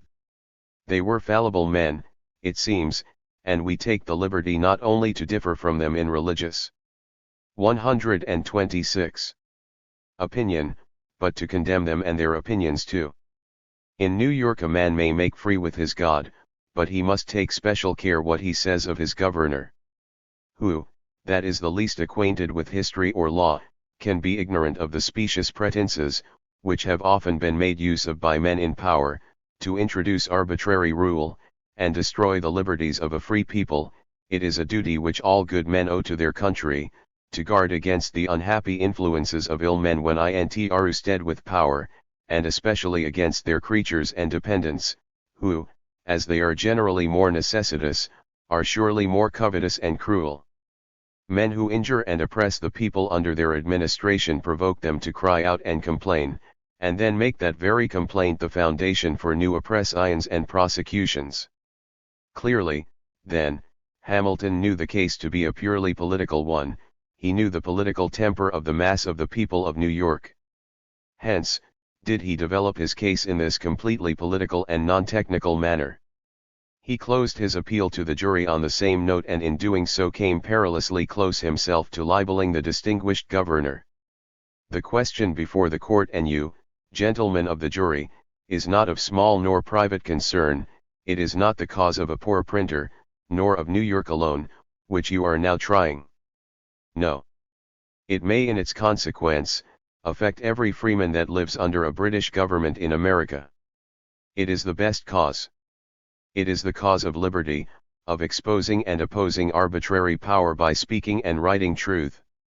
The government reiterated its insistence that Mr. Hamilton's arguments were quite irrelevant to the case at hand, and urged the jury to bring in the only verdict it could in the light of the admission by the defendant that he was indeed the printer of the passages in question, namely, a verdict of guilty. In doing this the jury would be upholding law and order, the dignity of the throne and the peaceableness of His Majesty's benign administration in our own New York. The jury withdrew and in a short time announced that it had reached a verdict. The clerk faced the foreman, Thomas Hunt, and asked whether John Peter Zenger was guilty of printing and publishing the libels in the information mentioned. The foreman answered at once, "Not guilty," upon which says a contemporary record, there were 3 huzzas in the hall which was crowded with people. When Hamilton left for Philadelphia the next day, the guns of every merchant ship in the harbor fired a salute, and in September, 1735, the Common Council of New York presented him with the freedom of the city. Zenger, himself, was made the public printer for the colony of New York in 1737. The trial had been followed with intense interest throughout the English colonies and in Britain and all Europe. Zenger printed the trial record in 1736 and it sold very widely. Thereafter 4 editions of the trial proceedings were printed in England, one in Boston and another in Lancaster, Pennsylvania.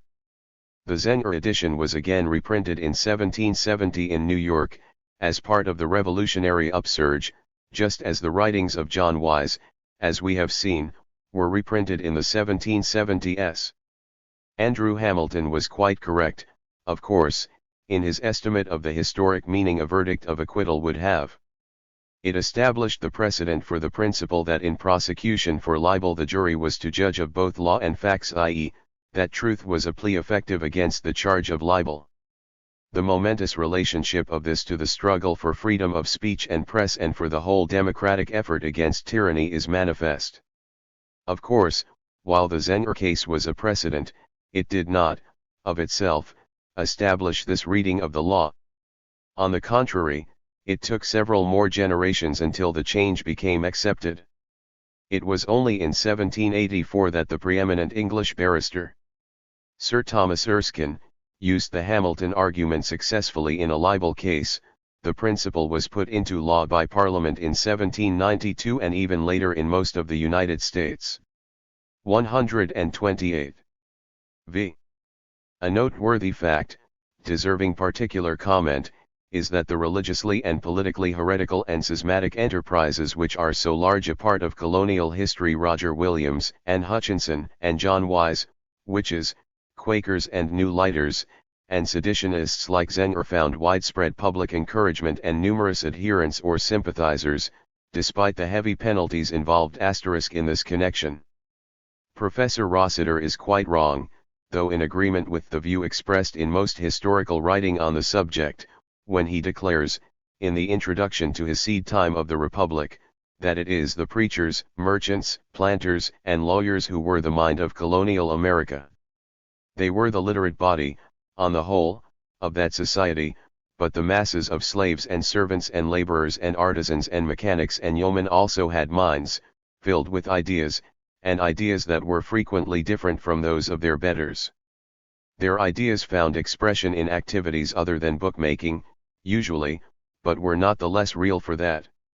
And what is more, as the careers of such as Williams and Hutchinson and Wise and Zenger show, they found expression, too, in support, if not at times in inspiration, for the forward-looking ideas enunciated by the subversive intelligentsia of the period. Chapter X. A New Nationality in a New World. The colonial period culminated in a national revolution.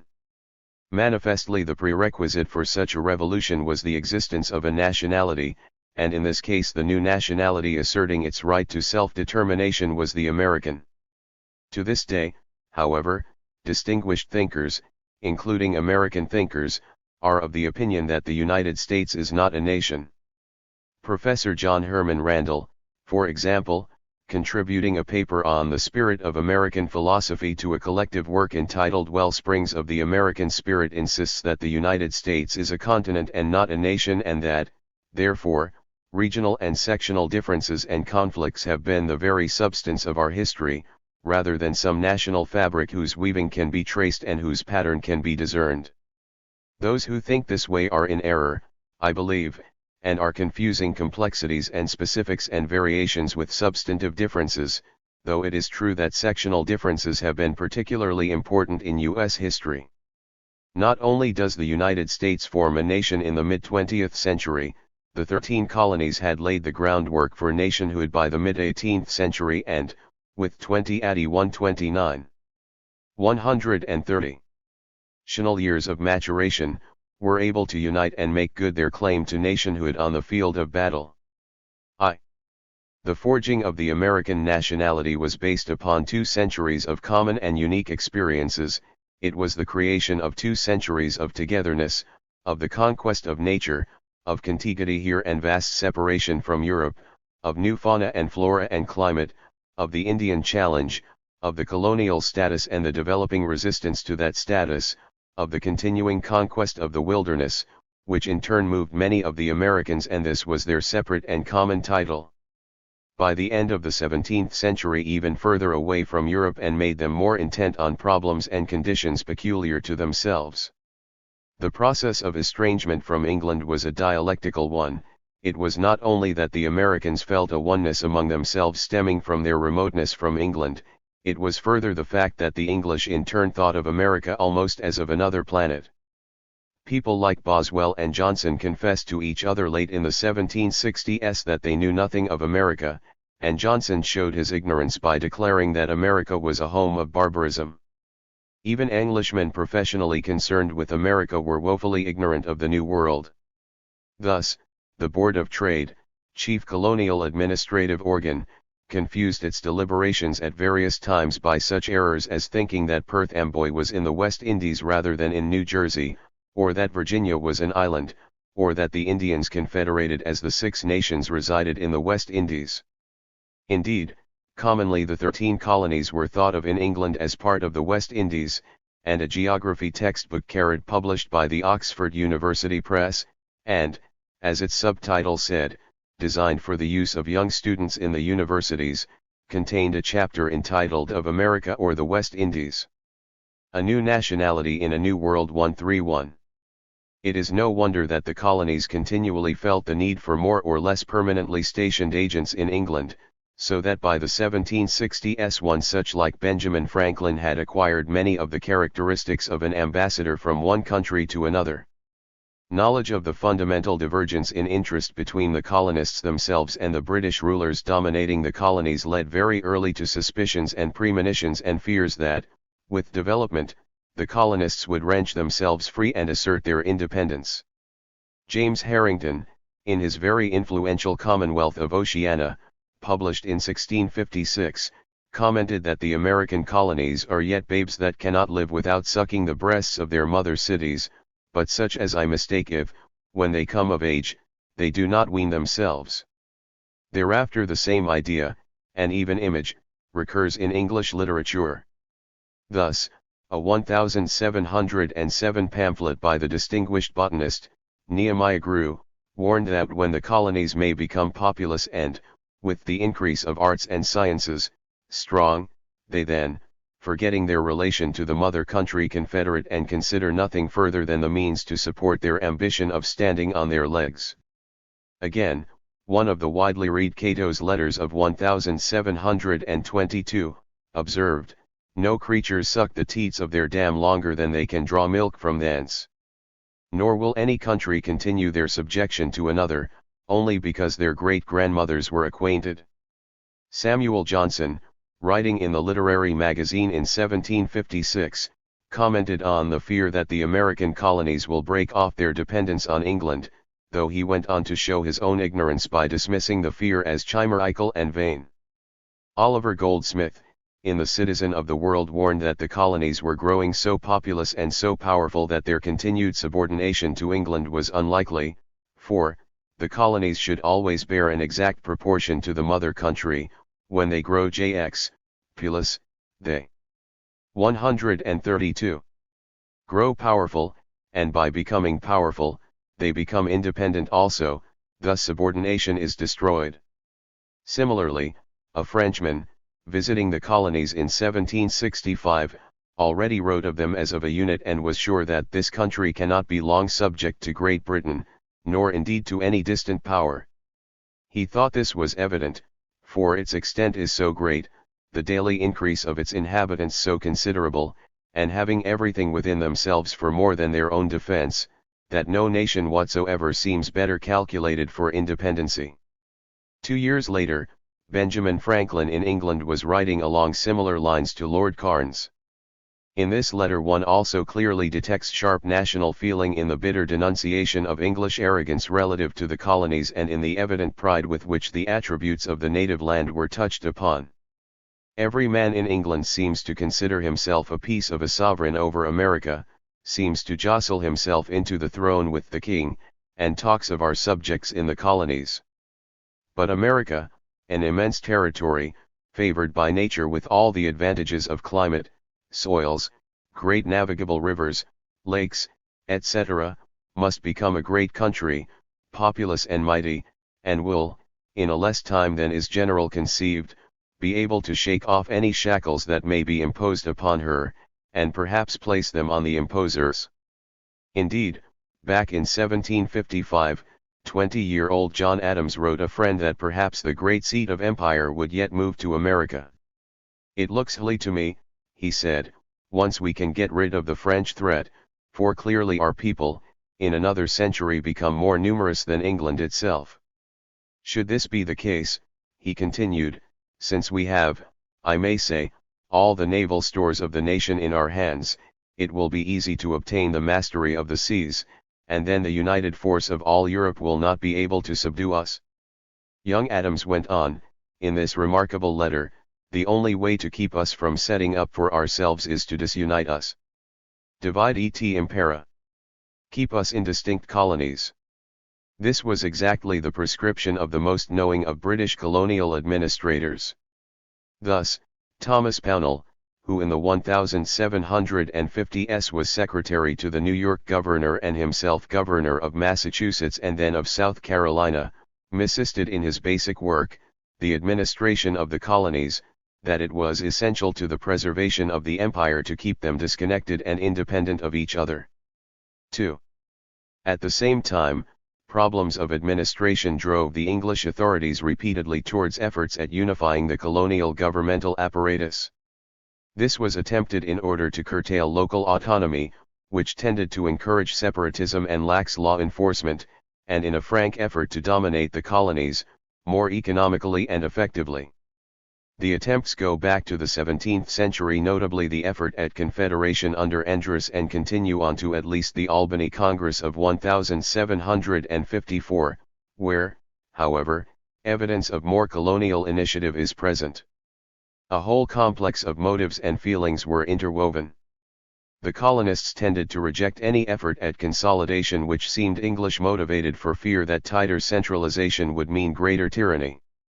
At the same time, common interests were knitting the colonists together and suggestions of institutional unity reappear, but here the British, while seeming to favor and to urge centralization, would display hostility. In all cases it is the substance and not the form which is decisive. Throughout colonial history, while there is intercolonial jealousy, there is also a persistent drive towards unity and cooperation, a manifestation, as it is a source, of growing nationality. This is especially true, as we have seen earlier, in mass revolutionary and insurrectionary colonial movements. It is so striking that Charles M. Andrews, in the introduction to his invaluable collection, Narratives of the Insurrections, commented, 1. J. 34. Cannot study the insurrections as a whole without noticing the mutual dependence of one colony upon another. Thus, in the North Carolina turmoil, New England played a part. In Bacon's effort, men from North Carolina were present. In all the manifestations of unrest in Virginia and in Maryland there was joint activity. The Leisler Rebellion provoked correspondence and interchange with inhabitants of Massachusetts, Maryland, and Connecticut, and it was Boston sympathizers of Leisler who prevailed on Parliament to remove his attainder. With colonial growth came not only a developing sense of self-sufficiency, but also of interdependence. Roads appeared knitting together the colonies, and by 1739, good post roads ran from Portsmouth, New Hampshire, to Charleston, South Carolina. There was much intervisiting and even intermarriage. There was, too, much moving, so that it was not at all unusual for one family to have resided during a single decade in 2 or even 3 different colonies, and yet feel themselves inhabitants of something that was indeed unitary, that was American. Beginning with Harvard in 1636 and William and Mary in 1693, colleges patterned after those in England sprang up throughout the colonies, but because of conditions peculiar to their locale, by the middle of the 18th century, writes Richard Hofstadter, there had emerged an American system of collegiate education different not only from the English models with which Americans were most familiar but from all others as well. And by that period there were several colleges other than the 2 pioneers, including Yale, Princeton, King's, Philadelphia, Brown, Queen's, and Dartmouth. To each of these institutions came students not only from the immediate vicinity but from neighboring and even distant colonies, so that the rising American professional groups had from their earliest training a more than local background. Professional and cultural organizations were founded reflecting the same growing nationality, such as the American Philosophical Society and the American Medical Society, both of which had active members, who corresponded and visited with each other, scattered from Georgia to New England registered. It must be remembered, too, that the newness of America came not only from the fact that it was new, the New World, but also from the fact, and this was implicit in the idea of its being a new world, that many came here with the deliberate intent of creating something new as compared to conditions in Europe. It was not only a matter of starting over again, or seeking one's fortune, which were important enough. It was also a matter of conscious planning and organization, a matter of deliberately seeking to build a different way of life, as was true, for instance, of the founders of Massachusetts, Rhode Island, Pennsylvania, and Georgia. And even old things took on new meanings and new characters here, because they were here. Thus, an Anglican church was established in certain of the colonies, but in none was there a bishop, and though London wanted an American bishopric, the colonists did not want it and did not get it. This reflected the greater independence and autonomy of the Anglican Church in the colonies as compared with the same church in England. And the vestries, in Virginia especially, were quite different from and more powerful than analogous organizations in the old country. In the New World, as in England, ownership of land was generally required for one to be a voter, but this was, in fact, very much more restrictive in England than it was in the colonies, a difference with enormous impact upon the character of politics here as compared with there. Similarly, with compactness something sought after and with neighborliness a necessity of survival in the New World, There never developed here any. 136. Thing like virtual representation in various governing bodies a commonplace in England. Here an area was spoken for by one who inhabited that area, and this became a fixture in American politics, quite unlike the pattern in England. Moreover, in the colonies with land so abundant, it was common not to pass it on in its entirety to the eldest son, even if the landowner died without a will. This was not true throughout the colonies. Virginia, for instance, had primogeniture, but it was true in most of the colonies most of the time, and was quite different from conditions in England. 4. The general pattern of local life in the colonies, in addition to the altered nature of the Virginia vestries, was different from that in England and, generally speaking, tended to be more democratic, more responsive to the actual will of many of the residents. An outstanding example of this was the town meeting institution of New England. It was so significant a feature of colonial life, in one area, at any rate, and has had such lasting impact on the development of local government in other areas of the United States, particularly the Midwest, that it is worth a closer examination. Compactness was important in the New World as a matter of survival, and congregational organization was basic to the Puritan way. Colonists came over as a group, with entire families arriving together. Accordingly, settlement in towns was the original and basic mode by which the Massachusetts Bay Colony and other New England colonies were settled. In county government, the New England pattern did not differ very much from that of Old England, but in town government it did. The New England town governments, beginning in the 1630s, had greater freedom and power in the handling of local affairs, and greater influence in helping determine central government policies than did their counterparts in England. Generally speaking, too, as the movement against the theological oligarchy grew, the center of gravity for political power moved away from the church meeting to the town meeting. Furthermore, throughout the colonial years the tendency, among the colonists, was to expand the number of active participants in the town meetings and to enhance the powers of those meetings. As is to be expected, on the other hand, the English authorities always looked with suspicion on these town meetings as nests of sedition and from time to time sought to curb their rights. The town meetings and the elections of town officers, especially the selectmen, became decisive political struggle schools for the growth of rudimentary political parties and for the development of such formidable politicians as the Adamses, the Hancocks, and the Otises. The very conscientious John Adams held many offices in a full and long life, none gave him more concern than that of selectman in Boston. In his diary, March 3, 1766, he remarked that his recent election had brought upon me a multiplicity of new cares. He named four which are indicative of the wide powers of selectmen and the great local autonomy exercised by the New England town governments: education, providing for the poor, taxation, and road building and maintenance. In New England it was the town which elected representatives to the General Court, or the Assembly, and the quotas of the colony's taxes were assessed upon each town, which then proceeded to realize the necessary total. On the other hand, in law the towns were basically subordinate to the colonial assembly and, ultimately, to the English authority. Still, the development of local autonomy served to make of the town meetings instruments for defying that distant authority. While local power was more developed in New England than elsewhere, it is important to note that county governments in the middle colonies, New York and Pennsylvania, in particular, had greater powers and were more responsive to popular pressure than their counterparts in England. 138. V. With population sparse in the colonies, it is noticeable that there was a general easing of the criminal code as compared with England, and fewer crimes were punishable by hanging. There was, too, a quicker development, in practice, of relative freedom of press and assemblage and of religion.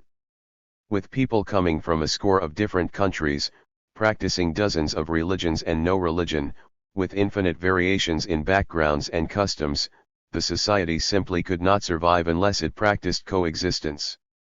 All this loosening of conventional bonds did not come of itself, it came rather through organized effort, but behind the success of such effort lay the altered objective conditions of life in the New World. The mixing of peoples included those who were especially bitter toward England, as some from Scotland, but especially, of course, those from Ireland. Tens of thousands of the latter came to the colonies during the pre-revolutionary generation. In addition, the great attraction of America to the poor of Europe was that it offered the possibility of owning land, the basic test of status in Europe and the secret of independence. As the Scots said, "He who owns the land, owns the man," and in spacious, unsettled America it appeared possible for all, if white, to own land. Said Crèvecoeur, a Frenchman living in Pennsylvania, writing in the 1770s, and discussing the question, "What is an American?" In this great American asylum, the poor of Europe have by some means met together, and in consequence of various causes. To what purpose should they ask one another what countrymen they are? Alas, 2/3 of them had no country. Can a wretch, who wanders about, who works and starves, whose life is a continual scene of sore affliction or pinching penury, can that man call England or any other kingdom his country?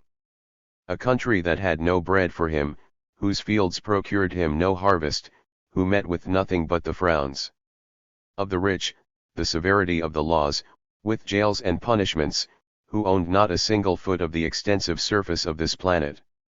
Crèvecoeur very much exaggerated the well-being of the mass of Americans, but it is a fact that more people were better off in the American colonies, proportionately, than was true of any land in Europe from whence they may have come. It is also true that there was a much higher percentage of landowners among the American population than among the English.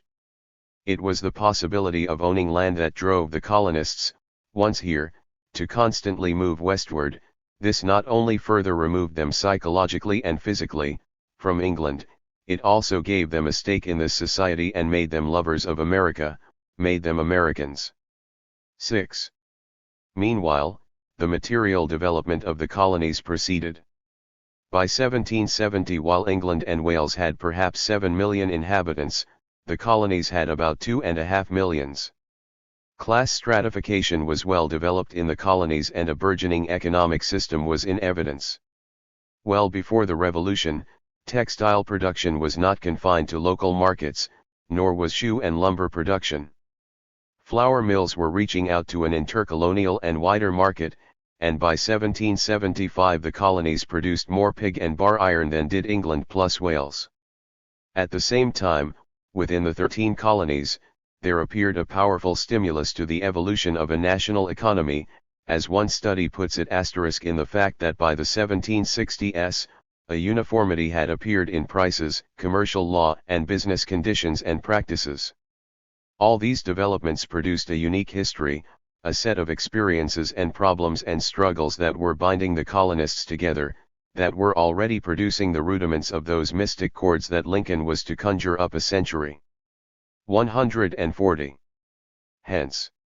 And all of them were colonists together of a single mother country, having, because of this, similar ties and problems and demands and restraints which helped mightily to produce a oneness. And while England was the mother country for many colonists right down to the Revolution, nevertheless Englishmen were frequently classified as foreigners in the colonial press by about 1765. 7. Giving voice to the common interests and helping to make them common and to create a consciousness of unity was a growing American culture. Newspapers appeared in every colony and some had audiences that crossed provincial boundaries. Magazines appeared, for all the colonies, as one of them announced. In 1741 an American magazine appeared in Philadelphia, and in the same year and city, Franklin's General Magazine.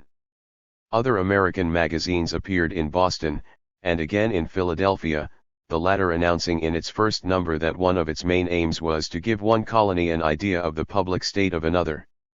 In these organs, and as separate publications, an American poetry made its appearance, culminating in Philip Freneau's poem on the rising glory of America, delivered at the 1771 commencement at Princeton. Here the poet, in seeing the rising glory of his homeland, saw a train, a glorious train appear, of patriots plocked in equal fame with those who nobly fell for Athens or for Rome. American artists like Robert Fieck, Charles Peale, John Copley made their mark in the colonial period. They showed clear national features in their work and evoked an acclaim that can only be considered patriotic and national. Historians of the colonies came forward, living and writing and publishing in the colonies and treating of particular areas, as Byrd of Virginia, Prince of New York and Hutchinson of Massachusetts and, in the case of William Douglas, of the colonies as an entity. Meanwhile, the air of an American, his manner and interests, made him distinguishable abroad from the Englishman, and his very language, in accent and tone, was becoming distinctive. Thus, as Boswell records, a London shopkeeper recognized an American at once, for, he said, "You speak neither English nor Scotch, but something different from both, which I conclude is the language of America." Not only accent and tone were different new words, borrowed from the Indian and the African, the Dutch and the Swede, the German and the French were pushing their way into everyday American speech. When, after the 7 Years' War, England turned her efforts towards devising some system of control and exploitation that could be applied at once and uniformly throughout the colonies, she was responding not only to her own needs, but also to the increasing unity in fact of her 13 colonies. Only this can explain the unity of the resistance to that policy, the immediacy with which a Stamp Act Congress could come into being, and the remark of a Charleston delegate, Christopher Gadsden, to that Congress, "There ought to be no New England men, no New Yorker, etc., known on the continent, but all of us Americans." This puts in conditional terms what Patrick Henry affirmed irrevocably and with some exaggeration in his famous declaration a decade later: "The distinction between Virginians, Pennsylvanians, New Yorkers, and New Englanders, are no more. I am not a Virginian, but an American." Expressions like these, with the sentiments behind them, and the historically developed reality behind those sentiments, bring us into a new era, that of the American Revolution. On this epoch there is, of course, an enormous literature. But, believing with Mill that, on all great subjects much remains to be said, perhaps this writer will be forgiven if in a subsequent volume, he adds some pages of his own.